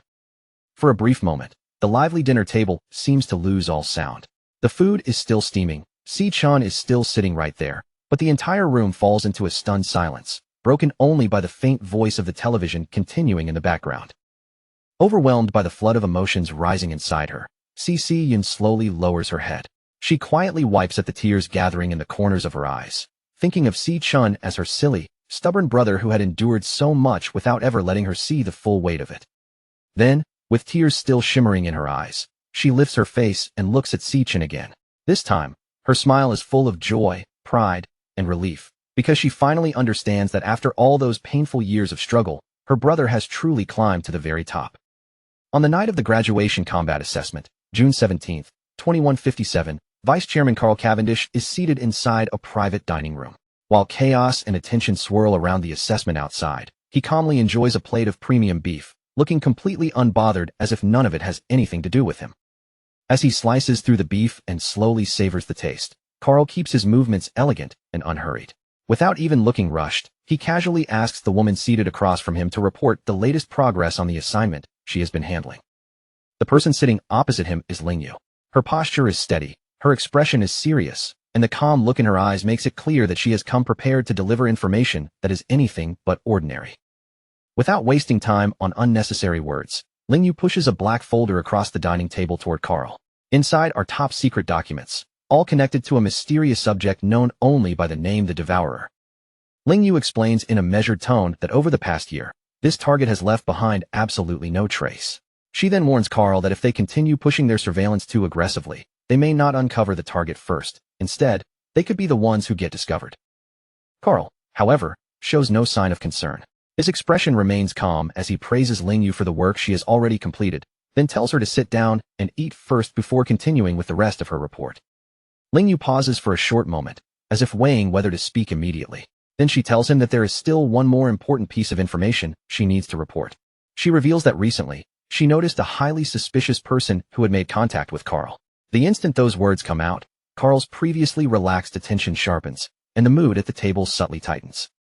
According to Lingyu, what makes this person so alarming is the speed of their growth. Their power has been increasing at a rate far beyond anything normal, so abnormal that it is impossible for her to simply dismiss it. Meanwhile, inside the Devil Tower, a shirtless Si-chun stands in the middle of the battlefield with golden lightning crackling around his body. He reflects that he has already spent more than half a month on the first floor, and by now, nearly every monster on that level has been wiped out by his hands. At this point, Si-chun has completely adjusted to the crushing 10 times gravity pressing down across the floor. His system interface shows that his Lightning Assassin class has reached level 17, and the stats displayed beside it have already been raised to a remarkable degree.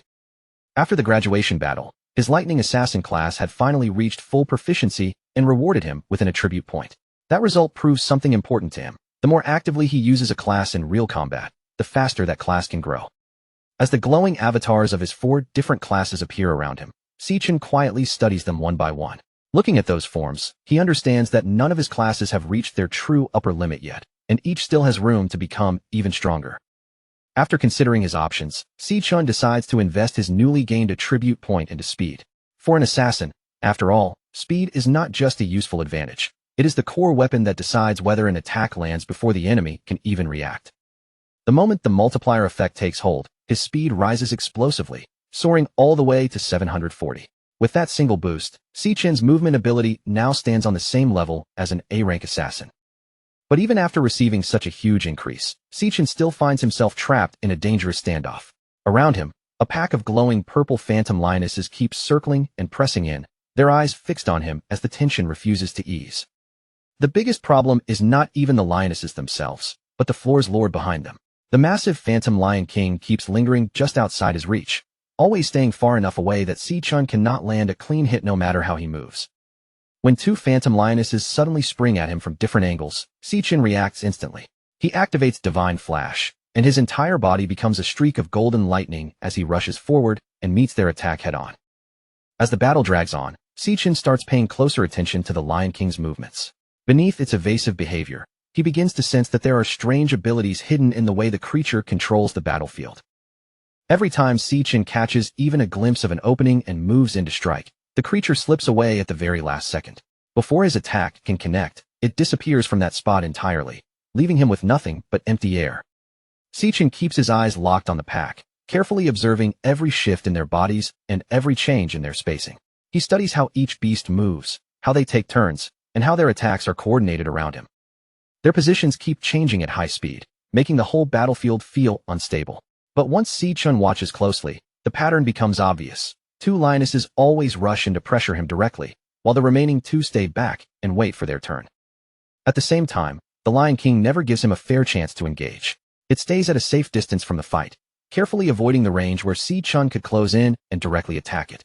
Si-chun narrows his eyes as frustration begins to build in his chest. The more he watches, the clearer it becomes. The floor's lord has no intention of facing him head-on and is deliberately refusing direct combat. Staring across the battlefield at the enormous beast, Sichin cannot help wondering what kind of combat class this evasive Lion King could possibly have. Its tactics are too slippery, too calculated, and far too annoying to ignore. Then another phantom lioness charges straight toward him, jaws open and body glowing with that strange purple light.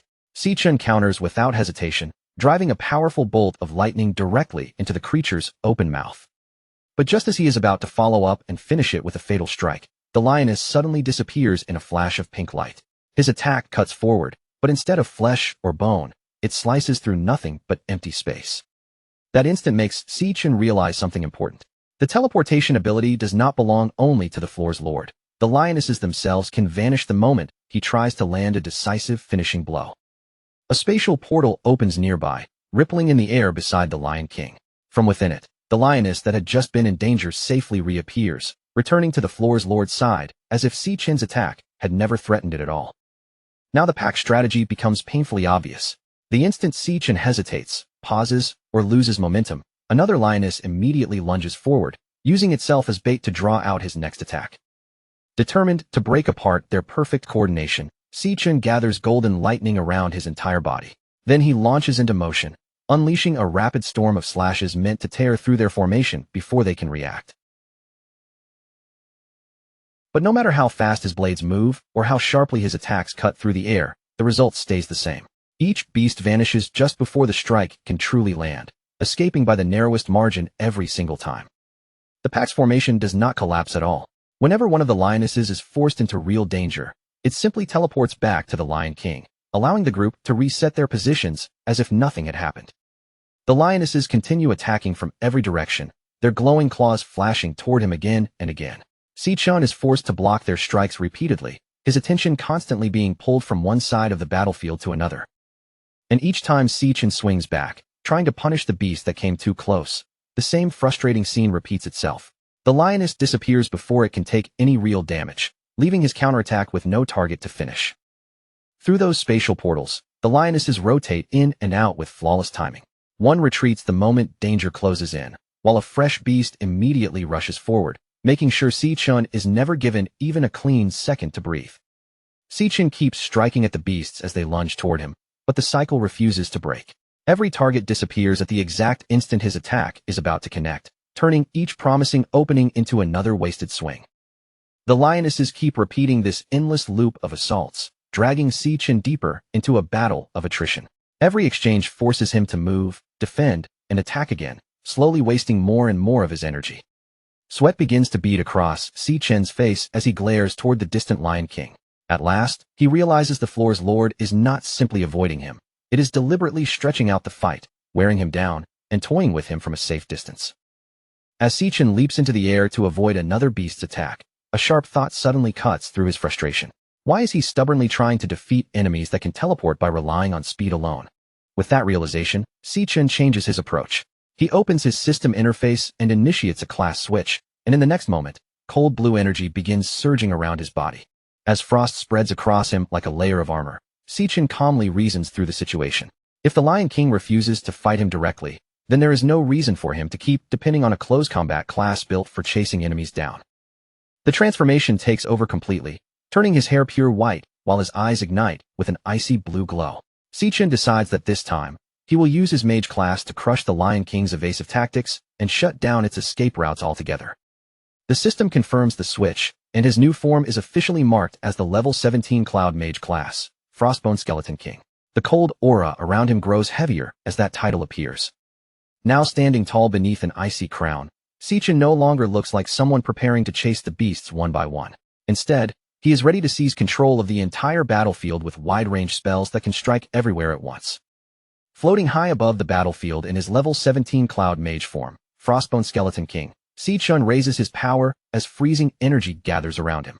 Then he unleashes a wide-scale spell across the area, sending out the attack known as Frost Spike. A merciless storm of ice spikes tears down from the sky, slamming into the battlefield again and again with brutal force. Every impact bursts outward in a violent explosion of frost, shattered stone, and flying debris, forcing the phantom lionesses to abandon their formation, scatter in panic, and pull back from the freezing blasts. High above the battlefield, Sichin looks down over the chaos with a calm, calculating gaze. He understands the trade-off clearly now. Mages may become vulnerable if enemies manage to close the distance, but from far away, their long-range attacks can dominate the entire battlefield before the opponent even gets the chance to reach them. Sichin gives the Lion King no chance to recover or catch its breath. Locking his focus directly onto the massive beast, he gathers his power once more, and a thick curtain of ice spikes forms overhead before raining down toward the Lion King in a concentrated, ruthless barrage. Just before that deadly shower of ice can rip into its body, the Lion King reacts with terrifying speed. Its spatial power suddenly flares around it, and in the space of a single blink, the huge beast disappears from the very spot where it had been standing. A portal tears open at a safer distance, and the Lion King steps out from inside it, completely slipping away from the attack. The ice spikes smash into the place it occupied only moments earlier, but by then, the beast has already escaped without taking a single direct hit. The Lion King quickly returns to the remaining lionesses, clearly trying to rebuild their formation and regain control of the battle. But before the pack can launch another coordinated assault, a massive vortex of icy energy rises around them, spinning upward and trapping the entire group inside its freezing grasp. Sichin's eyes stay cold as he watches the trap close around them, knowing his plan has succeeded. By forcing the beast into the exact kill zone he prepared, he has finally cut off their irritating hit-and-run tactic and gathered the entire pack into one place. The Lion King suddenly feels a terrifying pressure pressing down from above. Panic flickers through its eyes as it lifts its head and sees Sichin shaping a huge sphere of freezing energy in the air, a deadly frost blast bomb expanding ominously over the battlefield. Sichin stares down at the trapped beasts without even a trace of mercy in his expression, coldly telling them that there is nowhere left for them to hide. Beneath him, the shocked Lion King can only throw its head back and release a desperate, furious roar. With one sharp and decisive motion, Sichin sends the enormous ice bomb plunging straight toward the ground. The instant it crashes down, it erupts with overwhelming power, swallowing the entire area in a blinding white flash and a violent wave of freezing energy. When the dazzling glare finally fades, the full terrifying effect of the spell is revealed. The Lion King and its entire pack have been frozen solid, sealed inside towering jagged pillars of ice that rise from the battlefield like cold, silent graves. With every enemy completely immobilized, Sichin does not waste even a second. He rapidly switches classes, and in the next moment, a glowing pink sword appears in his hand, its sharp light slicing through the freezing air around him. A blue glow shines from Sichin's eyes as he grips the sword with complete confidence. Looking down at the frozen monsters before him, he declares that the battle on the first floor of the Dread Spire has finally come to its end. Now drawing on the power of his Stellar Warrior class, Sichin launches himself straight toward the trapped beasts. He raises his weapon high above him, then brings it down with crushing force, unleashing the attack known as Triple Cataclysm. The glowing energy blade cuts through the frozen lionesses with terrifying ease. Their icy prisons explode into fragments beneath the strike, and with one sweeping blow, Sichin slices down the trapped beasts before they have any chance to resist. One after another, the defeated monsters break apart and dissolve into dark mist, their forms vanishing from the battlefield. Once the final traces fade away, Sichin remains standing beside the fallen Lion King, victorious and fully in control of the fight. The system immediately confirms his victory, bringing up the results in front of him. His alias, Ash C, rises to level 24, and his rewards appear alongside it, including multiple Phantomane bones and a rare heart taken from the defeated boss. A fresh system prompt appears above the Lion King's collapsed body. The message makes it perfectly clear that the boss monster has now met the conditions and is ready to be devoured. Sichin stands over the dead beast and slowly raises one hand, a bright glow gathering in the center of his palm. As the light intensifies, he begins the absorption process without the slightest hesitation. His eyes shift into a fierce red glow as he focuses his energy on the corpse beneath him. What he truly wants to uncover is the evasive class this monster had used to escape him over and over throughout the entire fight. Sichin activates his absorber ability, and dark red energy starts spiraling out from the fallen beast. The swirling force twists like a vortex in the air before being pulled directly into his clenched fist. That gathered power condenses into a new system card resting in his palm, revealing the Lion King's class as Stellar Tamer. The card displays the troublesome nature of its abilities, from forcing contracts onto other beasts to instantly teleporting those contracted targets across the battlefield. Sichin studies the Stellar Tamer card with careful attention, his expression sharpening with interest. Even after all the strange abilities he has seen so far, This is still a kind of class he has never encountered before. The moment Si-Chen understands what the card is showing him, the Lion King's entire fighting style finally becomes clear. This was the real reason the boss kept avoiding direct confrontation from the very beginning. Piece by piece, Si-Chen works out the truth behind its strategy. The Lion King's own base stats must have been too weak for a head-on fight, so it had no choice but to hide behind its teleporting minions and let them fight in its place. As Si-Chen reads through the listed skills, even he has to admit that Stellar Warp is an incredibly powerful teleportation ability. If used properly, it can completely change the pace of battle and control how every exchange unfolds. The ability called Stellar Pact catches his attention as well, though it clearly works in a very different way. Its strength depends on terrifying the target so completely that the beast has no choice but to submit. Si-Chen quickly understands what that means for him going forward. If he wants to obtain a contracted beast of his own, he will need to take a far more aggressive approach, overwhelming the target and frightening it into obedience. Just then, the starry void around him suddenly begins to crack apart like shattered glass. A blinding burst of light floods his vision, catching him off guard as the entire space surrounding him starts to change. The illusion breaks completely, and the true first floor of the Dread Spire is finally exposed before him. Instead of that starry battlefield, Si-Chen now finds himself standing in a vast, scorching desert, surrounded by endless rolling dunes. He looks out across the barren wasteland, his eyes passing over the giant skeletons scattered across the sand. The sheer scale of the destruction makes him wonder what kind of disaster could have turned this place into such a ruined graveyard. A sharp crackling sound suddenly cuts through the silence of the desert, immediately drawing Si-Chen's attention toward a nearby dune. There, a vertical rift rips open in midair and slowly expands into a fiery portal. The blazing glow pouring from it makes one thing obvious. The gateway to the second floor has officially opened. Just as Si-Chen is about to step forward, he suddenly feels a hostile stare burning into his back. A low growl rises from the shadows behind him, and he immediately turns around to face whatever is watching him. His gaze follows the faint glow of a pair of pink eyes until he finally locates their source. Hidden nearby is a large ribcage half buried beneath the sand, its bones jutting out from the desert like the remains of some ancient beast. Inside those skeletal remains, a fluffy little lion cub is hiding. Even though magical chains are wrapped tightly around its small body, the tiny creature still bares its teeth and growls at Si-Chen with surprising ferocity. Si-Chen is genuinely taken aback by the sight. After all the destruction he just unleashed, he never expected that one small lion cub would somehow manage to survive the battle. At first, Si-Chen assumes the cub must be the final enemy left behind. A lightning dagger crackles into existence in his hand as he prepares to finish the job and eliminate the last possible threat on the floor. But as Si-Chen steps closer to the hiding cub, he notices something that changes his judgment. Since the cub did not vanish when the Lion King died, it clearly could not have been one of the boss's contracted minions. He looks more carefully at the magical chains wrapped tightly around the little creature's body, the restraints digging in as if they were meant to keep it trapped. The sight makes him wonder whether the Lion King had actually imprisoned this cub here against its will.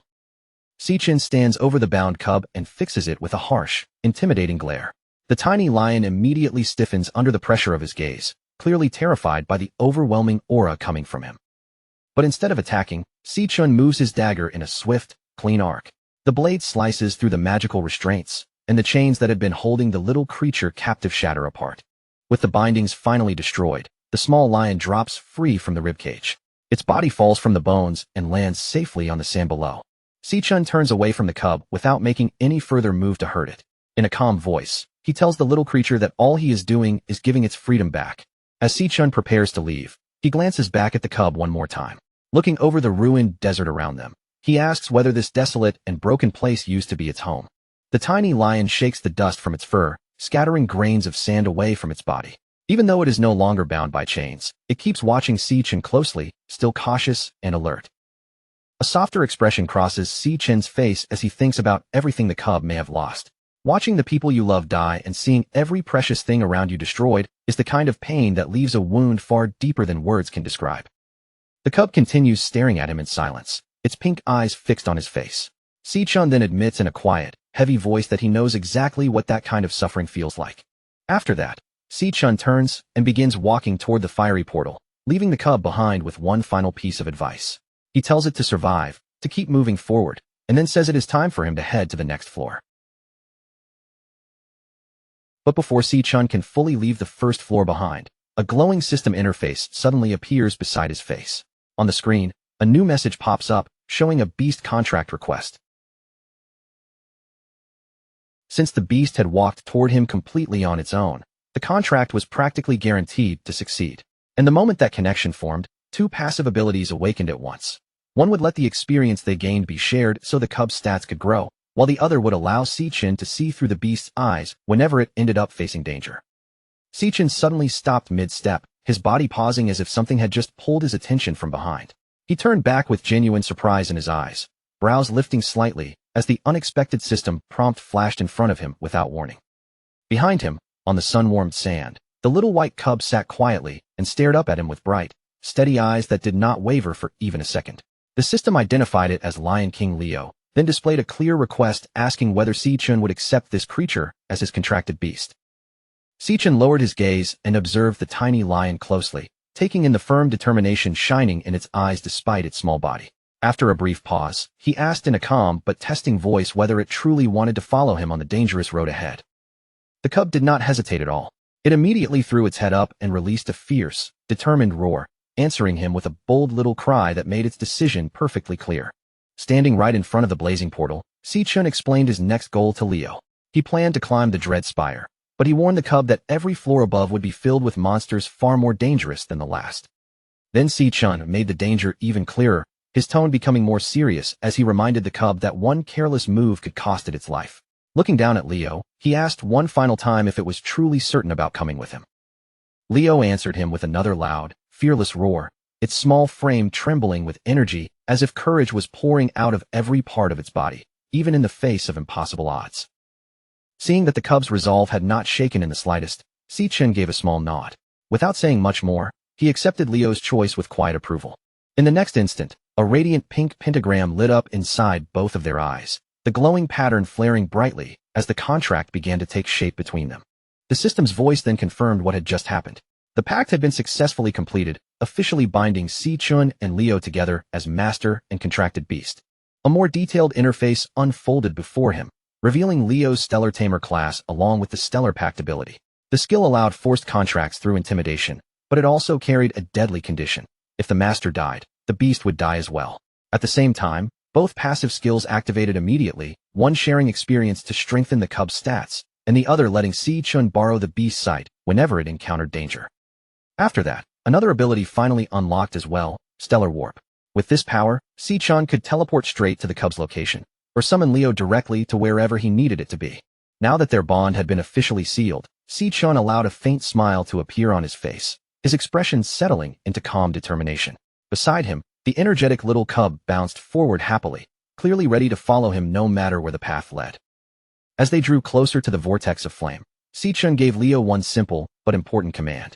No matter what kind of battle broke out, the cub's first priority had to be staying alive. With that warning delivered, Si-Chun stepped forward without hesitation and passed through the fiery threshold. On the other side, they found themselves standing on a jagged cliff that overlooked a massive underground world.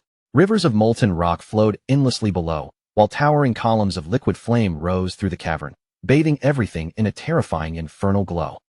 The heat struck Si-Chun almost immediately. Sweat rolled down his face as he adjusted to the scorching air, and he muttered under his breath that the temperature felt intense enough to melt him alive in just a few moments. As they moved forward cautiously, Leo crept toward the edge of a molten chasm and peered down into the glowing depths. Its tiny body was tense, but its eyes stayed sharp and alert, scanning the burning abyss beneath them. Si-Chun admitted inwardly that he had no idea what kind of enemy might appear in a place like this. But then, near the surface of the lava, a faint disturbance suddenly caught Leo's attention, causing the little cub to stiffen in an instant. A blinding burst of scorching light suddenly exploded from the molten depths. The glow flared violently through the cavern, flooding the entire space with a sharp, unbearable brilliance. Si-Chun's instincts reacted before his mind could even process it. His eyes flashed red as he sensed an overwhelming threat closing in, the kind of danger so intense it made every hair on his body rise. Before he had even the slightest chance to defend himself, an attack shot toward him at terrifying speed and pierced straight through his chest. The force behind it was so brutal and sudden that it seemed to defy all understanding. Si-Chun jolted upright in his bed with a sharp gasp, one hand clutching his chest, as if the wound were still there. His body was drenched in sweat, and the lingering terror of that final strike still echoed through his mind. Only then did the truth sink in. He had been killed instantly, wiped out before he had even managed to see what attacked him, leaving him completely stunned by the nightmare-level power of whatever lived there. Still shaken by the phantom feeling of death, Sichin struggled to steady his breathing. He could not help wondering aloud what kind of monster could possibly be waiting on the second floor of the tower. But before that dread could drag him any deeper, a familiar voice cut through the tension. From outside his door, Sichin called out to him, letting him know that breakfast was already ready. A little later, Sichin sat at the table and stared at the meal spread out in front of him. There were steaming bowls of ramen, along with a colorful assortment of fresh fruit arranged so generously that the table looked almost overflowing. He glanced over at Sichin, who was already busy packing her bag, and could not help commenting that she had made way too much food for only the two of them. While casually munching on a piece of toast, Sichin told him to wash the dishes after eating. Then, in the same relaxed and slightly teasing tone, she reminded him not to forget about hanging up the laundry later. Watching her slip into her sneakers near the door, Sichin asked where she was hurrying off to during summer break. Sichin answered brightly, saying she was on her way to a summer job. Sichin's expression turned concerned, and he reminded her that he was already handling their finances. He insisted that she did not need to push herself by working, clearly trying to stop her from overexerting herself. But Sichin only gave him a warm smile. She explained that since he had been doing so well lately, she did not want to fall behind either, and she wanted to help in her own way. She added that spending the entire summer doing nothing would be unbearable anyway. Then she waved to him cheerfully, once again reminding him to finish his chores before she finally headed out. After she left, Sichin followed her instructions one by one. He washed the dishes clean, then carefully hung the damp laundry across the living room, so everything could dry properly. Once all the chores were done, Sichin found himself thinking about his sister again. No matter how much time passed, Sichin had always remained the same reliable, energetic person he had known. His eyes eventually settled on a framed photo of the two of them together. As he looked at it, a quiet sense of admiration rose inside him for how strong and unshaken she had stayed through everything. The irony was that, even though she was not yet an adult, Sichin often felt as if she was the one taking care of him. In her own quiet ways, she had always been guiding him, supporting him, and protecting him. But soon, his thoughts grew heavier as he considered the responsibilities waiting for him. Once his school matters were dealt with, he would have to face Demon King Wrath, and that battle would likely pull him away from Sichin for a long and uncertain period of time. Even so, when he remembered her warm smile, Sichin could only admit the truth to himself. No matter how far away he went, and no matter how dangerous things became, she was the one person he could never stop worrying about. Then, all at once, an idea flashed through his mind. Sichin's eyes sharpened, brightening with a sudden spark of determination. He pressed his fingers lightly against his temple, focusing as he considered whether that experimental method might actually work. A soft pink glow slowly filled his eyes as he concentrated and activated his ability. Beneath his skin, he could feel the energy stirring and humming in response. In the very next moment, a portal appeared right in front of him. With a small tumble through the opening, Lion King Leo emerged safely into the room and landed on the floor. Sichin went completely still, staring at the little cub in front of him with wide eyes, as if he could hardly believe what he had just done. The realization left him stunned. He could actually summon his contracted beast out of the Dread Spire and into the real world, crossing the space between dimensions as if it were nothing. Leo, however, wasted no time being confused. The energetic cub immediately darted around the living room with unstoppable excitement, happily tearing through stray tissues and making itself comfortable in its new surroundings. Sichin glanced at his system interface, and a plan quickly began forming in his mind. With Leo here, he could command the cub to stay near his sister while he was gone, giving her both protection and peace of mind. And because of the passive abilities they had unlocked, if Sichin ever ended up in danger, Sichin would be able to see through Leo's eyes. More than that, he could teleport instantly to her side the moment something went wrong. Remembering how much Sichin loved animals, and how happy she always looked when petting strays, Sichin smiled to himself. Giving her a little lion cub seemed like the perfect gift, not just a cute companion, but a loyal guardian as well. Before Sichin could even enjoy that comforting idea for another second, a violent crash suddenly exploded from the kitchen. The sharp sound tore through the quiet apartment like something had just been smashed to pieces. Sichin's head snapped toward the kitchen at once, his expression tightening from surprise. Startled by the noise, he quickly hurried over to check what had happened inside. He had been imagining how happy Sichin would be when she saw her new pet, but the moment he reached the kitchen, all of that confidence vanished. Broken plates were scattered across the floor. The entire room looked like it had been hit by a tiny storm, and Leo was already biting down on the faucet as if it were some strange new toy. Meanwhile, somewhere outside in the city, the streets were glowing under the fading light of sunset. Without warning, a surge of dark energy tore through a security camera mounted high on a utility pole, making it spark, crack, and die out completely, leaving that stretch of road hidden from surveillance. Right beneath the destroyed camera, a wounded man staggered backward in absolute terror. Blood ran down his body as he gripped an ice blade tightly in one hand. Retreating step by step from an enemy he could barely bring himself to face. His voice shook as he desperately begged the unseen attacker to stop. But in front of him, a massive demonic claw began forming from the darkness, its terrifying outline pressing down on him like a nightmare made real. Then, in the very next instant, the demonic claw shot forward with brutal speed. Before the man could escape, it drove straight through his chest and impaled him where he stood.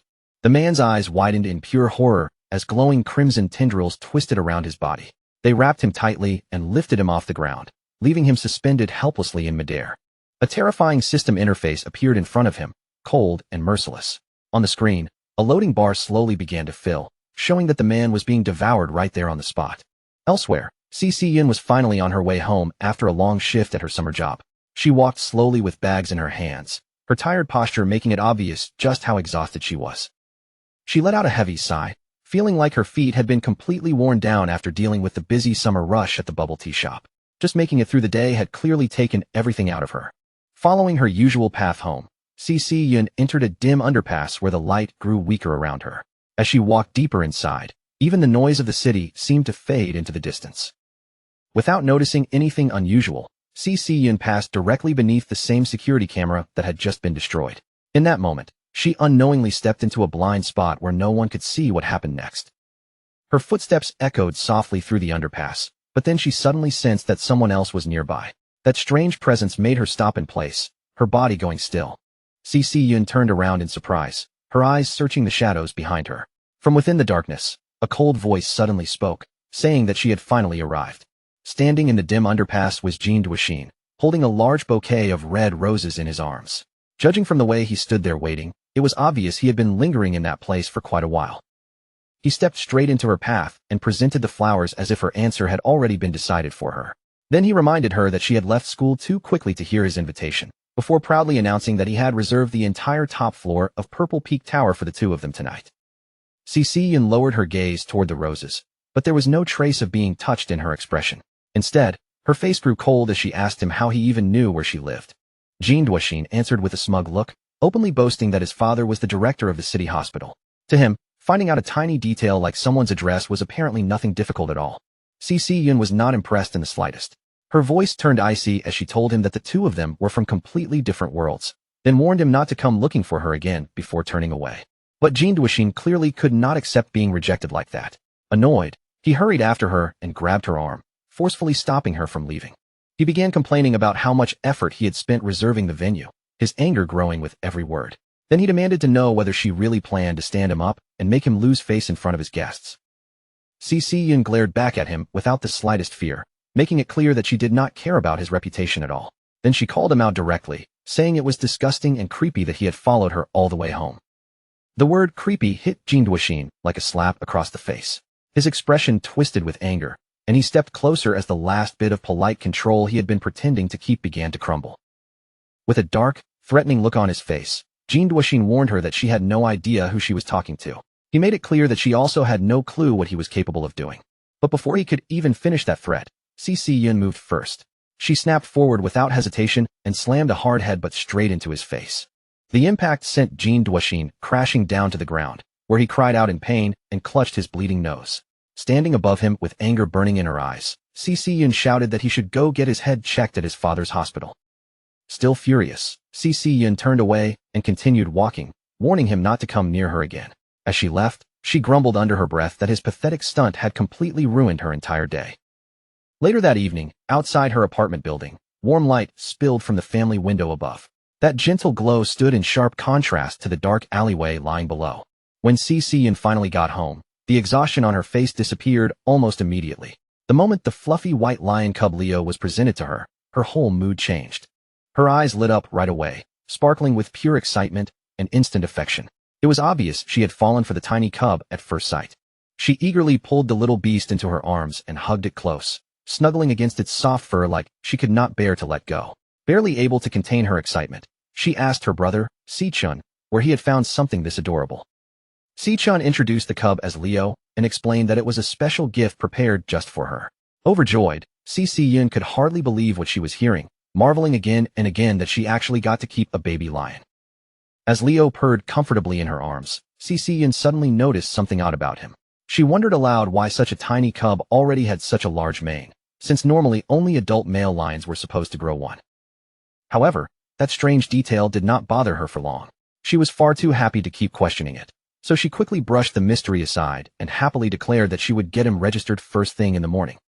Watching Cece and Leo bond so naturally, Sichin finally felt a quiet sense of relief settle in his chest. With the beast staying beside her, he knew his sister would have protection even when he was away. Just then, a sharp chime from Sichin's phone interrupted his thoughts. He lowered his gaze toward the glowing screen in his hand. As Sichin read the email sent by the Guild's Supervision Bureau, the corners of his mouth slowly lifted. A satisfied smile gradually appeared on his face. The message confirmed that his application had officially been approved. Seeing that, Sichin felt relieved, knowing that everything could now continue moving forward according to his plan. With the situation at home settled and the necessary paperwork finally handled, Sichin's confidence returned. Now the next major challenge waiting in front of him was the graduation tiebreaker duel against Gong Ting, scheduled for 6 days later. 6 days passed, and the tiebreaker exam officially began on the outskirts of the city. The chosen location was deep within Greenlight Forest. Director Gong Xian stood in front of the candidates with a serious expression. He told both of them to listen carefully as he began explaining the rules and details of the exam. Behind him, at the base of a massive tree, a green portal shimmered with a strange light. Gong Xian announced that the school had selected this wild dungeon as the tiebreaker site, and according to the latest survey, it had been rated as a D-rank dungeon. He then confirmed that both Sichin and Gong Ting would enter at the same time. Their exam would take place together inside that exact same dungeon. After that, Gong Xian gave them a serious warning. Wild dungeons were unmapped and much more dangerous than the controlled school dungeons they were used to, so 3 senior guild members from Esternia would enter alongside them as examiners. Those examiners would follow the candidates into the dungeon, staying close enough to ensure they survived. At the same time, they would also observe and judge their performance throughout the entire test. The 3 examiners assigned to the team were Ivan from the Imperial Guild, Yasmin Kai from the Divine Eye Guild, and Sato Woda from the Silver Guild. Gong Xian explained that the final scores would be based entirely on what those 3 examiners personally witnessed inside the dungeon. Inside that room, Gong Lin watched the screen with a faint, knowing smirk.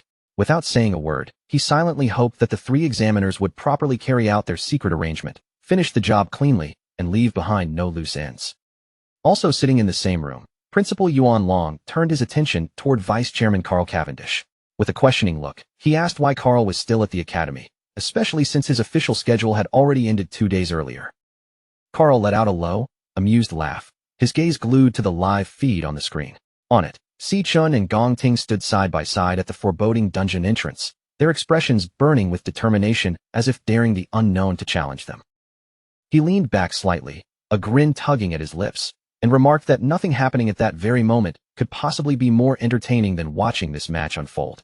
After all, it had been years since he'd witnessed 2 true prodigies clash head-on, and there was no way he would leave before seeing the outcome with his own eyes. Raising his hand decisively toward the shimmering green portal, Director Gong Xian's voice rang out loud and authoritative, announcing the official start of the graduation tiebreaker exam. Both candidates bristled with readiness, and in that instant, the long-awaited confrontation between Sichin and Gong Ting finally began. Neither of the 2 hesitated for even a heartbeat. Together, they stepped forward, crossing the threshold of the luminous green portal, leaving the ordinary world behind for the perilous unknown. Sichin emerged on the other side first, the green mist of portal energy clinging to him like ethereal smoke, slowly drifting and dissipating as he landed. His eyes swept across the landscape, taking in the grim, lifeless scene that unfolded before him. Twisted, barren trees stretched their gnarled branches skyward, their skeletal forms clawing at the dim light that barely pierced the gloom.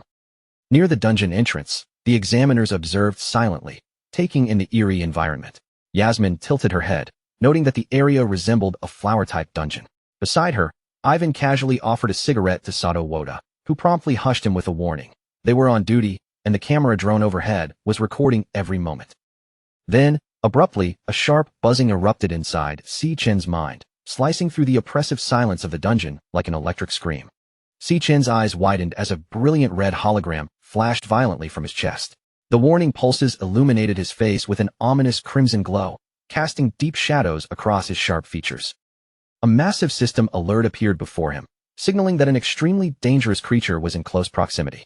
Sichin froze, the weight of the warning sinking in, It was the first time his demon heart had ever issued such a grave alert.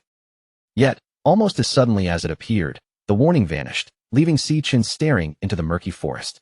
A creeping doubt filled his mind. Could a high-ranking monster really be lurking within what was supposedly just a D-rank dungeon? Undeterred, he and Gong Ting pressed forward along the barren path, which twisted between enormous, interwoven roots and crooked branches that formed a cage-like barrier overhead, suffocating the narrow passage with their thick, gnarled presence. Gong Ting led the way with measured confidence, moving through the fog-drenched terrain as if he owned every step. Si-Chin followed quietly, observing the path and gauging the battlefield with a calm, calculating eye. From a high ridge above, Yasmin surveyed the candidates, noting how the fog had thickened to nearly oppressive density. Beside her, Sato Woda issued strict orders, commanding the examiner team to maintain full alertness and to keep their eyes locked on every movement of the students below. Suddenly, the tense silence shattered with a sharp, ear-piercing crack.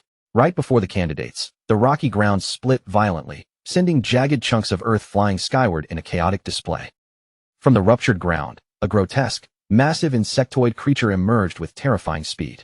The system immediately identified it as a poison cage ant, a D-rank flower archer, poised and deadly. Gong Ting reacted without hesitation. His katana shot from its sheath in a flash, and he surged toward the colossal insect with aggressive precision, every movement sharp and purposeful. Ivan's eyes widened in admiration at the young man's reaction speed, but Sato Woda interjected quickly, warning that monsters from wild dungeons were far more cunning, faster, and brutal than anything encountered in controlled school exercises. The poison cage ant initiated its attack, launching a barrage of glowing green toxic projectiles. Gong Ting moved fluidly, his blade arcing through the air to deflect each strike in a seamless dance of steel and precision.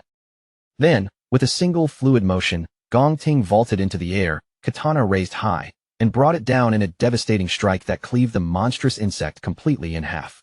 The upper half of the ant crashed heavily onto the ground, shattering the earth beneath it.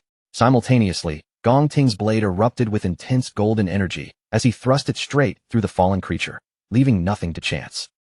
Tapping into the raw power of his nuclear warrior class, Gong Ting unleashed his signature Blaze Blade Barrage. The attack detonated with unimaginable force, reducing the monster to a fiery explosion that scattered debris in every direction.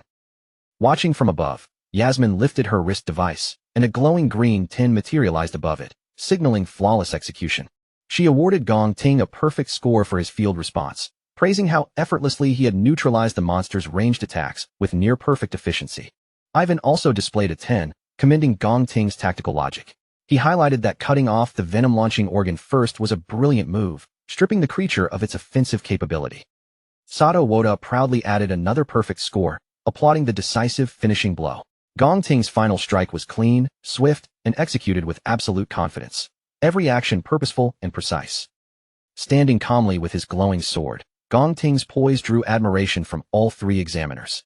They marveled at his battlefield control, flawless positioning, and cold, calculated composure, noting that maintaining such ice-cold calm against a wild creature was extraordinary for someone his age. Then Sato Woda shifted his focus to Si-Chin, who wandered casually to the side with his hands tucked in his pockets, seemingly indifferent to the chaos unfolding just meters away. He immediately criticized Si-Chin, declaring that such complete inaction at the appearance of the monster was unacceptable.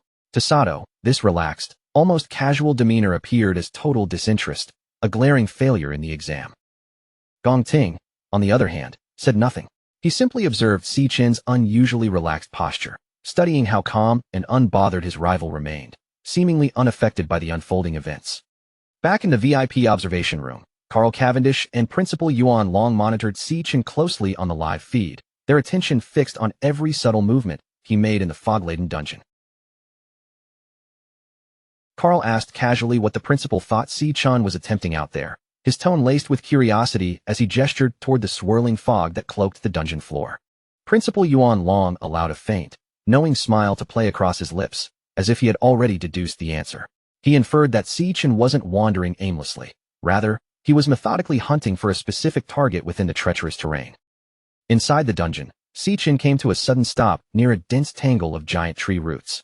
He tapped his foot lightly against the gnarled surface, testing the structure beneath, feeling for weaknesses and hidden potential. After assessing the subterranean formation, he realized that this central node offered a unique opportunity. A single, decisive strike could eliminate the entire threat in one sweeping, calculated motion.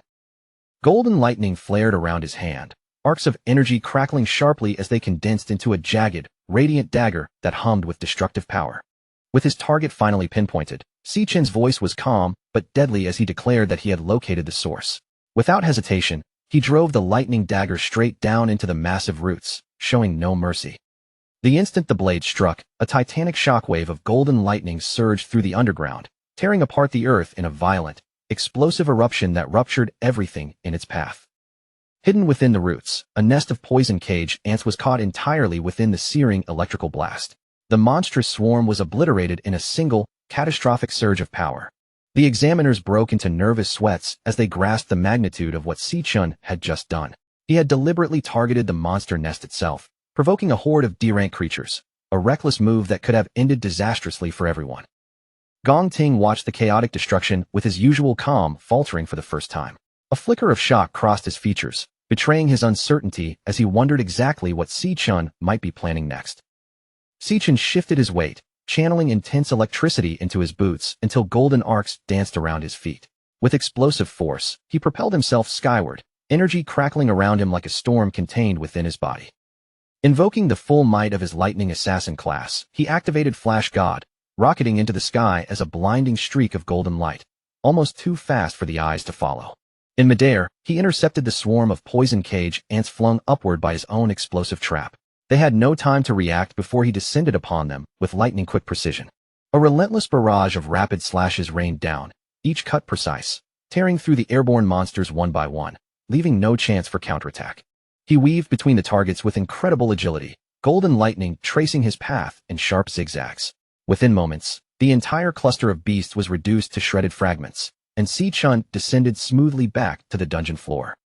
As he landed, the remains of the D-rank monsters rained down around him. The golden lightning dissipated slowly from his hands, leaving behind the eerie calm of someone who had completed a massacre with seemingly minimal effort. High on the ridge, the three examiners were left completely stunned. Sato Woda wiped sweat from his brow, struggling to comprehend the overwhelming display of power they had just witnessed. Si-Chen casually brushed off the green ichor of monster blood from his jacket, his expression almost bored. Only then did the examiners recall that his official report rated him as a mere E-rank awakener, a label that made his effortless destruction of a swarm of D-rank monsters utterly absurd. Realizing that there was no conceivable way to assign a low score to such flawless performance, the examiners began whispering frantically among themselves, their faces betraying the unease and nervousness that came from witnessing something beyond their comprehension. Desperate to keep their dirty arrangement from falling apart, the examiners began scrambling for any excuse that might let them sabotage Si-Chen's score. They whispered anxiously, trying to dress up their bias as official judgment. Maybe they could accuse him of moving too recklessly, or twist his combat style into some supposed rule violation, anything that would give them a reason to unfairly drag him down. Meanwhile, inside the VIP observation room, Carl suddenly burst into loud, unrestrained laughter. His voice echoed through the room as he openly praised Principal Yuan Long, admitting with obvious excitement that the principal had been right all along when he said Si-Chen was still hiding his true strength. Carl could barely hold back his excitement as he stared at the live footage, saying it was almost unbelievable to see this kind of explosive power so early in the exam. With the match only just beginning, his interest only grew stronger, and he became even more eager to see how Gong Ting would respond when faced with such overwhelming force. Behind him, Gong Lin remained completely silent. He did not say a single word, but his expression kept growing darker and colder by the second, his eyes locked tightly on the monitors as the situation slipped further out of his control. Then, without the slightest warning, the live footage on the massive monitor suddenly began to break apart. Thick bursts of harsh digital static tore across the screen, swallowing the image in violent flashes. The picture flickered again and again, warping so badly that the scene became impossible to follow. Then the entire monitor went black, and a sharp red warning appeared in its place, announcing that the signal had been completely lost. Principal Yuan Long's expression immediately tightened as he stared at the dead screen. His brows drew together in concern, and he questioned aloud why the transmission would cut out again, especially at such a critical moment. Outside the dungeon entrance, the monitoring equipment began shrieking with rapid warning beeps. A technician leaned over the console, fingers flying across the controls while the system flashed a critical alert, reporting a severe abnormality in the signal. On the diagnostic screen, the dungeon's official D-rank classification started distorting violently. The once clear rank display fractured into a storm of glitches, flickering uncontrollably before collapsing into a single unreadable question mark. At almost the exact same moment, the internal communication signal plummeted without warning. The reading crashed straight down until it hit absolute zero, leaving no response from inside the dungeon at all. The technician froze in front of the console, his hands stopping in midair. He stared at the corrupted data with wide, stunned eyes, unable to process the impossible numbers flashing back at him. Director Gong Xian broke into a cold sweat as panic spread across his face. He snapped at the staff around him, demanding to know what kind of disaster could possibly be unfolding inside the dungeon right now. Their panic only grew worse when the swirling green energy of the portal suddenly began to dim. Right before their eyes, the glowing vortex started fading away, its surface breaking apart like it was being erased from existence. In the next instant, the luminous gateway vanished completely. What remained in front of them was no longer a portal at all, but an ordinary, empty cave entrance, leaving the candidates trapped inside with no visible path back out. Far deeper within the now isolated dungeon, a sinister and unnatural melody began drifting through the darkness. The sound did not merely echo through the air. It seemed to take physical form, turning into glowing pink and green musical notes that floated eerily through the gloom. Sichin stopped moving the moment he heard it. His body went completely still, and his attention sharpened as he listened closely to that strange, chilling tune spreading through the dungeon. Almost immediately, Sichin sensed what was hidden beneath the melody. The presence woven into that eerie sound felt terrifyingly familiar, sending a cold realization through him. It was the voice of the Demon King, Wrath. Outside the dungeon, at exactly 4 p.m., the cave entrance suddenly sealed itself shut. Stone shifted and hardened across the opening until it became a solid wall of rock. Director Gong Xian was thrown into panic, demanding to know how the gateway could have disappeared so suddenly, while a technician rushed to report that every connection had been lost and the equipment had triggered a chain of critical signal errors moments earlier. Sweat ran down Gong Xian's face as anxiety completely overtook him. Without delay, he ordered the staff to contact command, his voice tense with dread because he could already sense that something catastrophic had happened inside the dungeon they could no longer reach. At the same time, inside the dungeon, that eerie melody continued flowing through the air. Its sound kept forming into glowing musical notes, drifting around them like unnatural fireflies suspended in the dimness. Si-chun and Gong Ting both paused, their eyes drawn toward the bizarre sight surrounding them. For a brief moment, neither of them moved, watching as those strange notes hovered silently through the dark air. The examiners were just as confused by the sudden shift in atmosphere. Yasmin Kai looked around with unease and asked whether the others could hear the sound too, while Sato Woda confirmed it, saying it really did resemble some strange kind of music. As the heavy rhythm began thudding through the dungeon, Si-chin's expression turned deeply alarmed. To everyone else, it may have sounded like music, but to him, it was something far worse. He immediately recognized it as the voice of the Demon King, Wrath. His thoughts raced in disbelief as he struggled to understand why Wrath would appear here, inside a low-level dungeon of all places. According to what Si-chin knew, the Demon King should not show up for another 3 years, and yet that terrifying presence was now unmistakably close. Then, all at once, the Demon Heart system began hammering Si-chun with severe high-danger alerts. Each warning slammed across his senses like an emergency alarm, one after another, louder and more urgent than the last. Si-chin's entire body tightened as he realized the interface was not simply cautioning him anymore. It was practically screaming at him that a lethal threat was approaching right now. Heavy thuds began shaking the ground beneath his feet, each step landing like something massive was drawing closer. Through the fog behind him, Si-chin suddenly understood that something enormous was standing there, hidden just beyond the reach of his sight. A sinister laugh rolled through the cavern, echoing from within the mist like a voice crawling out of a nightmare. Then a towering shadow began moving closer, its massive outline slowly becoming clearer through the thick fog. Sato Woda visibly trembled under the crushing pressure of that presence. As he stared into the haze, he wondered what kind of monster could possibly be hiding there, just as two glowing eyes suddenly pierced through the darkness. The creature finally stepped forward, revealing its horrifying shape. It was a grotesque humanoid mantis monster, its twisted body radiating dark energy as it loomed over the rocky ground like a nightmare given flesh. Looking down at the group with a cruel, predatory glare, the monster welcomed the humans in a chilling voice. Then it declared that they had walked directly into its trap. The moment Sato Woda heard the creature speak, his shock deepened. A monster capable of forming human words was no ordinary beast, and he immediately realized that this thing had to be at least a high-tier C-rank threat. That shock quickly turned into frantic confusion. Sato could not understand how a monster this powerful could possibly exist inside a dungeon that had supposedly been classified as only D rank. Afraid that the high-level monster would tear the students apart, Sato instantly summoned a massive glowing axe into his hands. Without wasting a second, he threw himself forward, trying to intercept the beast before it could reach anyone else. As he charged in, Sato shouted for everyone to get behind him. His voice was urgent as he positioned himself in front of the others, trying to become their shield against the approaching monster. But before Sato could even bring his attack down, the mantis demon moved first. Its counter came with terrifying speed, so fast that the eye could barely keep track of its movement. In one brutal motion, the monster swung its scythe-like limb through the air. The strike landed cleanly, and before Sato could react, his entire arm was severed from his body. The other examiners froze in horror, unable to process what they had just witnessed. In that same instant, the mantis demon vanished from sight and reappeared directly behind Gong Ting, raising its bloodied scythe as it coldly mocked the group and told them to curl up and accept their fate. With a sickening, heavy impact, the monster drove its blade straight through Gong Ting's shoulder and out through his chest.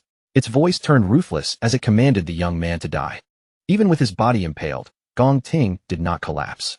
He clenched his teeth against the unbearable pain, and instead of showing fear, a fierce, almost crazed grin spread across his face. Using the monster's close range against it, Gong Ting swung his flaming golden sword downward with vicious force. The blade cleaved through the trapped scythe arm and chopped it clean off, leaving the mantis demon staring wide-eyed in shock. Gong Ting did not give the beast even a second to recover. He immediately followed up with a powerful midair kick, sending the crippled monster flying backward across the rough rocky terrain. Blood poured from the massive wound torn through Gong Ting's shoulder, but he acted as if the injury meant nothing. His glowing eyes remained locked on the enemy, burning with a dangerous glare. He declared that since the Overlord had drawn first blood, the kill belonged to him according to the rule of combat priority. Then, with fierce intensity in his voice, he warned Sichin not to even think about interfering in this fight. Sichin kept his attention fixed on the monster, watching its every movement with sharp concentration. A green glow lit up in his eyes as he activated his ability and began measuring the creature's true level of power. The system interface quickly updated the mantis demon's classification, and the result confirmed their worst suspicion.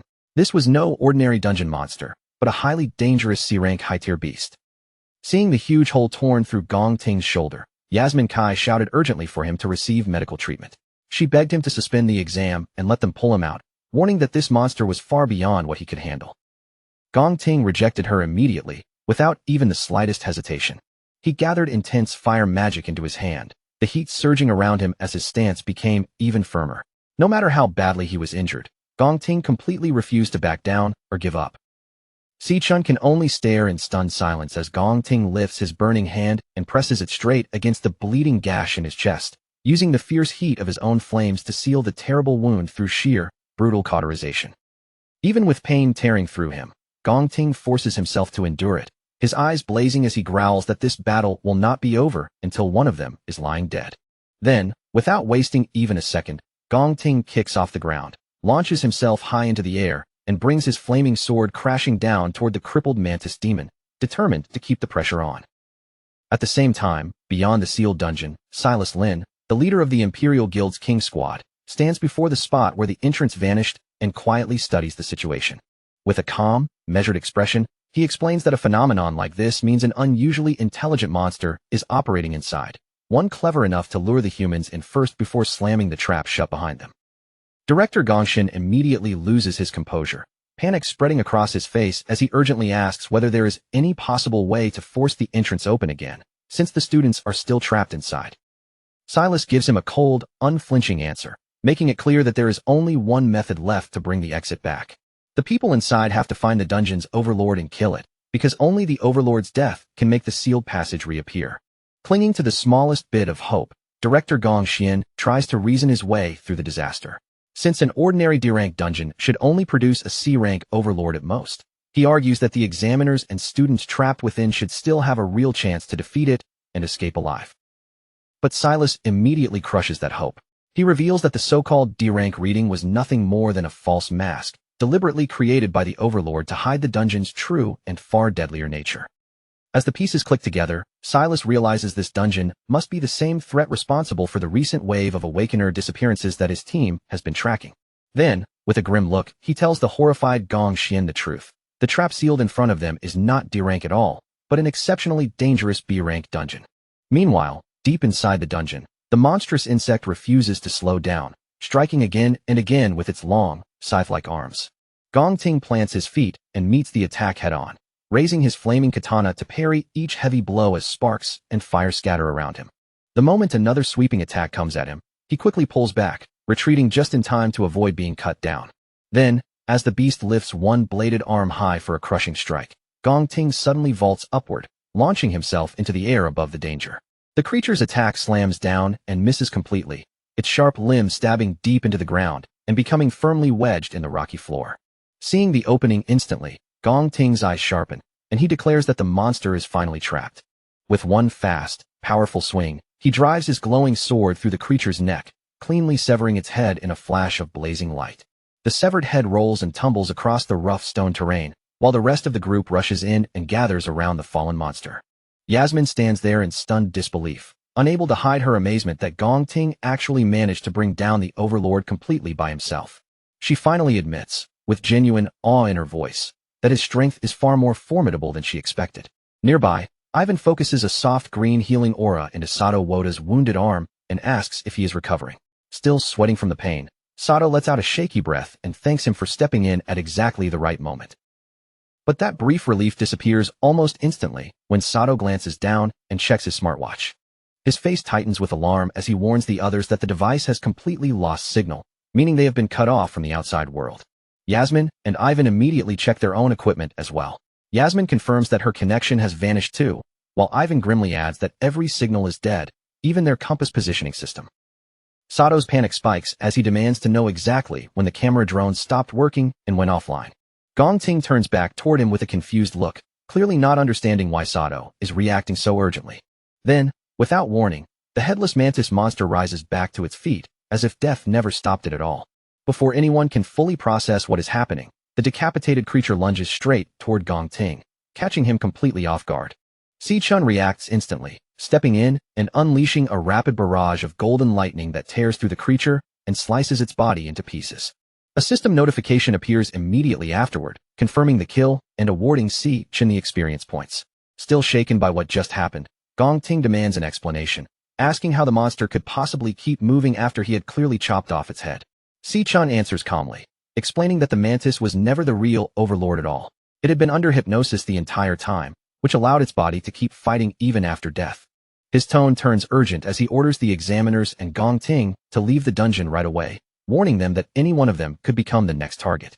Gong Ting, still tense and defensive, immediately questions him, demanding to know how Si-chun could possibly be so certain. Sato snaps in anger, accusing Si-chun of losing his mind and insisting that a dungeon like this can only have one C-rank overlord.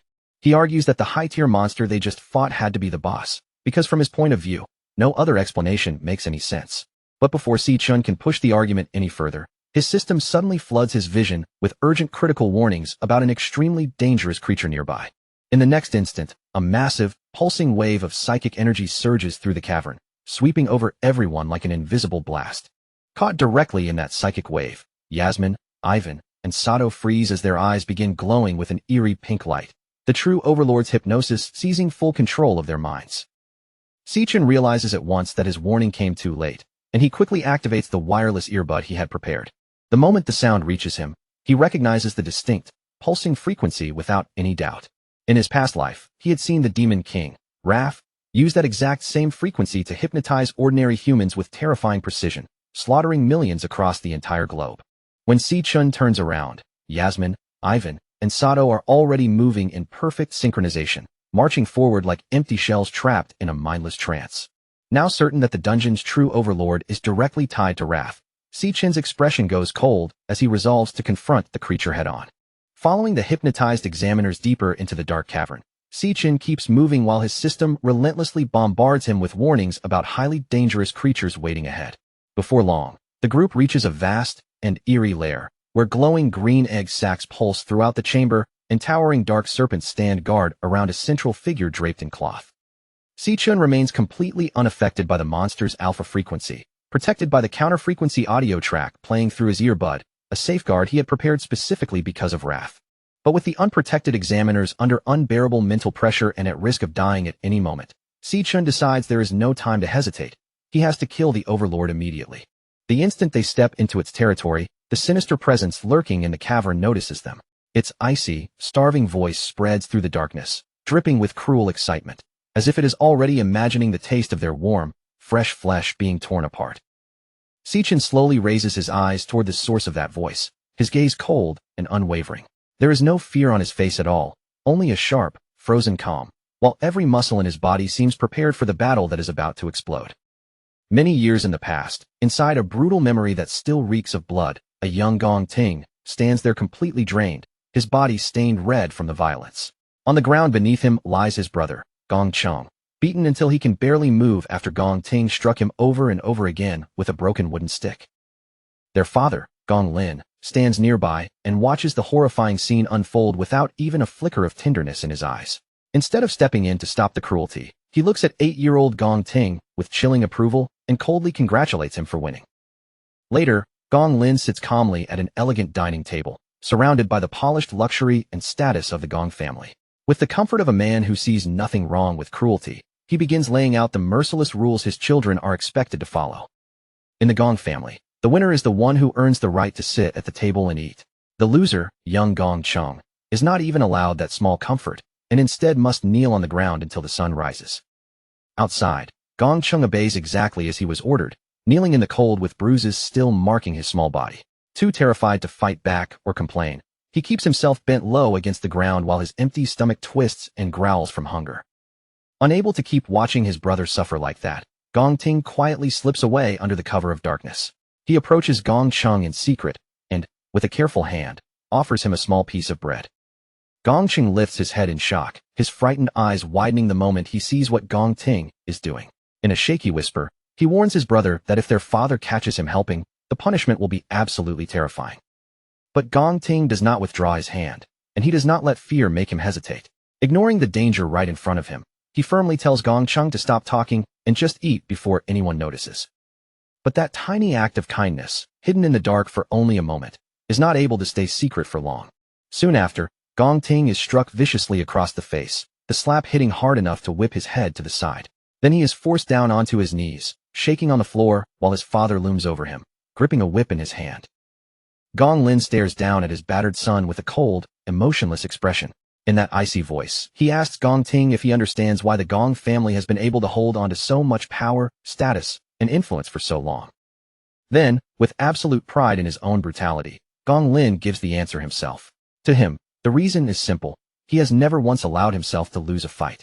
He pushes that ruthless belief deep into his son's mind, telling Gong Ting that winners are the ones who decide the rules of the world. Losers, on the other hand, have no right to argue and can only lower their heads and obey. Even after being beaten and forced down, young Gong Ting still refuses to surrender completely. With defiance burning through the pain in his eyes, he asks his father whether that means if he beats him, he will get to create the rules too. Gong Lin merely laughs at the challenge, his reaction full of contempt, as though the very idea is nothing more than a foolish joke from a powerless child. Years slip by, and once again, Gong Ting finds himself collapsed on the ground. This time, he is badly beaten, struggling just to keep himself propped up on his hands and knees. Blood runs from his mouth as the shattered remains of his sword clatter beside him. Burning with anger and humiliation, he demands to know why his father refused to face him directly in a proper, fair duel. Still glaring upward from the ground, Gong Ting presses the question even harder. He asks why Gong Lin chose to send Silas Lin to attack him instead of accepting the challenge with his own hands. Gong Lin is not shaken in the slightest. With a faint, superior smirk, he explains that his true strength has never been limited to his own fists, his own weapons, or his own body, but comes from the power and authority he can command through others. Standing above his defeated son, Gong Lin looks down on him as if he has simply failed to understand the most basic truth of the world. In a cold tone, he tells Gong Ting that reality has never operated by fair rules. In Gong Lin's eyes, the world is driven by only one merciless law. No matter what method is used, no matter how ugly it becomes, the only thing that matters is winning. He continues forcing that lesson into Gong Ting, insisting that the process means nothing and the result means everything. As someone born into the Gong family, Gong Ting is expected to stand above everyone else, even if reaching the top means throwing away family, loyalty, and his own dreams. Gong Lin ends the lesson with one final, heartless sentence. He tells Gong Ting that winning is the only reason he is even permitted to remain alive. Those cruel words echo backward through Gong Ting's entire childhood, cutting into him like a wound that never fully closes. Over time, That scar twists into a belief that survival itself is only possible if he keeps winning. Back in the present, the group now stands directly before the enormous hidden monster overlord, the true ruler waiting in the deepest part of the dungeon.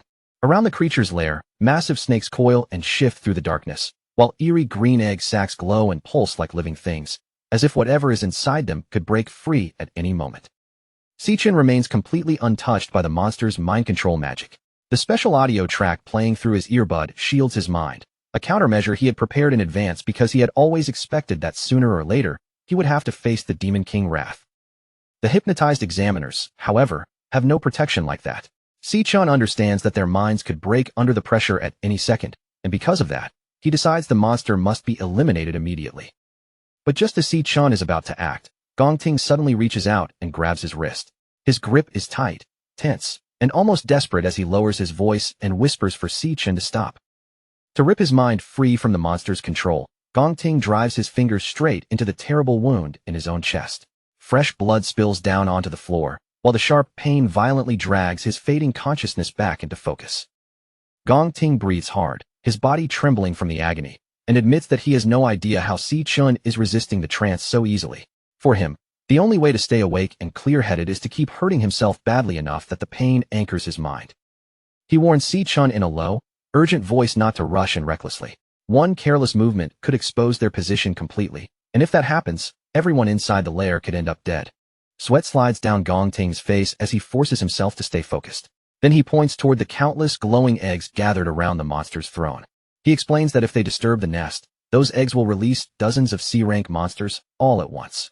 Once that swarm pours out and surrounds them, escaping alive will become almost impossible. As Gongting studies the traps spread out before them, he quickly understands just how dangerous this enemy really is. This intelligent overlord deliberately disguised its lair as a weak dungeon, using that false appearance to lure unsuspecting awakeners inside and slaughter them. Because of that, Gongting is convinced the monster will not simply leave them alone. If they remain patient, then sooner or later, it will come closer to check its prey on its own. He immediately lays out a new plan. They should pretend to be caught in the hypnosis, stay completely still, and let the overlord believe its spell is working. Then, the moment it gets close enough to strike, they can attack together by surprise and finish it in a single blow. Sichin looks at Gongting with a faint trace of surprise in his eyes, clearly a little impressed despite the danger around them. He admits that he did not expect Gongting to remain so calm and think this logically under such crushing pressure. Even so, Sichin immediately rejects the plan. His expression turns serious as he warns Gongting that waiting will not work, because this particular monster does not even have to move closer in order to kill them. He explains that the overlord does not need claws, fangs, or any physical attack to end their lives. With just a single thought, it can order anyone trapped under its spell to kill themselves. The moment Sichin says this, the hypnotized examiners begin to move, as though the monster itself is proving his warning right in front of them. Each one starts preparing to take their own life. Sato pulls out a saw, Yasmin lifts her gun and points the barrel directly at her own head, and Ivan's hands lock around his throat as he begins choking himself. Sichin moves before any of them can complete the act. In a blur of lightning-fast motion, he strikes all three examiners one after another, knocking them unconscious just in time to stop them from harming themselves. That sudden burst of movement cuts through the stillness of the lair and immediately draws the overlord's attention. Realizing that its prey is no longer obediently standing still, the monster flies into fury. To it, the humans it planned to consume have been ruined before it could properly enjoy them. In response to the threat, the overlord activates the glowing green egg sacs scattered throughout the lair. One after another, the swollen sacs begin to rupture violently. From the burst eggs, dozens of dangerous C-rank blade arm mantises crawl out, their slick bodies unfolding from the slime. At the overlord's command, the swarm turns toward the intruders, ready to tear them apart. As the deadly horde closes in from every direction, Gongting instantly understands that their stealth plan has completely collapsed. With no time left to hesitate, he decides they have no choice but to switch to an emergency backup plan. With his sword already drawn, Gongting steps forward and plants his feet like a wall in front of the unconscious examiners. He puts his own body directly between those helpless adults and the monsters pressing in, refusing to let the swarm reach them first. Keeping his eyes locked on the danger ahead, Gongting barks an order at Sichin, telling him to lift the three unconscious adults and escape the dungeon immediately. As for the monsters closing in, he makes it clear that he'll stay behind alone and hold the entire swarm back with his own life. For a brief moment, Sichin just stands there, frozen in place. He is truly shocked that Gong Ting, of all people, would choose something so selfless, willingly throwing himself into certain death just to give everyone else even the smallest chance to survive. Gong Ting doesn't try to make himself sound stronger than he is. He openly admits that there is no way he can defeat a full swarm of C-rank monsters by himself. But even with that truth hanging over him, his voice stays steady as he says he can at least buy Si-Chin enough time to get everyone out. The next second, a mantis monster rushes straight toward him with terrifying speed. Gong Ting swings his flaming sword up to meet it, and the blazing blade slams hard against the creature's scythe as he shouts that he will take responsibility for everything. With his teeth clenched tight, Gong Ting's expression twists with guilt. In his mind, this disaster started because he was the one who demanded the tiebreaker duel, and that choice was what dragged everyone into this deadly trap. But the gap in raw strength is far too obvious. The mantis monster's physical power completely surpasses what Gong Ting can withstand, and the force of its strike crushes through his defense instantly, sending him flying backward as if he weighed nothing. Gong Ting drives his sword deep into the ground, using the blade like an anchor to stop himself from sliding back any farther. Breathing hard and forcing himself to stay upright, he stubbornly insists that because all of this is his fault, he has to be the one to make it right. Si-Chin steps forward, his expression slowly changing as he looks at Gong Ting again. In that moment, he admits that he had completely misunderstood what kind of person Gong Ting truly was. As his system begins shifting his class, Si-Chin reminds Gong Ting that he wasn't the only one who accepted that duel. Gong Ting may blame himself, but the decision belonged to both of them, so the responsibility cannot fall on Gong Ting alone. In the very next instant, Si-Chun completes his transformation into his level 24 lightning assassin class. A sharp blade made of golden electricity gathers in his hand, crackling and flashing with a dangerous light that cuts through the darkness around him. With mantis demons closing in from every side and the giant overlord's buzzing presence pressing down from ahead, golden lightning begins flowing through Si-Chin's entire body. Even in the middle of that deadly pressure, he calmly says that he has a plan. Gong Ting, still bleeding heavily from his injuries, reacts immediately. His face tightens as he rejects the idea of staying here and fighting, knowing their current situation is far too dangerous to gamble on a direct clash. He warns Si-Chin that the Overlord is not on the same level as the rest of the swarm. From the pressure it gives off, Gong Ting guesses it must be at least B rank, and if things are even worse, it could be a terrifying A rank monster. With urgency cutting through his voice, Gong Ting tells Si-Chun to take the unconscious examiners and run right now. In his eyes, continuing the fight is suicide, and escaping is the only realistic option they still have left. Si-Chin admits that the monster ahead of them is absolutely a nightmare to deal with. But then he points out the fatal flaw in Gong Ting's plan. The dungeon gates have already been sealed shut, because if the exit were still open, the Imperial Guild's rescue teams would have stormed in long ago. Gong Ting's eyes widen in disbelief as the meaning finally sinks in. They are not simply surrounded by monsters anymore. They are completely trapped inside the dungeon with no open way out. Si-Chin keeps his gaze fixed on the silent overlord standing ahead of them. He studies every tiny movement, every trace of pressure from the creature, trying to find the safest path through this deadly situation. He thinks through the danger carefully. If this monster really is a rank, then its combat strength should be close to the phantom main Lion King he once faced inside the Dread Spire. Then, without the slightest warning, the swarm suddenly launches its attack. One mantis demon leaps forward with its heavy scythe raised high, bringing the weapon down with brutal force. Si-Chun meets the attack head-on, lifting his lightning dagger and blocking the blow with surprising ease. At that exact moment, another mantis drops down from above, aiming for Si-Chin's blind spot. Gong Ting's face tightens with panic, and he immediately shouts for Si-Chin to watch out. Before the creature can complete its attack, Si-Chun and Gong Ting move almost perfectly together. Their glowing blades flash across the battlefield at the same time, and each of them cuts down an attacking mantis demon in a single instant. But that brief opening disappears almost as soon as it appears. A moment later, a massive swarm of mantis demons screeches violently, their voices ripping through the air as they rush straight toward the two of them. Gong Ting clutches his bleeding chest, his teeth clenched from pain and frustration. Seeing that many monsters charge all at once, he realizes that it is only a matter of time before he and Si-Chun are completely overwhelmed. Even with the odds stacked so badly against them, Si-Chin refuses to retreat or lose focus. He steadies himself in the middle of the chaos and begins gathering his energy with a sharp, controlled intensity. Drawing power from his lightning assassin class, Si-Chin forms several blades of crackling electricity in his hand. Each golden blade shines fiercely, trembling with power as if it is ready to tear through anything in its path. With one swift motion, Si-Chun releases a wave of golden lightning blades. The attacks shoot forward and rip straight through several charging beasts at once, cutting across the swarm before the monsters can stop their momentum. But Sichin doesn't pause there. The instant that first wave of attacks connects, he follows up immediately and activates his Flash God skill. His speed explodes so violently that his body almost vanishes from sight. In a blur of movement, he darts straight into the swarm and slices through several monsters in one rush, sending their heads flying before they even have time to react. Gong Ting stares at the scene with his eyes wide open, completely stunned by the unbelievable display of power. What Sichin is doing right in front of him feels like something that should not even be possible. Gong Ting knows very well that the assassin class is naturally weak in base strength, which should make it terrible when surrounded by large groups of enemies. And yet, right before his eyes, Sichin slips past a massive side swing with effortless precision. Then Gong Ting notices something even more shocking. Every single time Sichin strikes, his blade lands cleanly on a weak point, as if he can read the monster's bodies perfectly. That is when Gong Ting finally understands what Sichin is doing. He is covering the assassin class's lack of raw power with overwhelming speed, flawless technique, and a level of precision that is almost frightening to watch. As Gong Ting watches those blurred afterimages flash across the battlefield, he can barely keep up with Sichin's movements. The sheer speed in front of him leaves him completely amazed.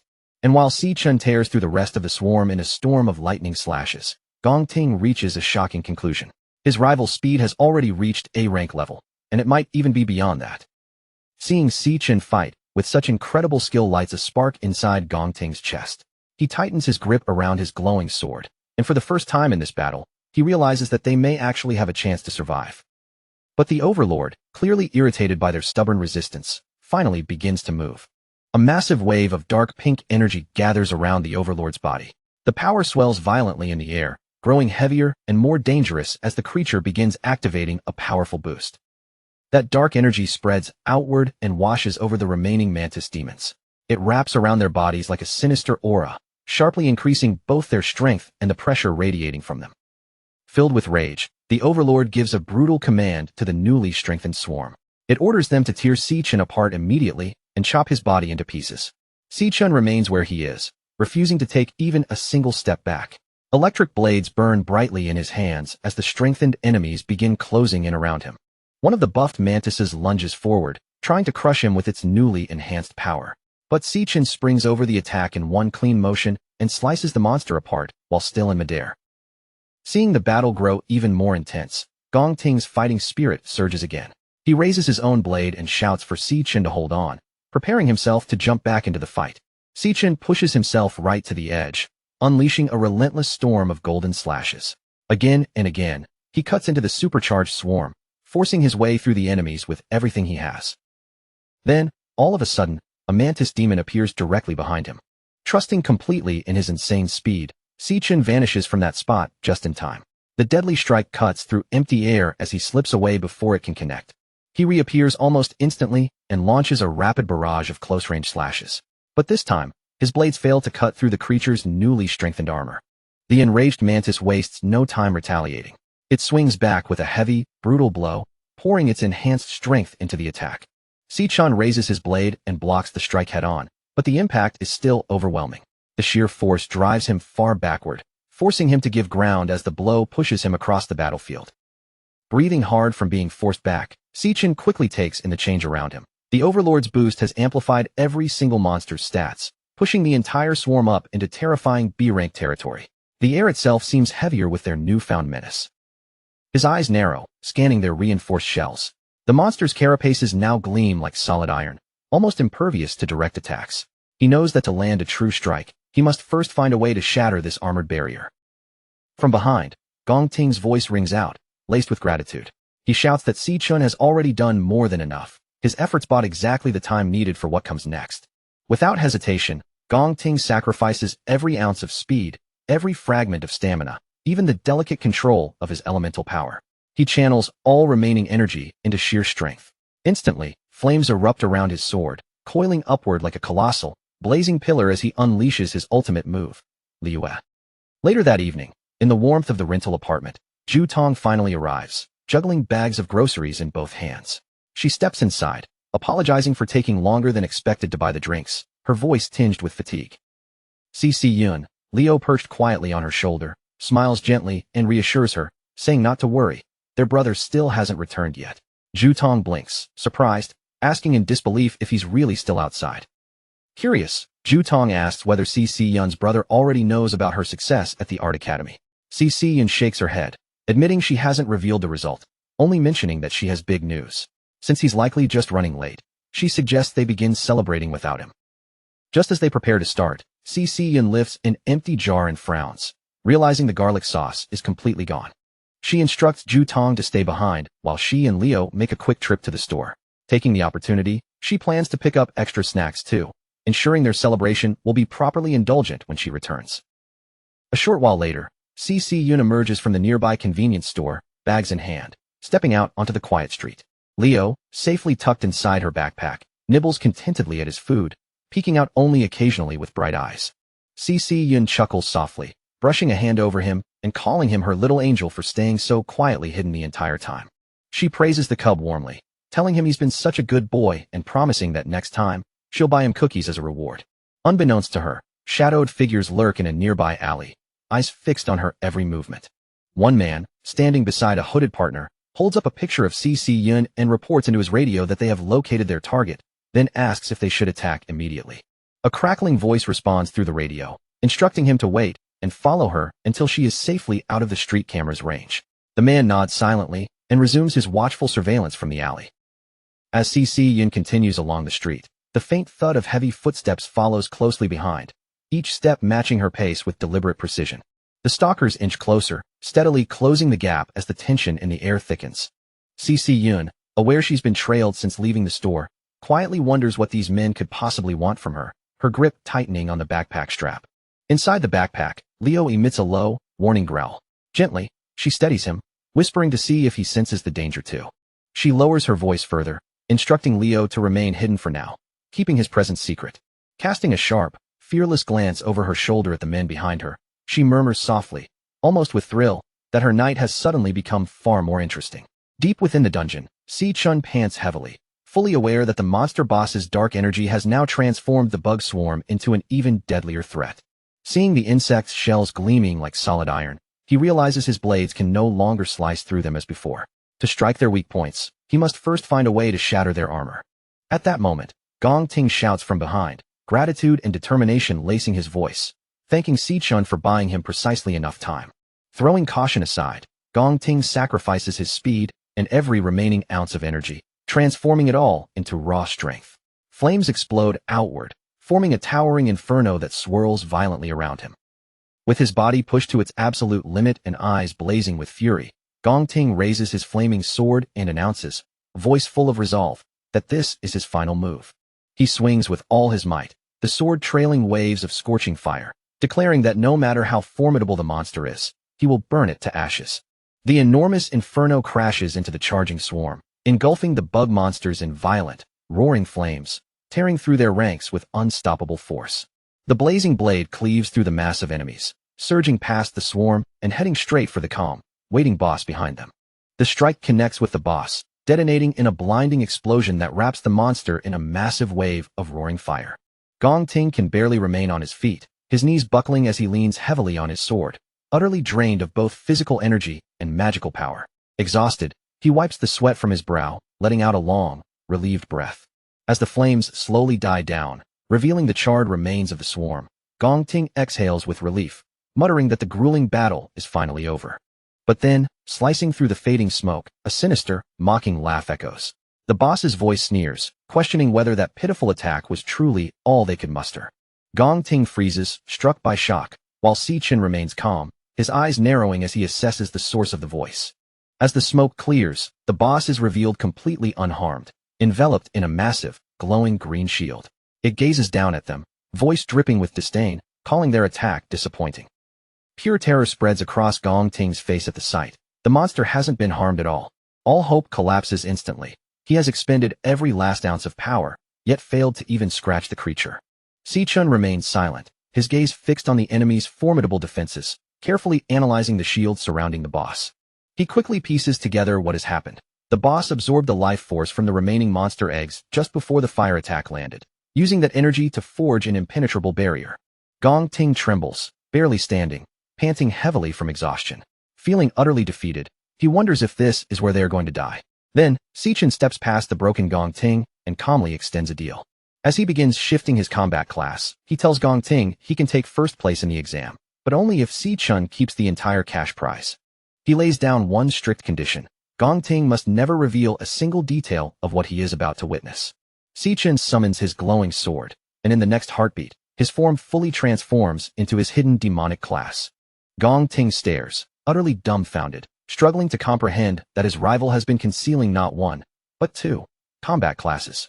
Without warning, streams of glowing pink energy erupt from the corpses of the slain bugs, twisting and writhing towards Si-Chen. He activates a special skill, draining the residual energy and strength from nearby corpses, pulling their power directly into himself. A towering pillar of vibrant pink energy surges around Si-Chen, spiraling skyward as his power skyrockets to an entirely new level. Gong Ting throws one arm up in front of his face, barely managing to shield himself from the violent wind ripping through the cavern. Through the narrow gaps between his fingers, he stares at the unbelievable surge of power exploding before him, his eyes stretched wide with shaken disbelief. Even the boss monster falls completely still for a brief moment, its body freezing in place as it silently locks its gaze onto the boy standing in front of it. Si-Chen exhales through his sharp teeth, and a thick stream of energy spills from his mouth, like dark smoke. His body has already been driven to the edge, with both his strength and stamina scraping against their limits. But surrounded by that sinister demonic glow, he still stands with terrifying confidence and repeats the promise he made before. This monster will die by his own hands. Then, at last, the Overlord makes its next move and releases its skill, Soul Rest Enigma. A violent pulse bursts out from the Overlord's glowing green shield, spreading through the cavern in an instant and filling the entire space with a crushing wave of psychic pressure. The mental assault slams straight into Gong Ting. Already bleeding and completely drained, he grabs his head with both hands as pain twists across his face, cursing under his breath while that hateful hypnosis starts clawing its way back into his mind. But Si-Chen, now fully transformed, doesn't even shake beneath the weight of that psychic pressure. The Overlord stiffens as Si-Chen begins walking toward it, his massive sword resting calmly across his shoulder. Unable to hide its confusion, the monster demands to know why its hypnosis has no effect on him at all. Desperate to stop him before he can close the distance, the Overlord unleashes Sonic Hell, sending a brutal shockwave blasting through the cavern. The force tears across the stone chamber like a raging storm. Si-Chen plants his feet and holds his ground without giving up a single step, while Gong Ting is crushed under the pressure, bending over in pain as a strained cry escapes him. The Overlord's gaze stays locked on the boy, watching him closely as unease begins to creep into its expression. Si-Chen simply stares back, his glowing eyes cutting through the darkness with a cold, fearless intensity. Then he takes another step forward, followed by another, continuing straight toward the shielded monster without even the slightest hesitation. Panic finally flashes through the Overlord. Its voice breaks into a stammer, unable to understand how its attack could have failed so completely. The Overlord roars for its summons to tear Si-Chen apart, and in response, a massive shadowy serpent lunges toward him with its jaws stretched wide open. Si-Chen tightens his grip around his glowing sword. Then, with one savage swing, he cuts straight through the serpent and splits its head cleanly in two.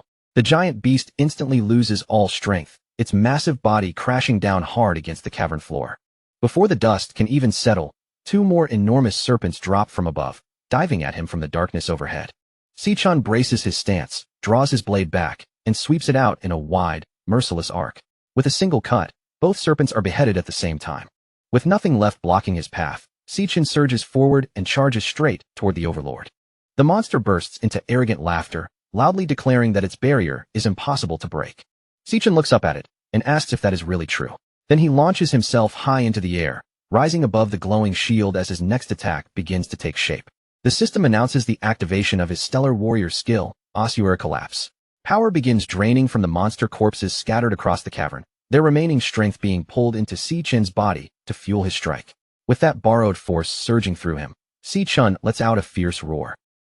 He brings his sword down with every last bit of force he can gather, and the Overlord's barrier explodes apart, shattering into countless glowing fragments. The Overlord can only stare in place, frozen in complete disbelief at what just happened. Gong Ting is just as stunned. Right before his eyes, his rival has destroyed that supposedly unbreakable shield with a single strike. Si-Chen lets his weapon fall away, then pulls his fist back as blinding energy begins gathering tightly around it. The system confirms that triple cataclysm has activated in crushing mode.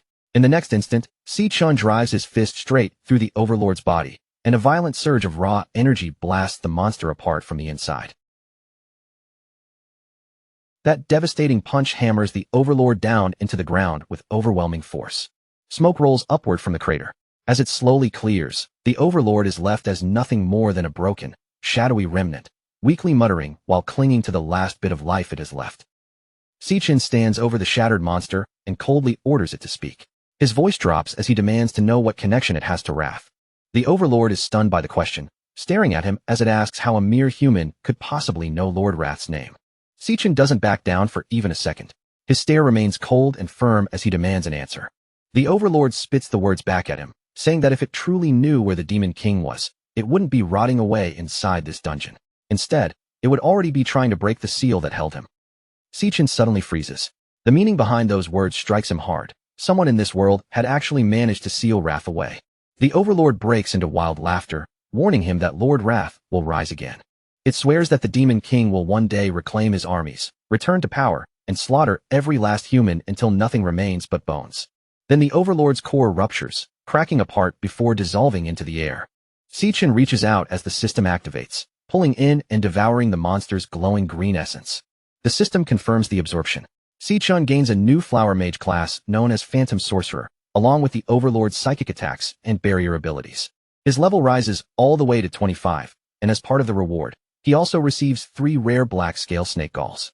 As Sichin reviews the details of his new class, the pieces begin falling into place. Wrath hadn't simply appeared out of nowhere in the future. The Demon King had already been trapped in their world long before the invasion ever began.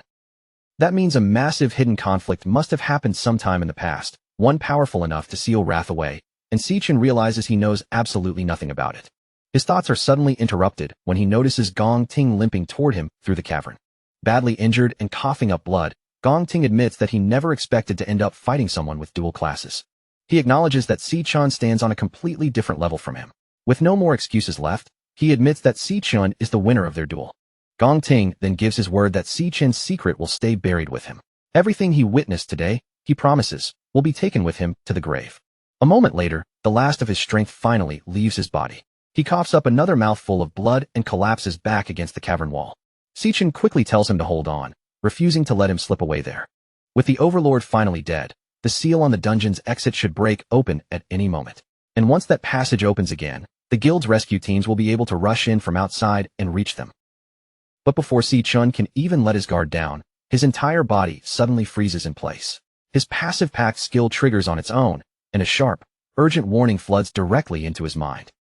In the next instant, the system forces a shared vision into his head.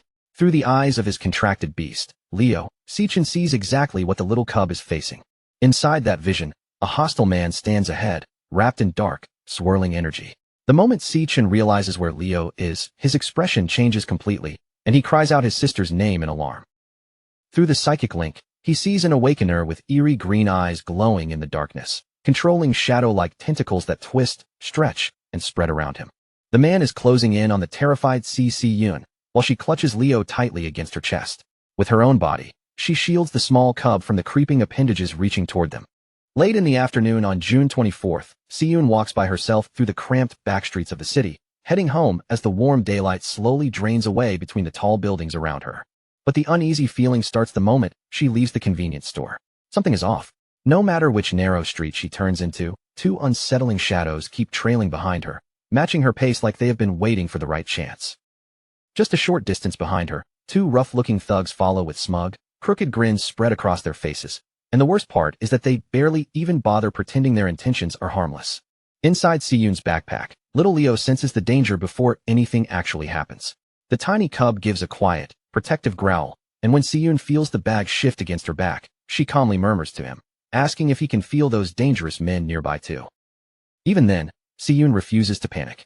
She steadies the backpack with one gentle hand, keeping Leo from moving around too much, and softly tells her little partner to stay hidden inside no matter what happens next. Instead of shrinking back in fear, Siyun glances over her shoulder with a sharp, fearless look in her eyes.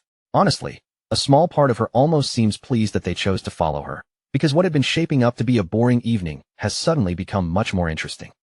Her survival instincts kick in without hesitation. If someone is following you, the first thing to do is get somewhere crowded. So without wasting another second, Siyun hurries down a flight of stairs and heads straight toward the busy market district. At this hour, the restaurant street is packed from end to end, overflowing with hungry customers, rushing workers, bright storefronts, and waves of people moving through the narrow road in every direction.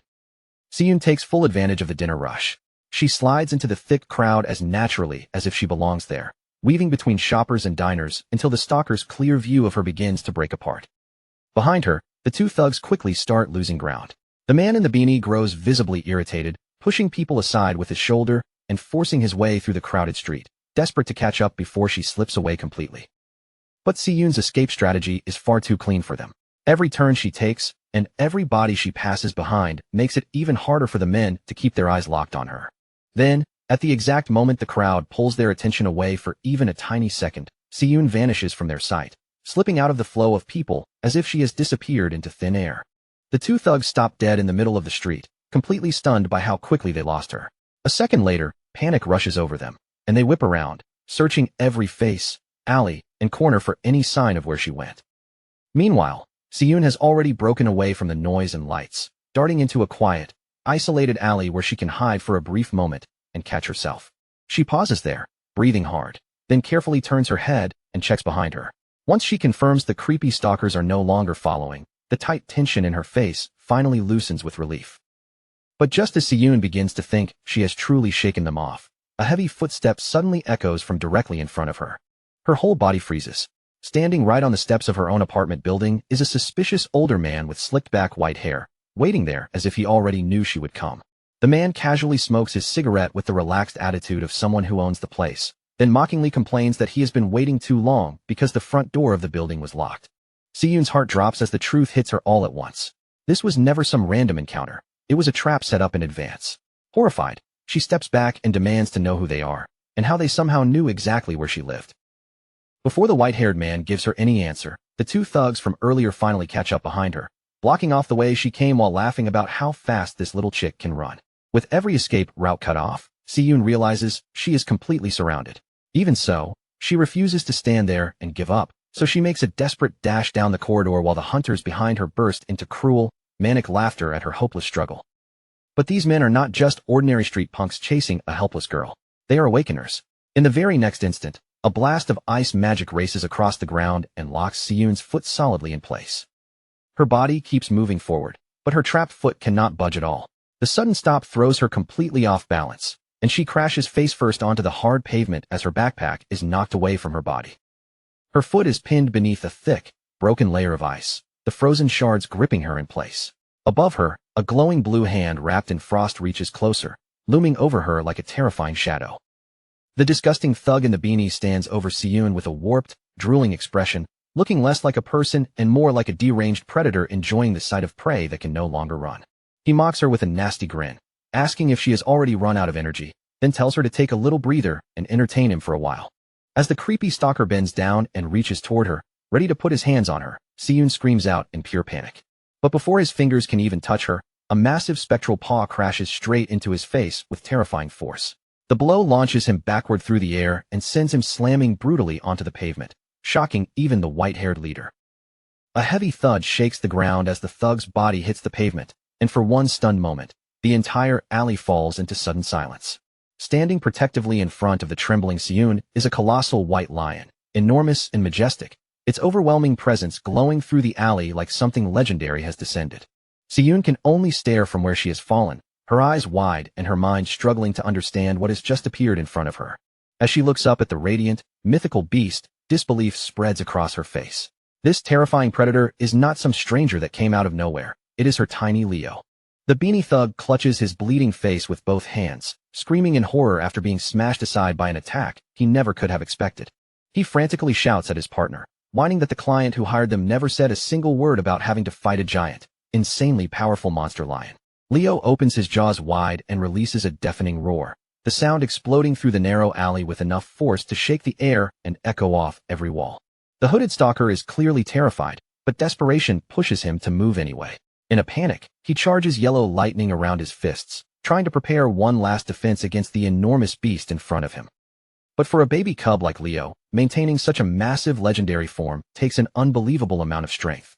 Right after that heroic entrance, Leo's energy gives out completely. His giant body suddenly shrinks back down, returning to his tiny, adorable cub form before he tumbles onto his back, dizzy and utterly drained. Seeing her fluffy little guardian collapse from exhaustion, Siyun panics instantly. She scoops her tiny champion into her arms, hugs him close against her chest, and frantically checks whether he is okay after using up all that strength. The white-haired leader watches the legendary lion shrink into a helpless, dizzy little baby, and disappointment spreads across his face. With a cold scoff, he mutters that for a brief moment, he actually thought the beast might be something impressive. Then, with a sharp snap of his fingers, he decides the game is over and finally reveals the terrifying Awakener ability he has been holding back. Massive wooden roots covered in sharp thorns violently rip through the concrete floor, spreading across the narrow alley as he sneers that the cub could not even keep its form for 10 seconds. The huge twisting vines coil and writhe around Siyun, tightening their formation from every side until she is trapped inside a living cage of thorn-covered branches. Siyun clutches the dazed Leo tightly against her chest, her whole body tense with fear, and desperately warns the man not to come any closer. But a warning like that means nothing to someone like him, a seasoned killer who has clearly heard fear shaking in people's voices more times than he can count. The leader draws the thorny branches nearer and nearer to her face, letting the sharp tips hover just beside her skin as he coldly tells her not to waste his time. Then he gives Siyun a horrifying choice. She can hand the beast over willingly, or he will gladly tear it away from her dead body. Just as the leader is about to tighten his thorn-covered trap, Leo's eyes suddenly begin to shine, and the legendary contract skill activates, Stellar Warp. As Leo's mental control is consumed, a massive warp portal opens beside them. In a flash of pink light, Sichin teleports directly to Leo's location and drives a devastating kick straight into the leader's face. The force behind that teleporting strike is overwhelming. The thug is hurled backward like a ragdoll, smashing brutally through the metal bins stacked in the alley as the impact rings out around them. Sichun turned his head toward his sister, his expression still unbelievably calm, almost as if he had not just stepped into the middle of a life-or-death mess. With that same gentle tone, he apologized for keeping her waiting, then explained like it was nothing serious that the dungeon situation had taken longer than he had planned. Only after reassuring her did his gaze shift between her shaken face and Leo beside her, quietly checking whether the two of them had managed to stay unharmed. At that exact moment, the hooded thug could only stand there, completely stunned, his thoughts nearly locking up from the absurd thing he had just seen. He had no idea where this terrifying man had come from, or how someone that strong could appear so suddenly. To him, it felt less like a person had arrived, and more like some overpowered monster had dropped straight into their ambush out of nowhere.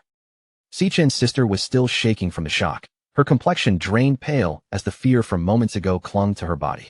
Her words came out quickly, almost tumbling over one another, as she tried to tell him what had happened. She warned Sichin that she did not know how these people had managed to track her location, and what made it even more dangerous was that every single one of them seemed to be a high-level awakener. But Sichin only looked at her with a warm and steady smile, the kind of calm expression that made the suffocating fear around them loosen just a little. His voice stayed soft as he told her to take a breath and settle herself, because from this moment on, her big brother was already here, and as long as he was standing in front of her, there was no need for her to be afraid anymore. At the same time, not far away among the shattered rubble, the enemy leader began forcing himself back up again. The moment he understood that his carefully prepared plan had been ruined in a single instant, rage twisted across his face. His jaw tightened, his eyes burned with fury, and he cursed himself for lowering his guard even for one brief second. That tiny opening, that one careless mistake, had given Sichin the chance to cut in and destroy everything. Then thick wooden roots covered in sharp thorns began wrapping around the leader's body, twisting and tightening over him like living armor born from his anger. As the roots coiled harder, his fury erupted completely.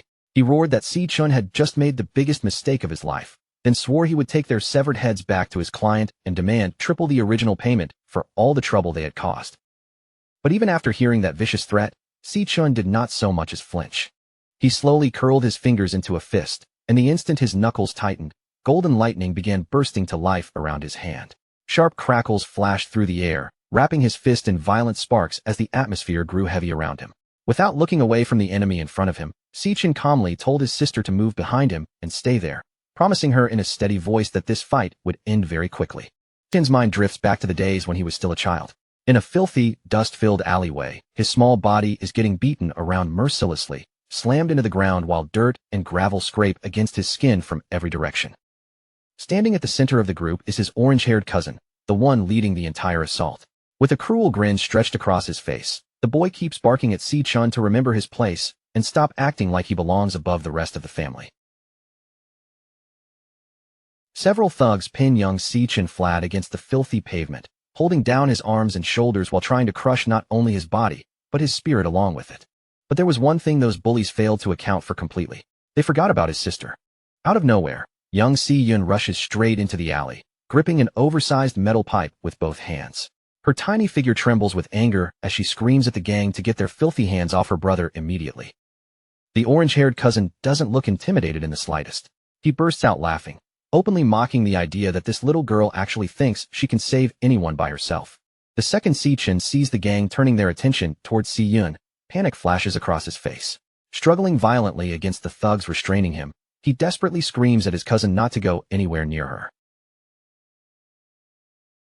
He reminds him again and again about the promise he made before, the one where he swore he would never touch Si-yun no matter what happened. But the smug cousin only laughs harder. Without a shred of guilt, he casually admits that the promise was nothing more than a lie from the start.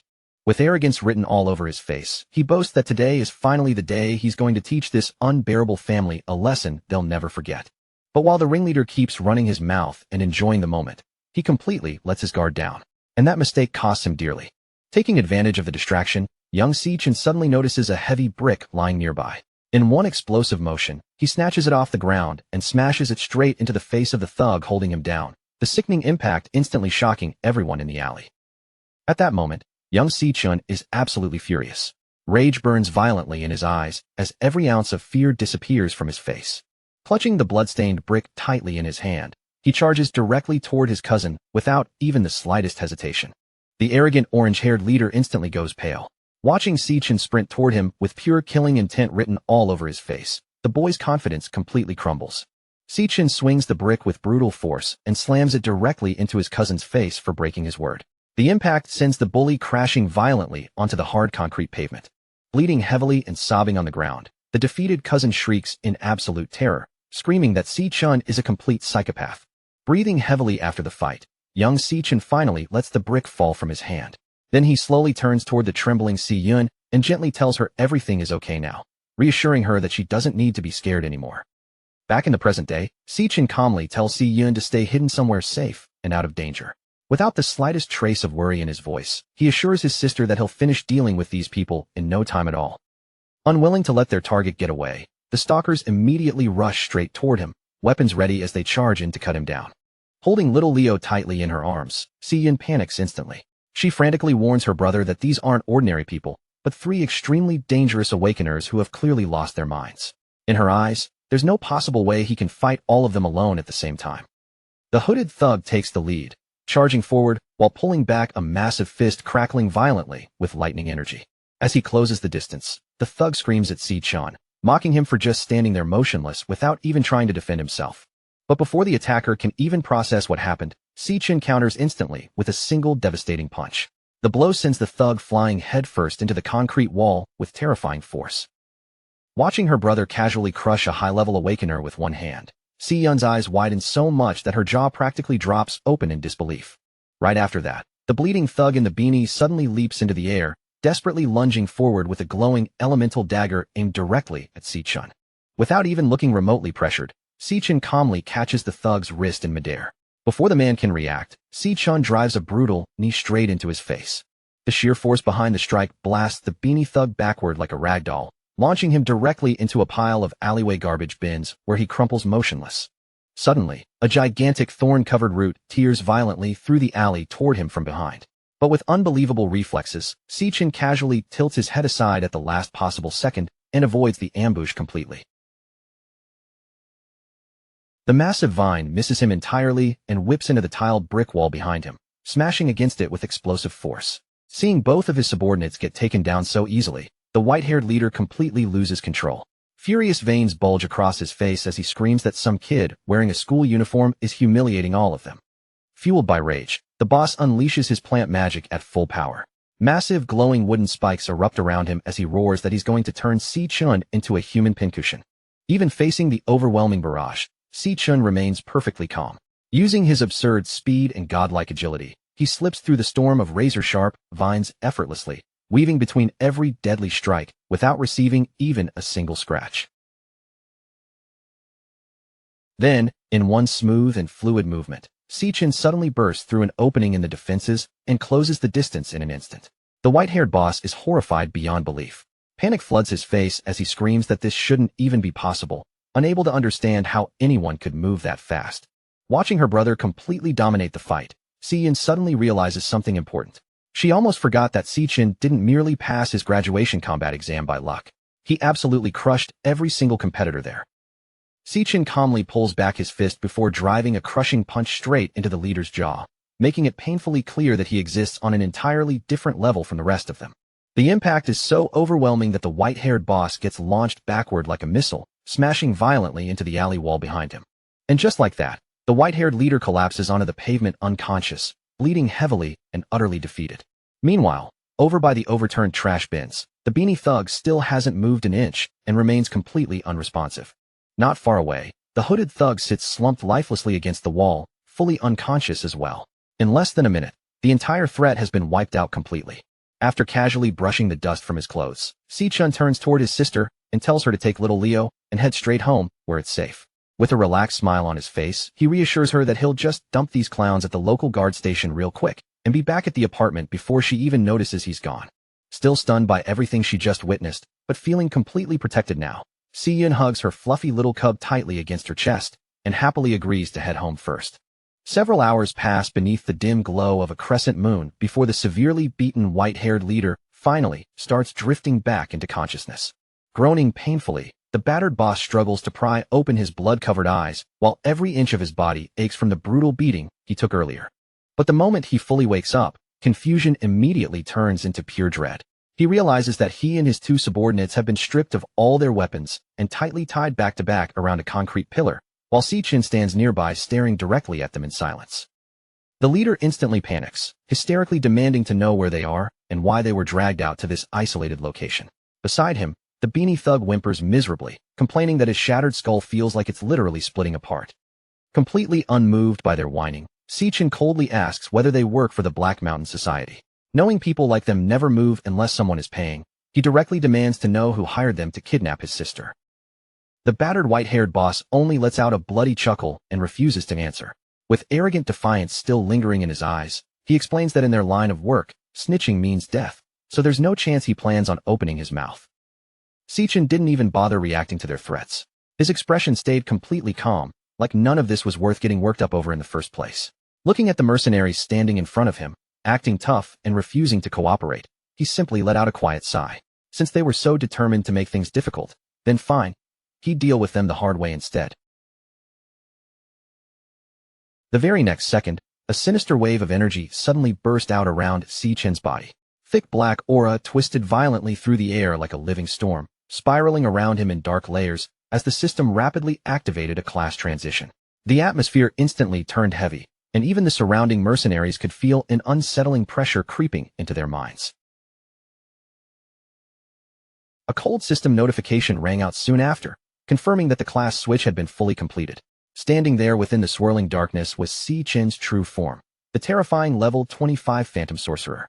The moment the title appeared, the entire mood of the battlefield shifted completely, as if something far more dangerous had just awakened right in front of them. Now armed with horrifying psychic abilities like Soul Rest Enigma and Ripple Hell, Sichin slowly raised his gaze toward the mercenaries ahead of him. Dark mental energy quietly spread outward from his body, making the air itself feel suffocating.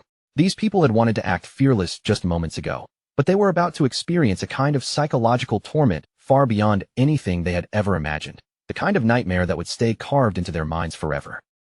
With spells like Soul Rest Enigma and Ripple Hell at his command, Sichin is ready to carve a kind of fear into these mercenaries' minds that they will never be able to erase.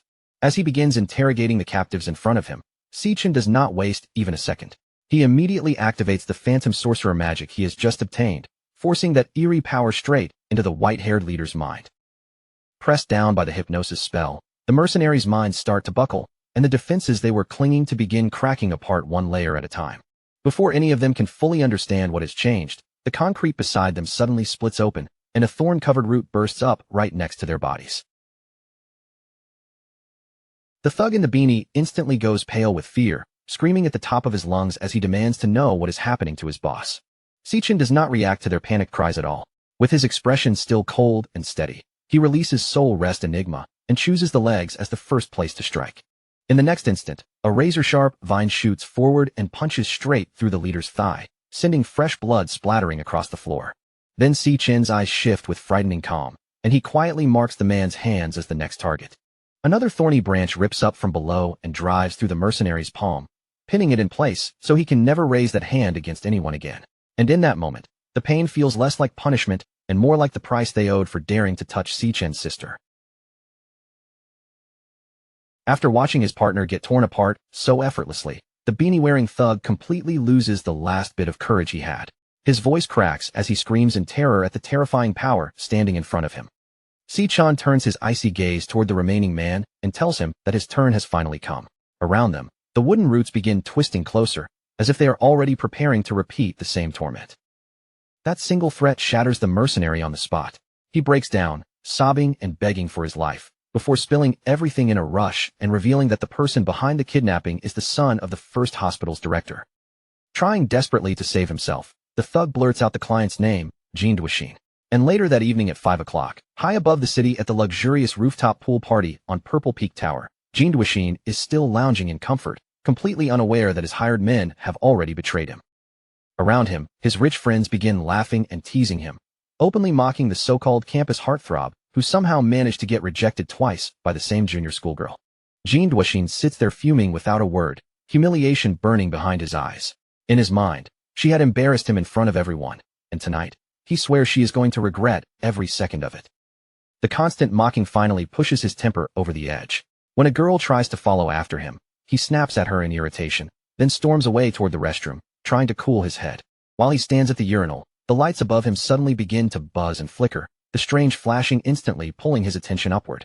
Already in a foul mood, Jean Duishin growls under his breath and curses his luck, complaining that even the electricity in the building seems determined to mess with him tonight.